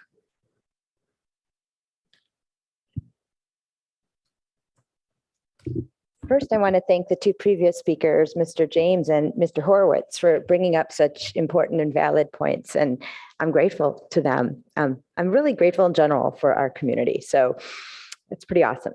Anyway, along those lines, I have an idea that I hope you all will consider, having to do with sustainability. And when I talk about sustainability, I talk about really the UN's 17 Sustainable Development Goals. I wonder what I really can say right now. Is anyone there? Thanks for the two of you who I know are listening. 3. So I talk about the UN's 17 Sustainable Development Goals. And all 17 of these goals are urgently important if we're going to sustain in our life on Earth. One of those goals has to do, well, these goals include, just for those of you not familiar with it, things like protecting life on Earth, on the land, protecting life at sea, having open and transparent government that can be accessed and participated in by all people, things like good jobs that pay living wages, like women's equality and racial equality. These are all parts of ways we're going to grow. We need to embrace if we want to have sustainable life on Earth. Along those lines, I hope you all will consider maybe having a youth representative on this city council. I mentioned this, you might think this is unrelated, but really when you're talking about sustainability, you're talking about maintaining life for future generations, right? And the young people in our community are the ones who are most directly impacted by all the policies that I advocate for and that you discuss and deliberate on and that you decide on. Our younger generation, deserves, in my mind, to have, greater participation in the government. I think it's great for democracy. I think it's great for learning experiences for them. I still support putting vote 16 on the ballot. If 16 and 17-year-olds were able to vote on a federal level, we never would have had Trump. Young people they work so hard in schools right now, as you're probably aware. As a teacher, as a parent, I'm a parent of 2 teenagers. They are truly working so much harder than at least I think any Gen X like me ever did. And as we saw tonight, their participation is really important, and their voices are authentic and valuable. So I think it would be great to include them more in governance. I think it's in line with global goals of sustainability, as well in line with our local goals of sustainability. And whether it's a representative on council or something else, I put it out there for your consideration. Thank you. Thank you. Our next speaker is Katie Ruff, to be followed by Tony Minion. Welcome. Hi, I'm Katie Roof. I'm normally here to speak about sustainability and the climate, but today I just wanted to take a moment to thank the City Council for their support of us on the National Day of Service, which was this past Sunday. I was very, very lucky to have the chance to work with a bunch of community groups from East Palo Alto and with other leaders in Palo Alto, including YCS and my Politician Climate Coalition, to help plan a service event at Cooley Landing in East Palo Alto. We brought together volunteers from both communities to pick up trash and to help restore the land while learning about the social and environmental and ecological significance of the site. And it was incredibly rewarding to get to know all of these other faces whom I would have never met beforehand. And I just am so grateful for this experience that you helped enable us to have. So more specifically, Mayor Pat Bird and the Mayor of East Palo Alto both came to the event. They spoke at it and they shared how important it is for them to see us youth coming together. And it just made me feel incredibly supported to have the leaders of the city. And I know you all have shown your support for us in the past, so I don't want to specifically highlight anyone, but just thank you all for showing your support of our efforts in the past for sustainability and for kind of like joining coalitions between Palo Alto and East Palo Alto. And I'm really looking forward to continuing to be able to explore the intersection between sustainability and youth and equity as we go together in the future. So thank you so much for making this event at Clay Landing on the National Day of Service possible. Thank you. Thank you. And our next speaker is Tony Minion, to be followed by Maura Uman. Welcome. Hi, my name is Tony Minion, and I'm a junior at Gunn High School and a member of the Palo Alto Student Climate Coalition. And I've always felt grateful to live in Palo Alto, a city that's ahead in technology, ahead in education, ahead in infrastructure, and yet Palo Alto is behind on climate action. The reality is our 80 by 30 goal means nothing if it is just words, and we need to actually reduce emissions and hold ourselves accountable to this goal. Our neighbors in Redwood City and Menlo Park are surpassing their climate action plans while we fall short. A fantastic place to start is electrification, and the water pump heater initiative that is starting to be implemented is great, but we need more programs like this to reach our SCAP goals. Replacing gas appliances like furnaces, water heaters, stoves, and dryers with electric ones is ideal because it's cheaper long-term, which makes it accessible to households, especially with rising gas prices. Second, it's healthier because household emissions from gas appliances are known to cause lung damage and increase risks of asthma, especially in youth. And lastly, it can reduce emissions by up to 90%. Thanks for listening. Thank you. Our next speaker is Maura Uman, to be followed by Julia Zeitlin, although my understanding is that they may be wishing to speak on item 11. If that's the case, no, I'm sorry. Oh, okay. Very good then. I guess there's two speakers after that. And just to clarify that that will be under the consent calendar topic. Welcome, Maura Uman. Thank you so much. Good evening, City Council members. My name is Maura Uman, and I'm the Executive Director of the local nonprofit Youth Community Service. YCS, on behalf of our 50 community partners and sponsors, thank everyone who brought their heart, energy, and time to volunteer yesterday, Sunday, September 11th, for the National Day of Service. The theme of this year's National Day of Service was showing up for our community. The event brought together over 500 volunteers at 25 service projects in East Palo Alto and Palo Alto that supported local organizations in areas related to the environment, education, health, hunger, housing, child welfare, and senior services. Our local community joined over thousands of volunteers across the US in service. Thank you to the City Council, city staff, including the City Manager's Office and the Recreation Department, especially for the Think Fund, for supporting what Katie spoke about earlier, which was bringing together youth from East Palo Alto and Palo Alto to discuss climate issues. So a particular thank you to Mayor Burt for participating in multiple sites, including the Youth Climate Workshop at Cooley Landing in East Palo Alto and the Multi-Faith Peace Picnic at Kings Plaza in Palo Alto. Thank you to our youth in the community for participating in the National Day of Service and coming together to make a difference. Have a wonderful evening. Thank you. And our final speaker is Julia Zeitlin. Welcome.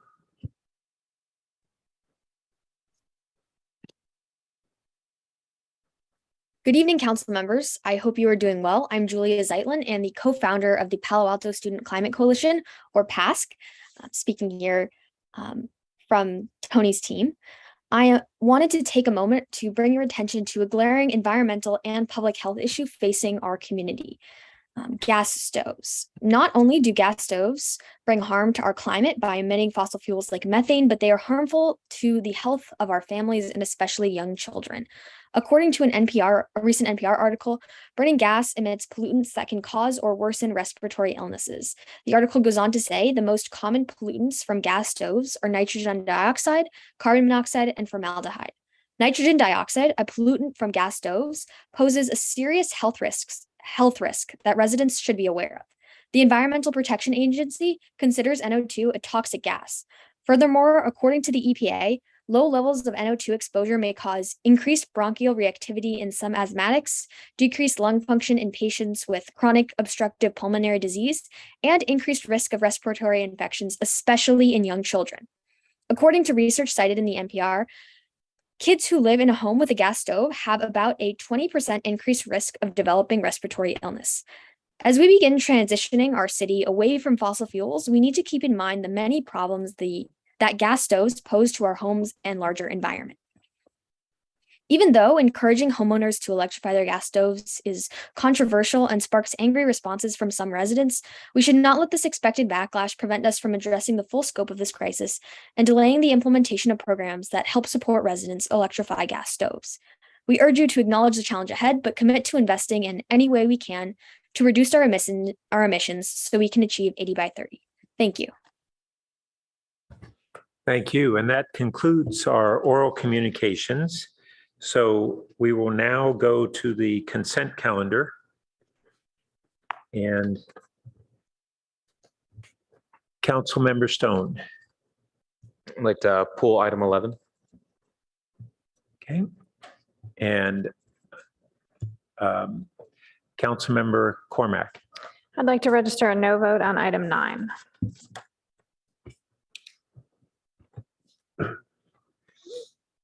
And Councilmember Du Bois. I'd like to do both of those things. No on 9 and pull 11. And Councilmember Tanaka.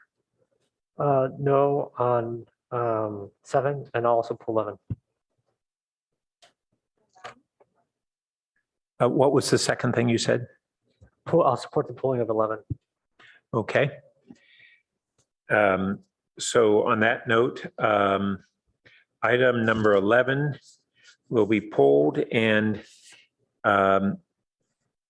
because it does not require staff participation on this, if we have time this evening, we will try to have it as a new item 15A. Guess that's the way to do it, following item 15 anyway. So let's go to members of the public.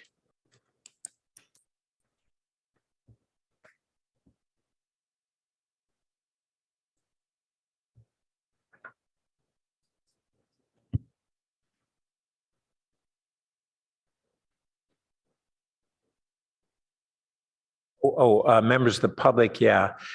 Oh, shall they speak to 11? Yes, they can speak to it under advocacy to be polled, I think, so they don't have to wait around until we hear it late tonight. So our first speaker is Floyd Neeson, to be followed by Sophia Howell. Welcome. Thank you. Hello, everyone. My name is Floyd Neeson. I'm a sophomore at Gunn High School, and I'm 15 years old. So first, I would like to ask you all a question. What is the importance behind keeping Columbus's name on the second Monday of October? I understand that he is remembered for discovering the New World, but before he discovered it, indigenous people lived here. He brought death and destruction to the indigenous people. So why is Columbus the one being remembered? He was the perpetrator, and the indigenous Americans were the victims. Columbus carried with him an ideology named Manifest Destiny. This essentially means that white European men should own the land from sea to sea. Do we really want to sustain this ideology? Even people in this time convicted Columbus after what he did to the indigenous people of America, according to history.com. Additionally, many people in the last few generations question whether or not controversial people should be remembered by naming things for them. We can even see this locally with the renaming of Turman and Jordan Middle School to Fletcher and Green. From that, we can see that the citizens of Palo Alto care about what a name might signify or what ideologies are behind it. I believe that logically, objectively, and morally, we should not continue to sustain Columbus's legacy by keeping his name on the second Monday of October. It should be to honor indigenous Americans and for the atrocities committed against them. Thank you for your time. Thank you. Our next speaker is Sophia Howell, to be followed by our final speaker, Rebecca Eisenberg. Welcome. Okay. Hello, my name is Sophia. My pronouns are she, her, and I am a sophomore as well as Floyd at Gunn High School. Today, I'd like to give everyone a quick, very, very brief, don't worry, history lesson. So Christopher Columbus was born in 1451. And you know what comes next. In 1492, Columbus sailed the ocean blue and made landfall in what is now the Americas. Textbooks the adults in this room may have read told the story as if Columbus was a hero. However, the fact of the matter is that he began a genocide. Given the fact that Christopher Columbus was Italian, I think that choosing to celebrate Italian American Heritage Day and Indigenous Peoples Day on the same day, despite Italian American Heritage Month spanning the entirety of October, is ironic, superfluous, and distracts from honoring the past, current, and future Indigenous peoples whose land we dwell on. I argue that in honor of these people, the city of Palo Alto should recognize exclusively Indigenous Peoples Day on the date of consideration. Thank you so much. Thank you. And I received a text from Aram James that says he's trying to speak on the consent as well. And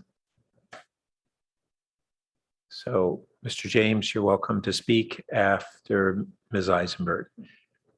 Welcome.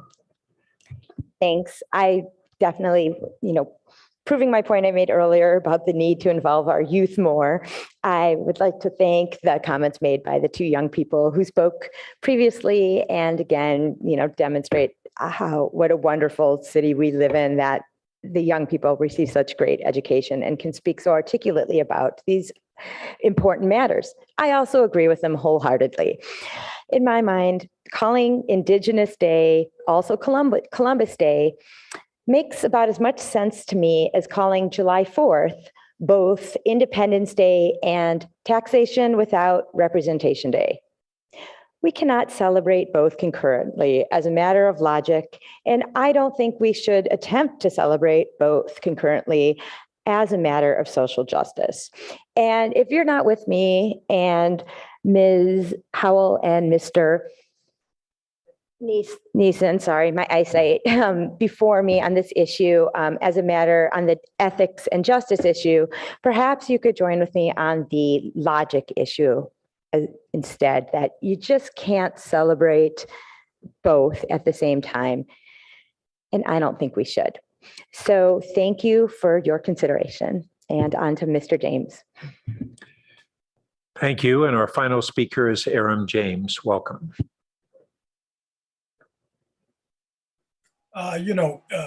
Floyd Neeson and Sophia Howell, brilliant. I couldn't have said it myself any better with doing a whole lot of more homework. So yes, I really do not understand why we would celebrate Indigenous Peoples Day and couple that with a celebration of somebody who in history wiped out many killed, slaughtered Native Americans, Indigenous people. So I would ask that Italian history be honored in some other fashion, Italian Heritage Month or whatever, but not at the same day that we celebrate Indigenous Peoples Day. And just a great irony that Rebecca Eisenberg suggested that we not celebrate July 4th, and it's also tax day, but I have, for the last many years, decided that I'm not going to celebrate independence or the July 4th day. Let other people do that. But I believe that it should be also concurrently in honor of Frederick Douglass, who gave an extraordinary speech that you're all free of, about, I'm familiar with, about what does your Independence Day mean to African Americans who were then, and still some might say, in chains and enslaved then and today by mass incarceration. But in any event, that's a side comment that maybe you all can consider while looking at holidays. I did bring this issue up at the HRC, but they were dismissive of it. But I believe Frederick Douglass is an extraordinarily important historical figure, and that it wouldn't be asking too much for people like myself that want to celebrate that day instead of the 4th of July on the 4th day of July of each year. Thank you very much.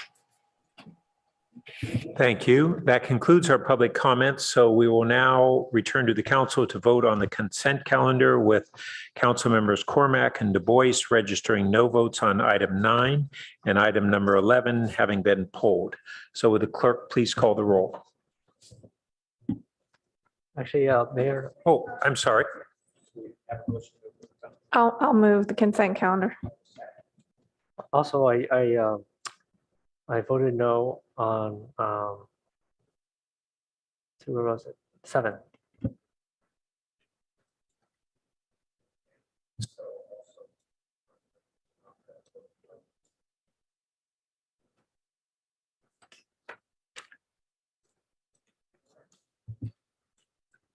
We can call the roll now.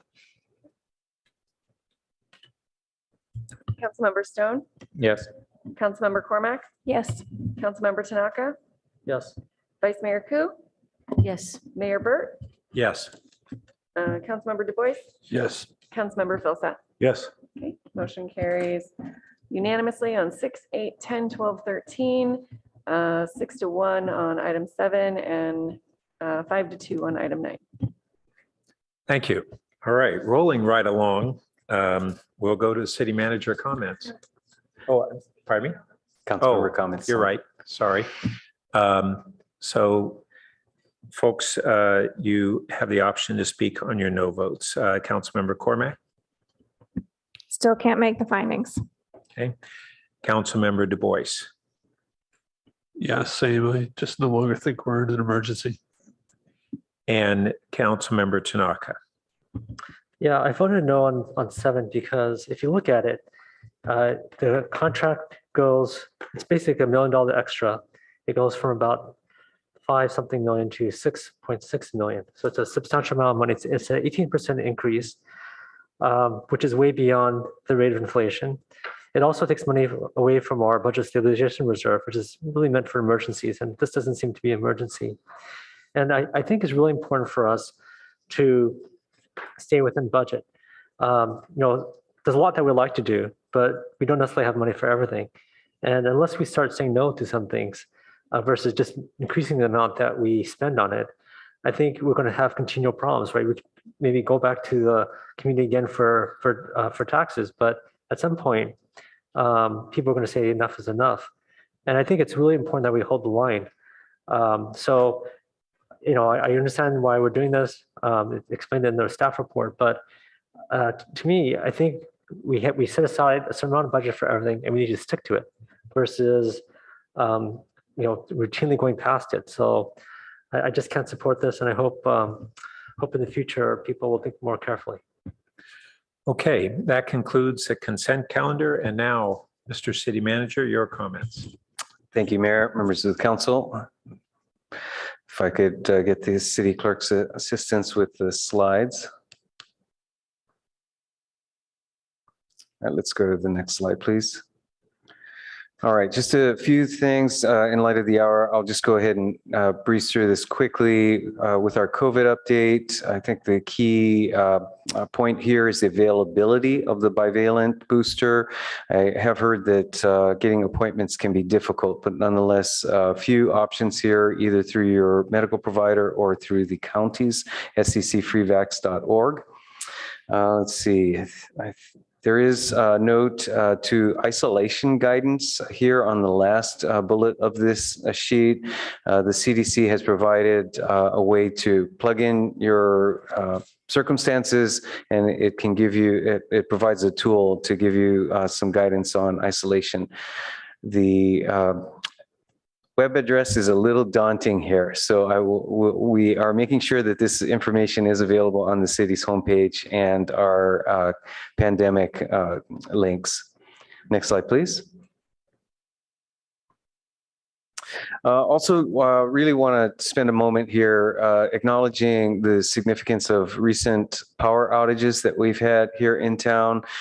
Just again, isolated to the last week alone, we have had 4 power outages that have impacted over 3,000 customers, sometimes not for very long, but nonetheless, those impacts are significant. Most recent being, was it yesterday? It was yesterday. Wow. Time flies.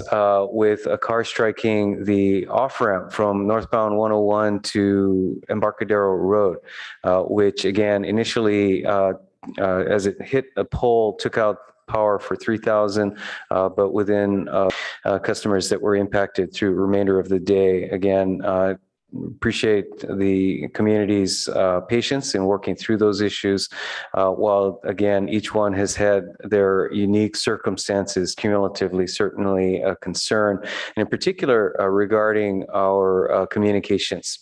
And so just want to note here, there's some further information that the Utilities Department will be putting out this week to reinforce communication channels and the availability of information both immediately as well as some planned upgrades in the near future.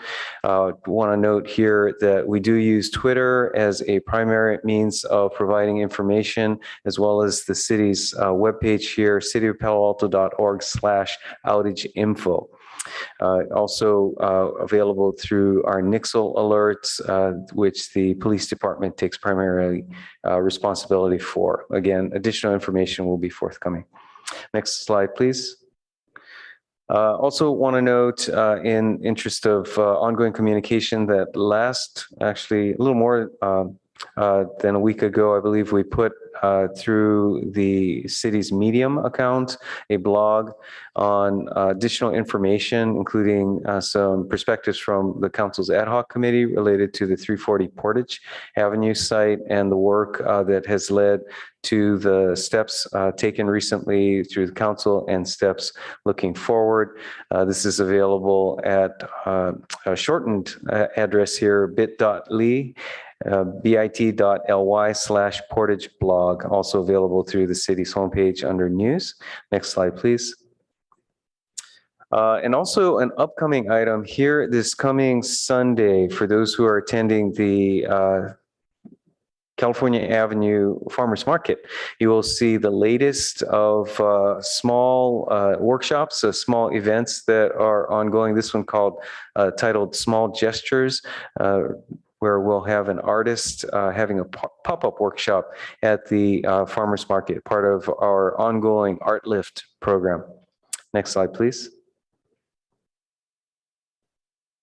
Then looking forward, we have also coming up this Sunday, the latest of a series of special opportunities with reduced crowds at the Junior Museum and Zoo, open exclusively to families with children with disabilities, where the families can have particular accommodations. Again, here this month will be provided on Sunday, this coming Sunday, September 18th, and we have information available at our site, actually at the zoo site, paloaltozoo.org, as well as through our bit.ly site with Superfam Sundays. Next slide, please. Then want to also spend a moment here talking about upcoming council items. Would note in particular here, we have scheduled next week a pre-screening for, as you see here, a series of addresses on El Camino Real. This is the Creekside Inn site.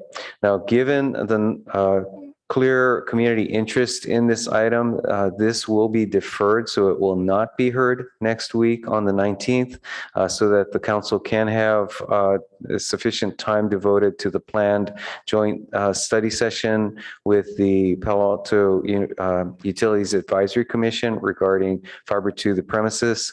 So instead, the Creekside Inn pre-screening will be heard on October 17th. So that information again is being shared here. Staff will follow up on responding to the emails that the city has received in anticipation of this item coming next week, and will inform members of the community that this item will be deferred to October 17th.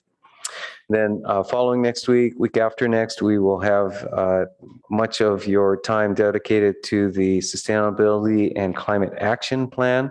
Also have the potential for council positions on ballot measures to be discussed for any of those measures that the council would like to take positions on, and a series of upcoming events or items from October 3rd and beyond, as you see, largely relating to, again, sustainability and climate action. Here immediately, the building code update, as well as a number of other items in the upcoming agendas. So I believe that concludes my remarks for this evening. Thank you. So council members, it's after 10 o'clock and our rules are that if we're going to take up additional items after this time, we want to do so on a deliberate basis. We have 2 to 3 remaining items. The weed ordinance abatement program report, which is typically a pretty expeditious item. And then the discussion of an ordinance approving police department's military equipment use policy. And then depending on time permitting, whether we would take up item number 11 that was pulled off a consent. So are we game to proceed for the time being and play it by ear? Okay, I see heads nodding, and we will now go forward with item number 14, which is a public hearing on adoption of a resolution confirming the weed abatement report and ordering the cost of abatement to be a special assessment on the respective properties described therein. And let's see, let me ask Chief Blackshire to take the lead on this.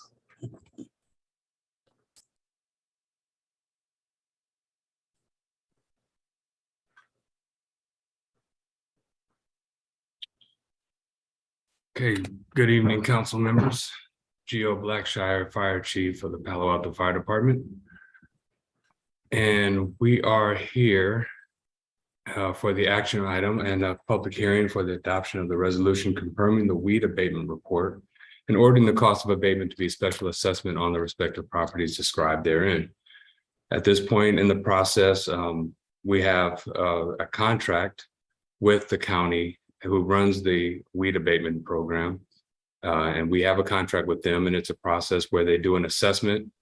First, the council adopts the resolution saying that weeds are a nuisance. And then with the county, they do an assessment of properties that they are made aware of to determine whether or not they are a nuisance or a hazard. That list is provided to the city, and once thereof, they do a confirmation of those addresses, and they go back, they check them, and then they come up with an assessment of whether or not it is, and the fines that would allocate to them if they're not resolved in the determined time period that's in the order. And therefore, we come back to you for a hearing to let you know that there, as in the reports, that there are properties that have received a fine, and to have that dialogue to see if there would be any changes therein. So we do have Mo Kumre here from the county, and he is the weed abatement manager of the county, who will answer any of concerns or questions that you may have. thank you. So before hearing from members of the public, we received a number of emails this year, and it's unusual on this item that we do see that kind of feedback from the public, and several of them were very thoughtful and explaining circumstances that question the process. And so I wonder if staff has some responses in general to the concerns that were expressed in some of those emails.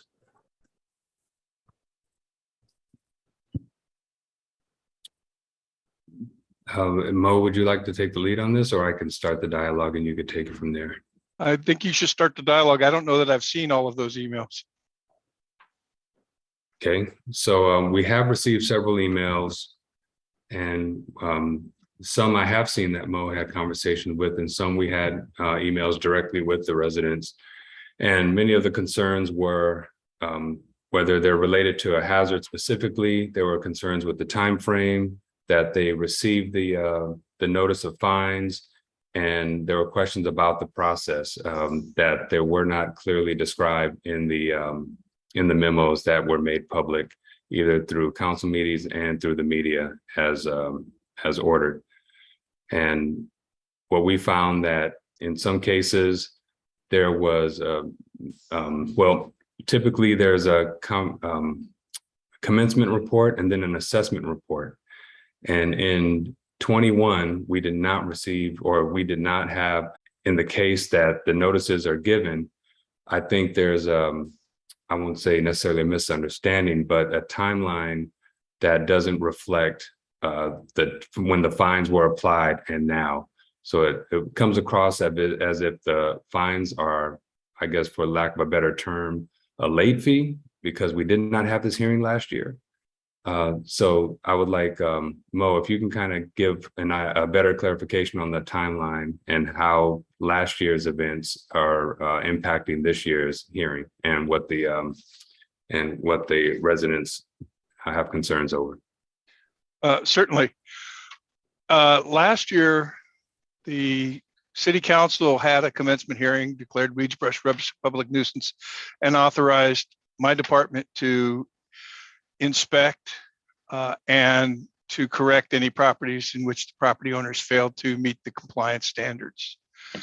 We did that, but due to an unexpected change in personnel and some confusion on the program, and my being out for a medical reason at the time all this took place, the hearing was missed last year. Though none of those fees that were charged are actually fines, they're cost recovery fees, where we're recovering the cost of the county to do these services. So we have to roll those into this year's hearing so that we can recover costs we spent last year and that we've already spent this year. We do not get general fund money. All of our program is run based on the cost recovery fees that we go through this process for. So in this hearing, we're hearing for fees for both 2021 season and the 2022 season. You may have seen several fees that were either $91, $84, or $175. Those are inspection fees only. We're cost recovery. We have to cover the cost of the inspection to every property that we look at. And every property that we inspect has been non-compliant at least once in the last 3 years. So that's the first fee. Then when a property is found to be non-compliant, we send them a notice, give them some time to correct, but we also have to process work orders. So there's an additional fee for that. And then if the contractor abates the property, there's the contractor's charges plus a county administrative fee, again, to recover our costs. And all of those right now are lumped up 2 years worth in this hearing. And for any specific cases that come up, I'm prepared to answer the specifics about those properties. Okay, thank you. I don't see any other lights from colleagues. Do we have members of the public who wish to speak? And any objections to the, I'm sorry, is the city attorney, do we list objections to this measure? I forget the procedure. No, you don't need to count them. No, we just need to hear them. Okay. And we have received them in writing, and there might be some more that come in orally. And then you need to hear those, and then you can move forward and certify. Okay, thank you. All right, our first speaker is Kate Bellers, to be followed by Aram James. Welcome. Thank you. Mo, I appreciate explaining some of the process because it was a little bit confusing. We had bought a vacant lot property, which went under construction. And then we got the notice this past spring and went and abated what we thought were the appropriate areas. But because there are several tree protection zones with large oak trees that have fences around them, it was not apparent that we were supposed to remove those fences and abate those areas. I don't know if that's the responsibility of what that encompasses, but wondering what the process is, if there's an appeals process for that particular property, or to reduce to the inspection fee only, since it's under construction and it's going to become a home with landscaping, and most of it is full of construction materials and a house, except for the tree protection zones, which are overgrown because we don't get into there. But yeah, wondering what the appeals process is for potentially revisiting the fine assessment for that property, if possible.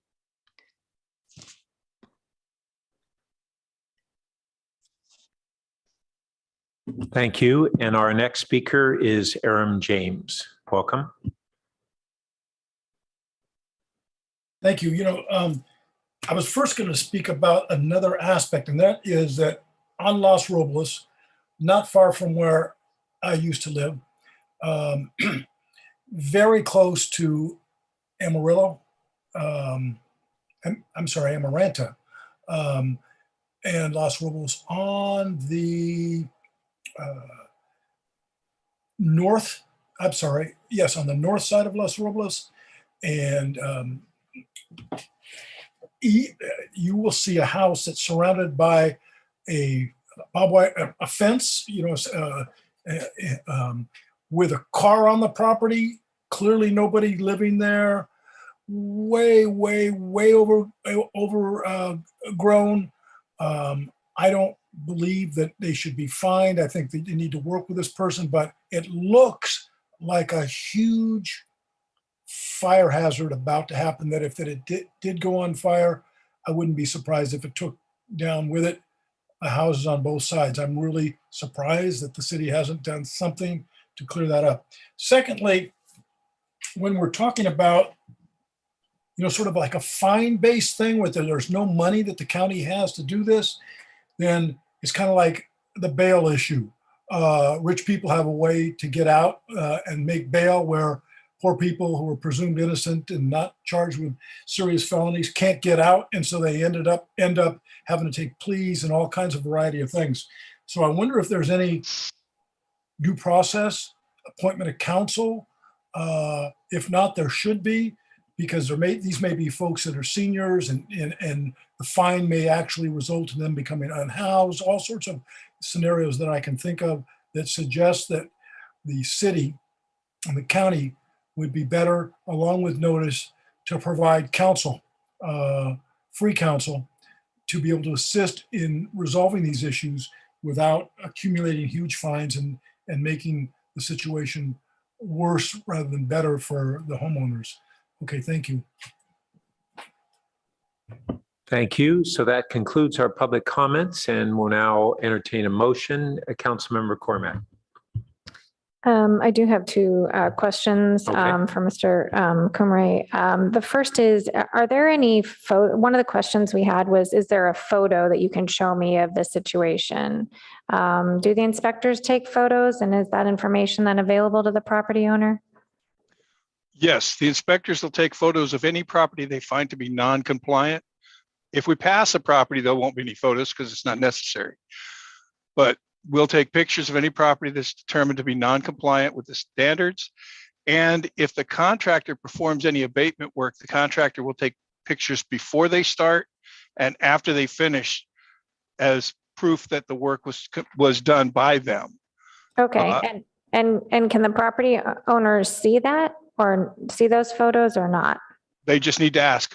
Okay, great. So that's probably helpful to them. And then my second question is, when people end up on this list, we leave them there for 3 years, right? We go back and inspect 2 more years in a row? they're on there until they show 3 consecutive years of voluntary compliance. So if I look at them this year and they failed, it'll be 3 years from now. But if Okay. I look at them next year and they fail, it'll still be 3 years after that. So I guess my question is like, what percent of non-compliant properties are repeat offenders? And what I'm getting at is if 99 times out of 100 in our community, people fix it, I'm wondering if we should be charging them for 2 more inspections.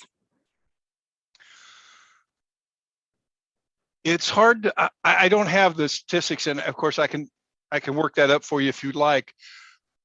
But I can tell you that there is a significant number of properties where a property owner gets our notice. The first year they take care of it. The second year they forget about it. They don't do it again. I've even had some that made 2 really good years look great, and on the third year they were non-compliant again. It's been our experience that if they show 3 consecutive years, they'll keep it up after that.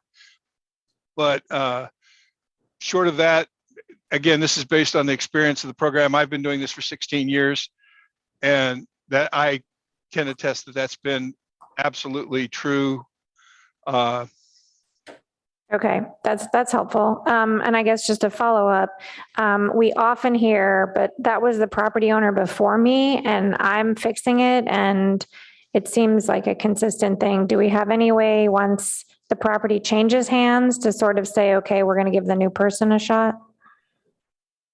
Typically, the program follows the property, not the owner.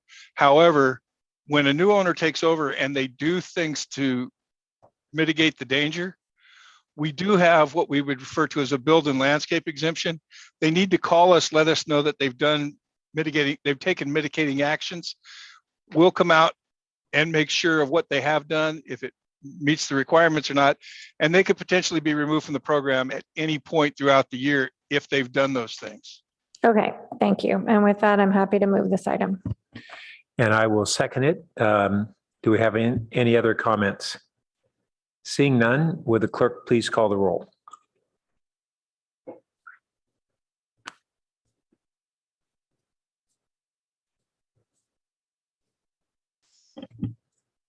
Councilmember Filsa, Yes.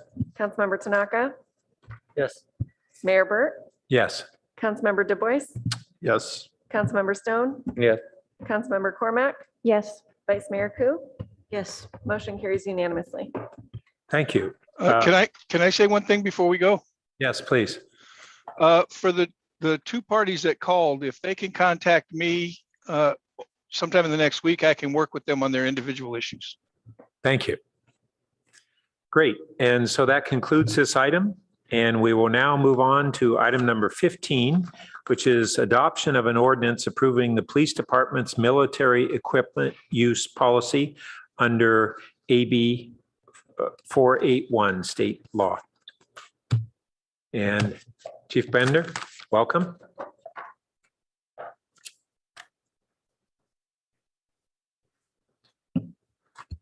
Good evening, Council. Andrew Bender, Police Chief. I have with me Acting Captain James Reifschneider.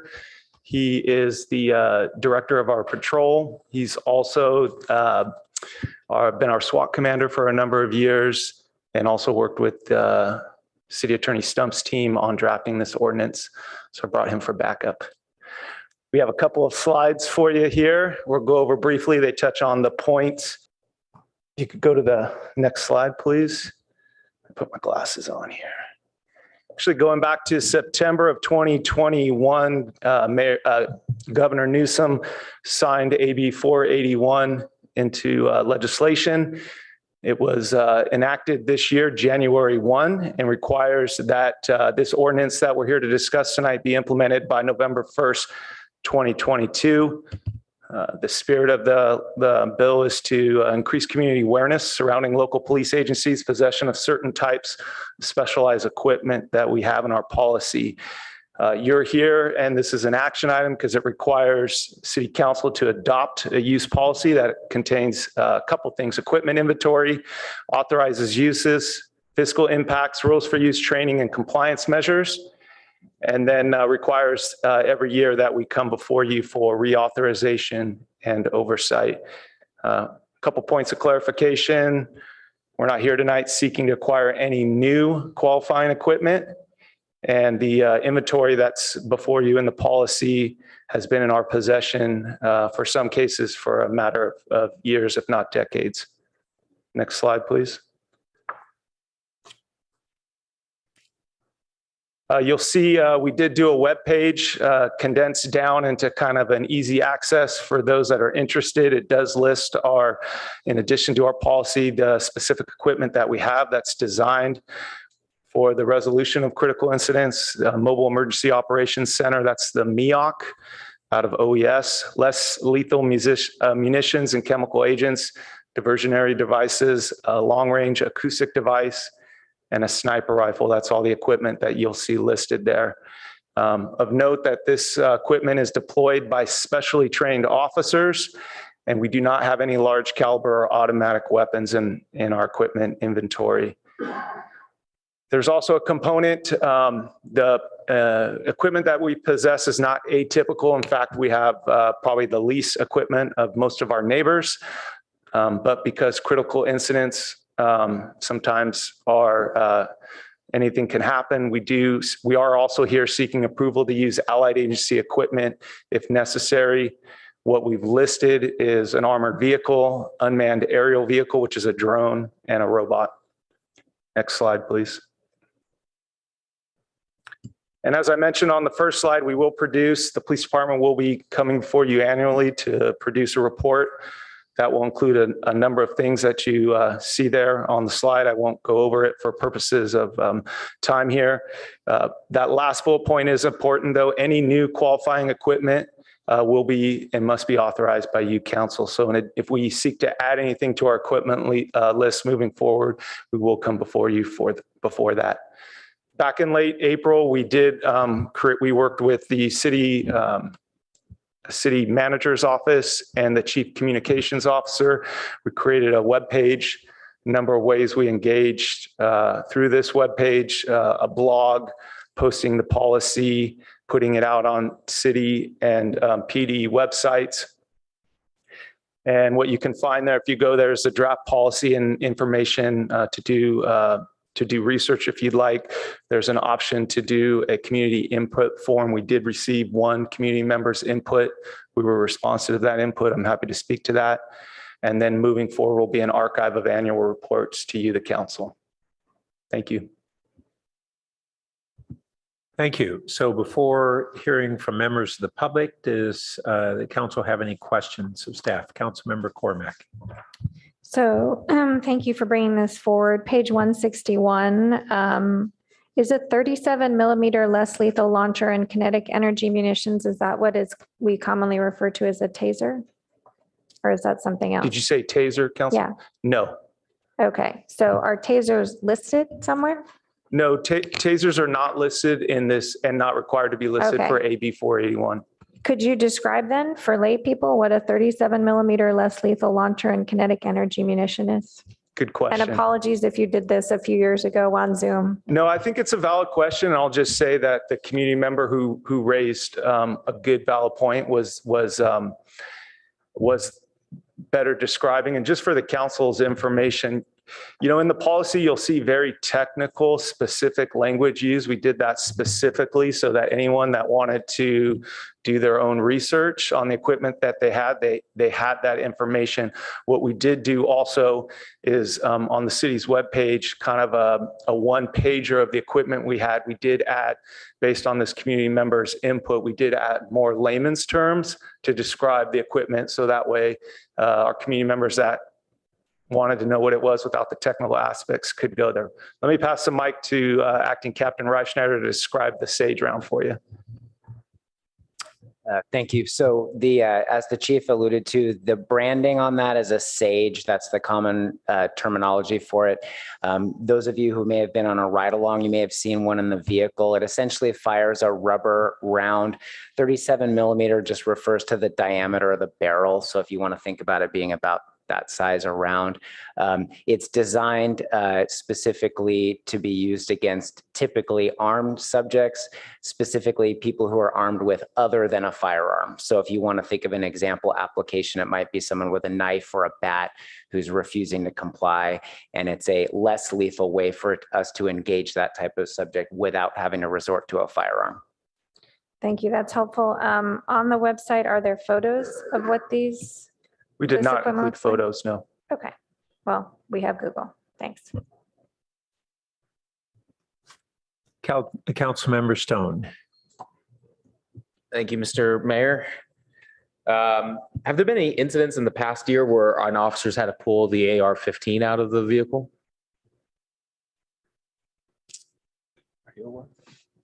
I'm going to refer to Captain Reifschneider, who oversees our patrol division. I can't off the top of my head reference a specific incident. I will tell you though that our patrol rifles are might be deployed on an incident where we receive information that someone might be armed. We would respond to that type of incident and have our officers deploy a variety of weapons. So for example, we might have one officer retrieve an AR-15 from the car. One officer might have their handgun. One officer might have a Sage or the like. I can't think of any of a specific incident to refer to though. Okay, thank you. And then following up on the 37 millimeter less lethal launcher. So the purpose statement says it's less likely to result in death or serious physical injury. So my first question is just when we say less likely, what is that kind of, is that just compared to death? And if so, it's quite the high bar. So to answer your question, so it's referring to less than a firearm, for example. They don't refer, no manufacturer refers to projectile weapons as non-lethal. All of them use the terminology less lethal. The reason they do that in part is that they counsel very specifically officers to be cognizant of what area they're targeting when using the weapon. So for example, if I were to hit someone from close range in the face, with a less lethal munition, it is possible that it could cause great bodily injury or even death. However, our officers are specifically trained not to target those areas for that exact reason.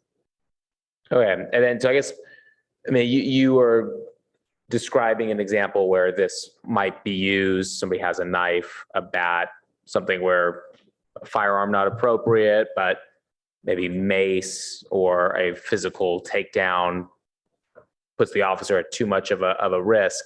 But I guess what I'm trying to understand is, right, the equipment has to be necessary because there are no reasonable alternatives. Why is a taser not a reasonable alternative in that type of situation? Great question. And the simple answer is range. So a taser has a very limited application range and it becomes very inaccurate at distance. For those that are not familiar with a taser's operation, it fires two separate probes. And in order for it to be effective, both of those probes need to actually strike the target in order to complete the circuit. And if you're firing at distance, it becomes virtually impossible to do that, versus a Sage is actually accurate at a distance of up to 100 yards, believe it or not, although we wouldn't typically use it at that type of a distance. Okay. I wish Trey Lance was as accurate at 100 yards. Too soon. Yes, I know. Sorry. Season's early. Can you provide more information on the CS triple chaser separating canisters? And just describe that. Sure. So you're referring to one of the types of gas deployments that we have. So it's a canister that deploys CS gas, which is essentially an airway irritant. If inhaled, it causes tearing, it causes saliva, it causes mucus, et cetera. It makes it very uncomfortable for the person breathing it in. The one that you're referring to specifically, the triple chaser, is the type of gas canister that's used expressly for an outdoor application. So we might use it. And the reason it's called the triple chaser is that it actually breaks apart into three separate canisters after hitting the ground, so it can more widely deploy gas. That would be used in the circumstance of some sort of very violent outside riot type situation. We do not train, nor does the law allow for gas to be used indiscriminately for crowd control. Okay, thank you. That's going to be a follow-up question. And last question. One thing I'm struggling here is to find, basically being able to find we need to make the finding that the equipment is necessary because there are no reasonable alternatives. But being able to do that without knowing what the alternatives are out there is difficult to do. And I know you can't write a policy that's going to list all those alternatives, but can you offer some sort of assurance that these are necessary because there are no reasonable alternatives? Yeah, the answer is yes. I mean, when we talk about things like patrol rifles, which actually aren't required to be disclosed by AB 481, but we talk about our sniper rifle or some of these tools, we know that, or the Sage, for instance, those create distance. That distance is going to be our friend in terms of de-escalating situations. And sometimes, with an armed subject, and we have to at some point take them into custody. These are the tools that are appropriate for the de-escalation based on the situation. Okay, great. Thank you. Those are all my questions. Thanks to both of you for your service. Councilmember Tanaka. Yeah, also thank you guys for your service. Just want to say that. Question for you, which is, so what if we have like a serious incident? Like, you guys heard about that school shooting where all those kids died. So what happens when you have a situation like that where you actually need something that, I saw some of the things you guys mentioned here, but what if you need something beyond something like that? What do you guys do? Like, you need like a SWAT team type of equipment. What happens? So I can comfortably say that we've complied with the statute in that the statute requires that we not only disclose what we have, but what we reasonably could anticipate needing. So if we encountered a truly unusual circumstance different than anything we've encountered before, I think the statute would still allow for us to use something that was clearly unanticipated, in which case we would have to borrow from a neighboring agency. I will tell you, though, that I feel confident that we have a full complement of equipment in-house taken in conjunction with the items we've listed there that we could borrow from our neighbors, that I do feel confident if we did have a school shooting or the like, that we are adequately trained and equipped to respond to that. Councilmember Du Bois. Yeah, for me, the main thing on this was really just understanding what we own. And, under G, it has a category, it says owned/sought. And then some items will say one owned, others say one. Does that mean we're seeking it or that we already own it? Nothing that's disclosed, nothing in the policy is anything we're seeking to buy new. Everything that's reflected in there by quantity is the quantity that we have or had at the time we took the inventory as we prepared the report. Okay. The only thing that would be the unknowns are the items at the end, which we don't possess, but that we may need in the event of an unusual circumstance like Councilmember Tanaka referred to, such as an armored vehicle. Armored vehicles are a great example of a regional asset. Lots of departments don't possess them because they're very expensive and costly to maintain and not used with frequency, but they're really important when you need them. So if we don't own them, why do we list them? I guess it says none outside owned. That's just to highlight that we may use one. Yes, the statute actually requires that we identify any qualifying equipment as defined by the statute, not only that we own, but that we could reasonably anticipate using during the coming period. Okay. And the same thing with drones. Have we actively used a drone, borrowed a drone? We do not own one. We could certainly foresee circumstances where one could be useful for a variety of purposes, depending upon the circumstances, whether that's even search and rescue, a search and rescue operation, or whether that's doing reconnaissance on a location that can't safely be accessed by an officer or a canine for that matter. Being able to use a drone for overhead view before entry could potentially be safer for officers as well as suspects. Is this, sorry, just more questions. Is this specifically a military drone? Because I mean, there's so many drones these days. No, council member, the way that the statute defines it, it refers to any unmanned aerial vehicle, regardless of capability. So even if it were a small one with nothing but a camera that's the size of the palm of my hand, we would need to have permission ahead of time from the council to deploy that. Got it. Okay, thank you. And let me just add that even though the AB 41 is a military use equipment, all the equipment that we have is designed specifically for law enforcement use, not military. Vice Mayor Coop. Good evening. So it's very reassuring to for you to say that you feel that you are adequately equipped. Although I don't understand this law, because in a way I feel like with the disclosure of all these equipment that the department has, it just seems to potentially put the department in a weaker position, or even perhaps at a disadvantage should there be ill will that's bestowed upon the city. Can you reassure me that that's not so? So I can say that you're right in the sense that perhaps this statute requires us to disclose with more specificity the types of equipment we have than we otherwise would have in the past. And we may have been able to justify that by saying it was tactical information, to your point. With that said, because nothing we possess or use is outside of what is normal equipment for our neighbors and other law enforcement agencies around the country, and none of the equipment we have is, I would describe as cutting edge technology. I don't think there's probably anything proprietary, and I feel confident we can still use it without any problem. Thank you. All right, we can now hear from members of the public who wish to speak on this item.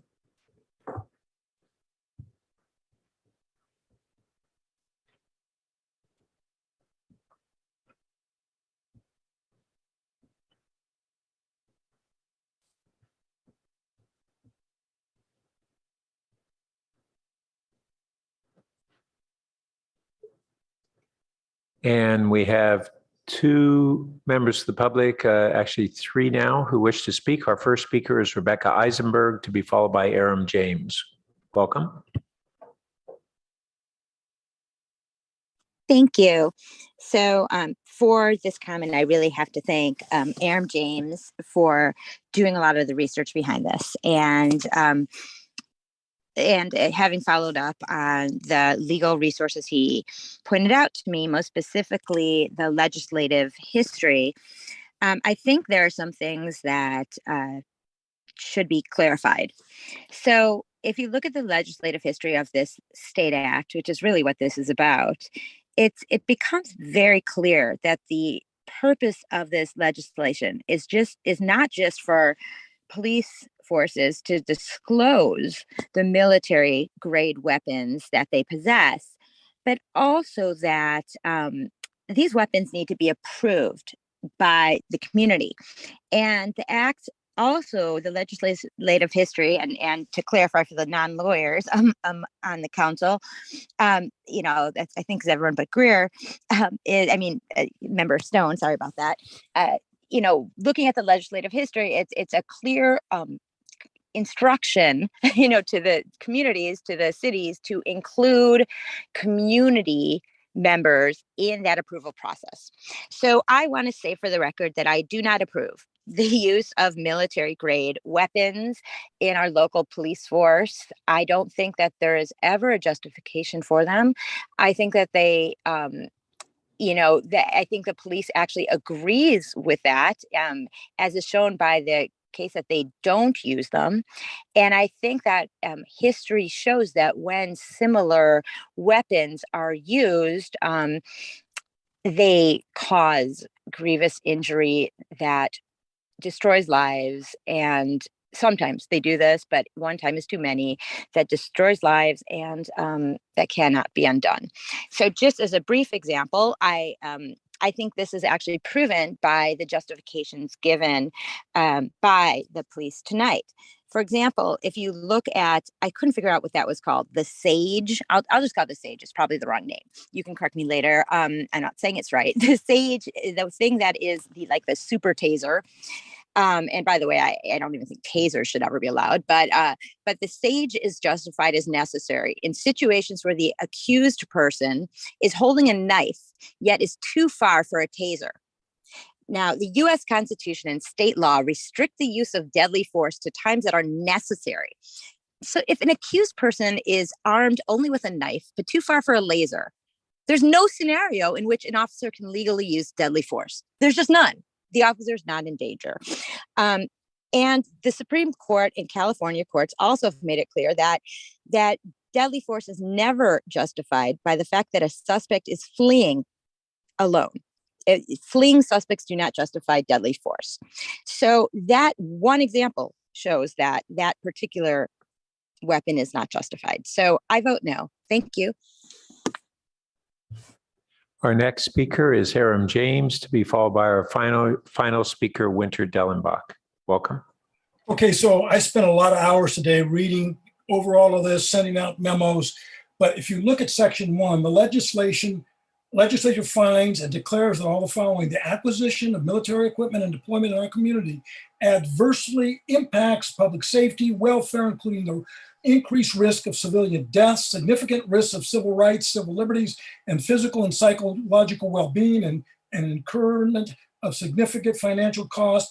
Military equipment is more frequently deployed in Black and Brown communities, meaning the risks and impacts of militarization are experienced more acutely in marginalized communities. And if you look at the end of the second legislative finding, the lack of a public forum to discuss the acquisition of military equipment jeopardizes the relationship police have with the community, which can be undermined when law enforcement is seen as an occupying force rather than a public safety service. This is a fully transparent act that requires a public forum before you put this on calendar for an action item. And you certainly don't put it on at 9:45 at night. That's a Shikata move to 10:30.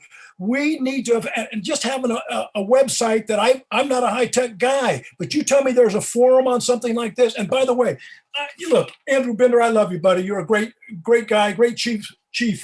But ACLU here or Black Lives Matter I've been researching tasers as an example for 17 years. They're extraordinarily dangerous.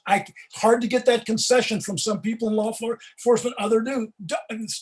Same thing with canines since 2005 forward. So you're not doing anybody a favor as a city council to simply put the police on without the ACLU, members of the Black Lives Matter. You have a BLM massive march in this city. The weapons that they're talking about are much more likely to be used on members of a BLM march than the white pacifists in Palo Alto that I respect as well, that hang out on anti-war stuff. So I just want you to think about this. You got to do this every single year. I want to go through every single weapon.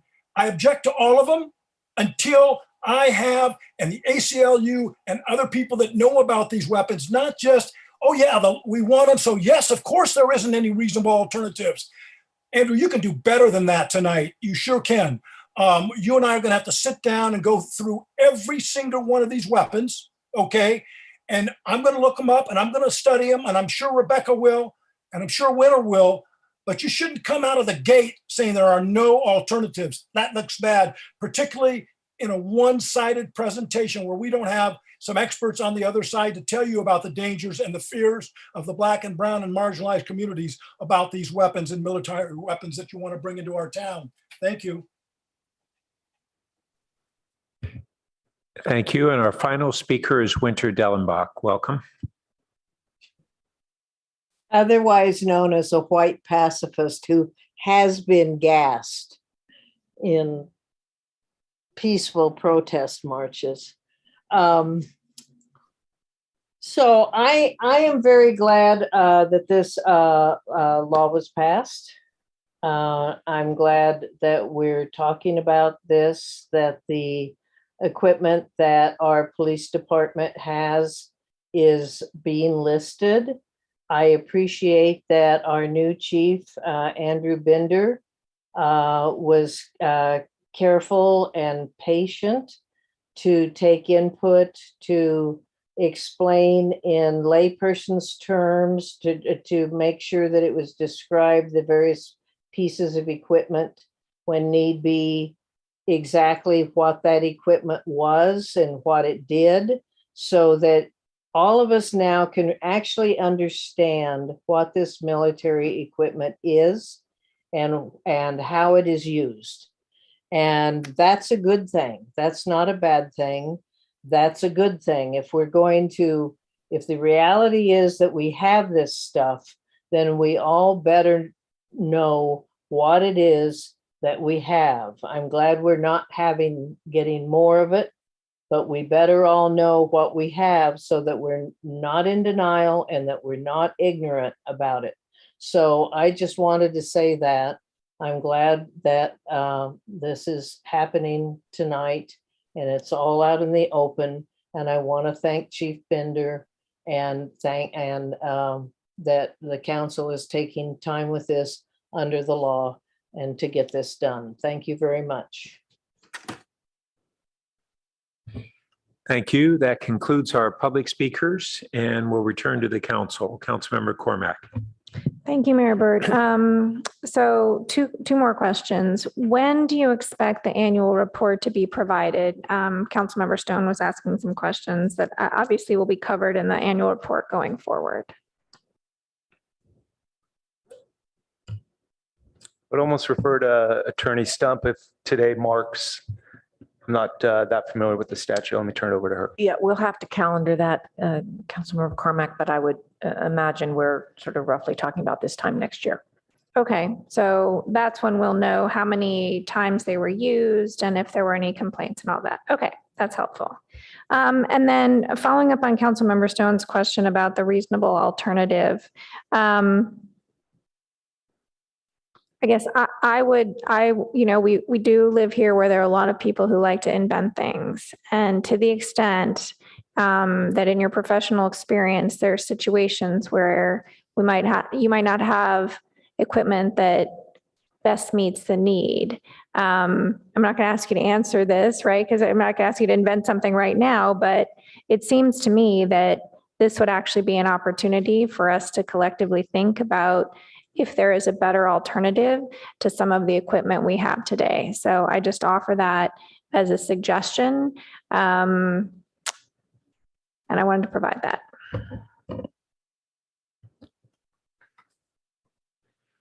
All right. Well, I will move that the council adopt the ordinance attachment A approving the Palo Alto Police Department military equipment use policy in accordance with state law AB 481. Second. Okay.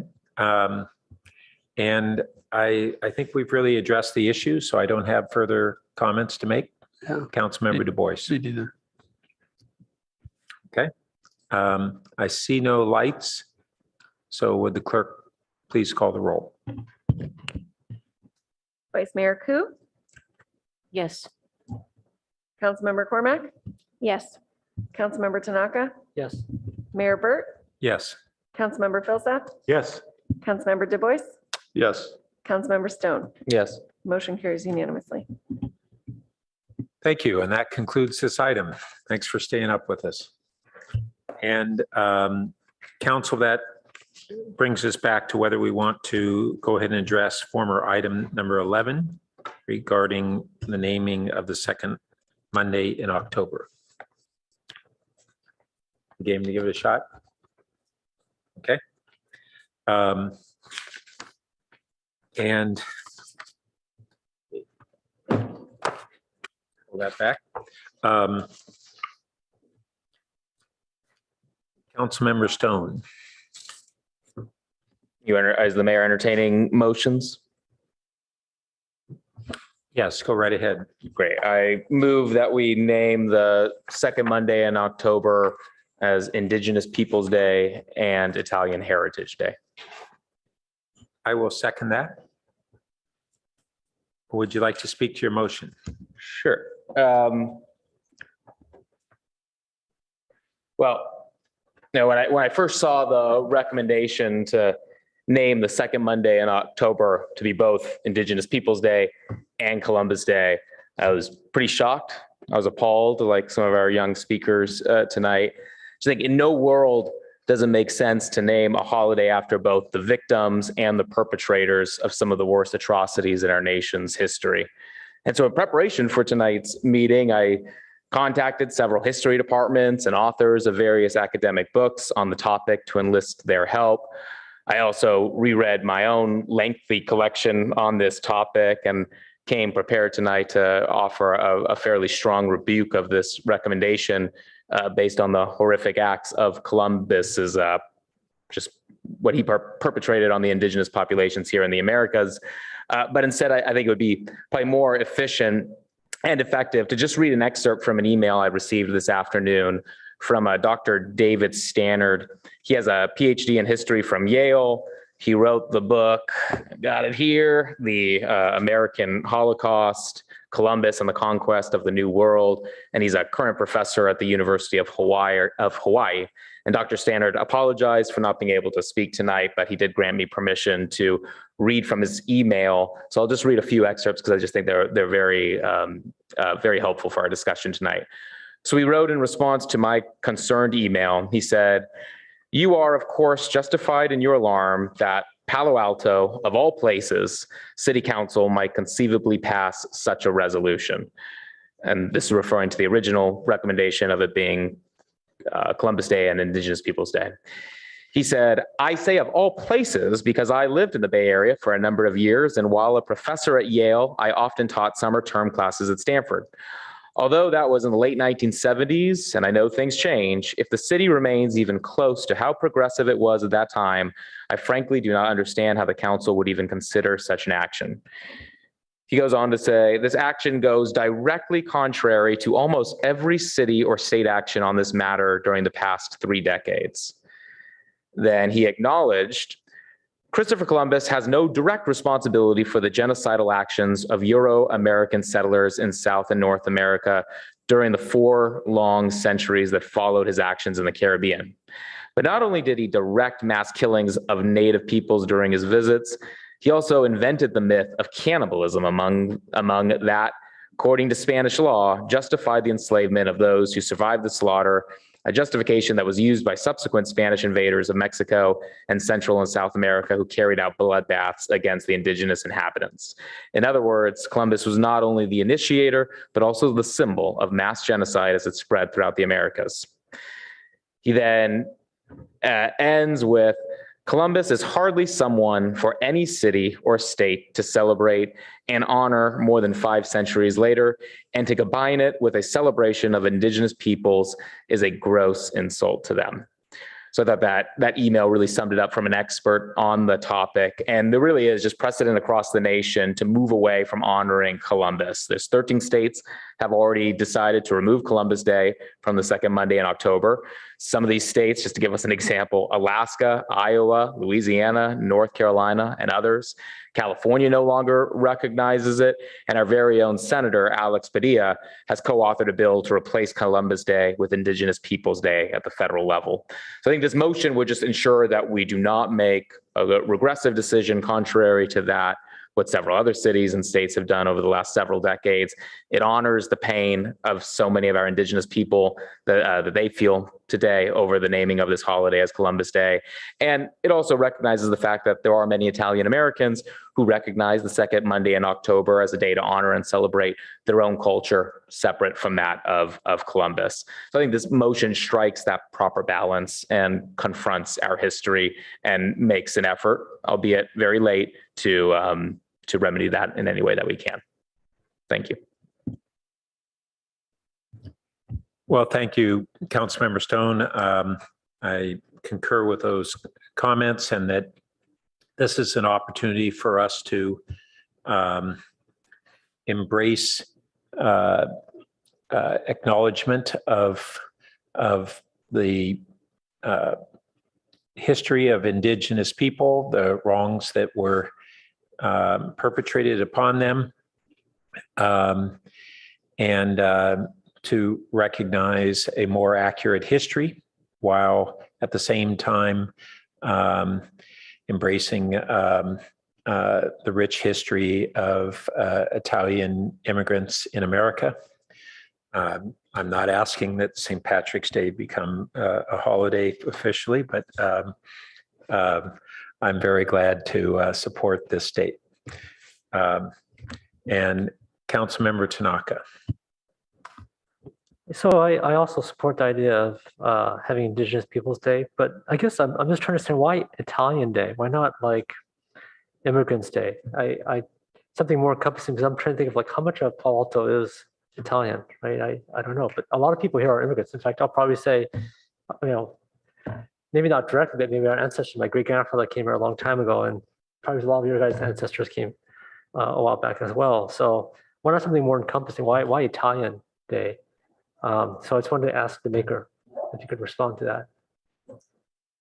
Well, my understanding is that many Italian Americans kind of unofficially celebrate their own Heritage Day on Columbus Day, with a belief that Columbus was Italian, which historians differ over that actually, but still the reality is that many Italian Americans kind of use that already as a way to celebrate their culture.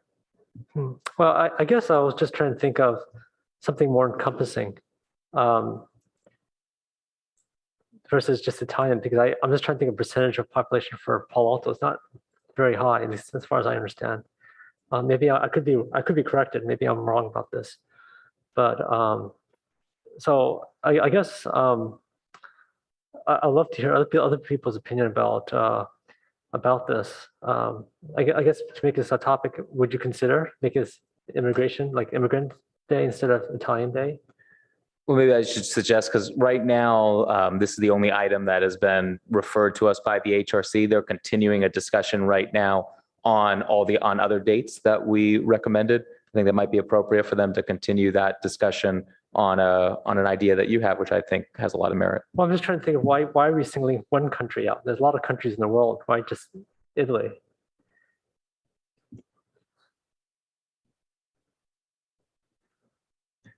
I think Councilmember DeWois has a response. No, the October 11th holiday was created again. There was what would call today hate crimes against Italians.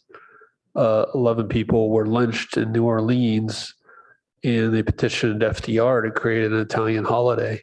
And it took a long time. It wasn't a legal bank holiday until 1971. And in 2019, the mayor of New Orleans finally apologized for the lynching. So I think, again, it's very specifically an Italian American holiday. Columbus was used, and I'm not here to defend Columbus. I think this is a good compromise. It's the most inclusive compromise. But there have been a lot of people in this country who've been wrong, right? I mean, right, but there's a reason that day. You asked what the reason was. That's the reason. There's a history to it, and people forget, history pretty quickly, but that's why. Okay, because I would argue there's been a lot of people in this country who've been wrong, right? I mean, the Japanese Americans during World War II. I mean, if you go through history of this country, there's been a lot of people who've been wrong, so that's why I'm just asking, just why one country versus another country? Or why not just make immigrants, make it more encompassing? That way it's Indigenous and immigrants. That covers everyone, right?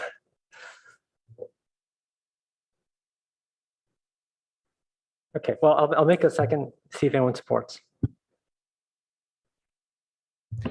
You said a second?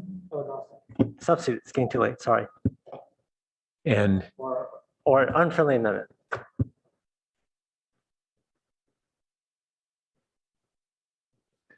I don't see a second. So at this time, I don't see, Councilmember Koo. I wasn't going to second. I just wanted to speak. Or Vice Mayor Koo. Yes. Go ahead and speak. We did not have a second. What Councilmember Tanaka, his proposal, I can see an Immigrant Day, but not on the Italian Heritage Day. We have Asian American Pacific Islander Day, which celebrates all Asians. So I think that, we want to make sure that we also honor the Italians who were immigrants to this country. So I would support the main motion. And if Councilmember Tanaka wants to take up and make a referral to the HRC for them to come up with an Immigrant Day, then I would support that, but not to take away from another nationality, because we are an inclusive community. Okay. Seeing no more lights, would the clerk please call the roll? Councilmember Cormac, Yes. Councilmember Tanaka, Yes. Councilmember Filsa, Yes. Vice Mayor Ku, Yes. Councilmember Stone, Yes. Mayor Burt, Yes. Councilmember Du Bois. Yes. Motion carries unanimously. All right. So that concludes this item, and we are left with council member questions, comments, and announcements. Councilmember Cormac. Thank you, Mayor Burt. I took a fair amount of notes at Cal Cities last week, so I sent it as a trip report. Thank you to the clerk for forwarding that along. 2 pages, few highlights. Jill Ellis, quote, "If it's worth doing, it's going to be hard. Perhaps we and the staff will just remember that as we struggle through some of our big projects." Particularly impressed with Mayor Mark Nogales from South San Francisco, who is the new president of our Peninsula Division, and the work that they did with some of their ARPA funds on guaranteed basic income. The Women's Caucus has welcomed new board members, so that marks the conclusion of my service. I regret that Dr. Lande Ajose's presentation was not made available electronically because it was really fantastic, and Councilmember Filseth would have gone to town with all of the data, would have had to create probably his own spreadsheet. There were 2 general themes I wanted to share. One was many cities really in true partnerships with universities. And as I thought about how we do and don't work with Stanford, I think there's an opportunity for us to do more. And then finally, people use a fair amount of ARPA funding for their most vulnerable residents. And then I do think it'd be wise for us to consider a change to our policies and procedures about our voting delegate and any items that are not explicitly pre-authorized by council action. So I think that's worth contemplating the next time we look at our policies and procedures. And I want to close by thanking the clerk's office for assisting with the travel arrangements.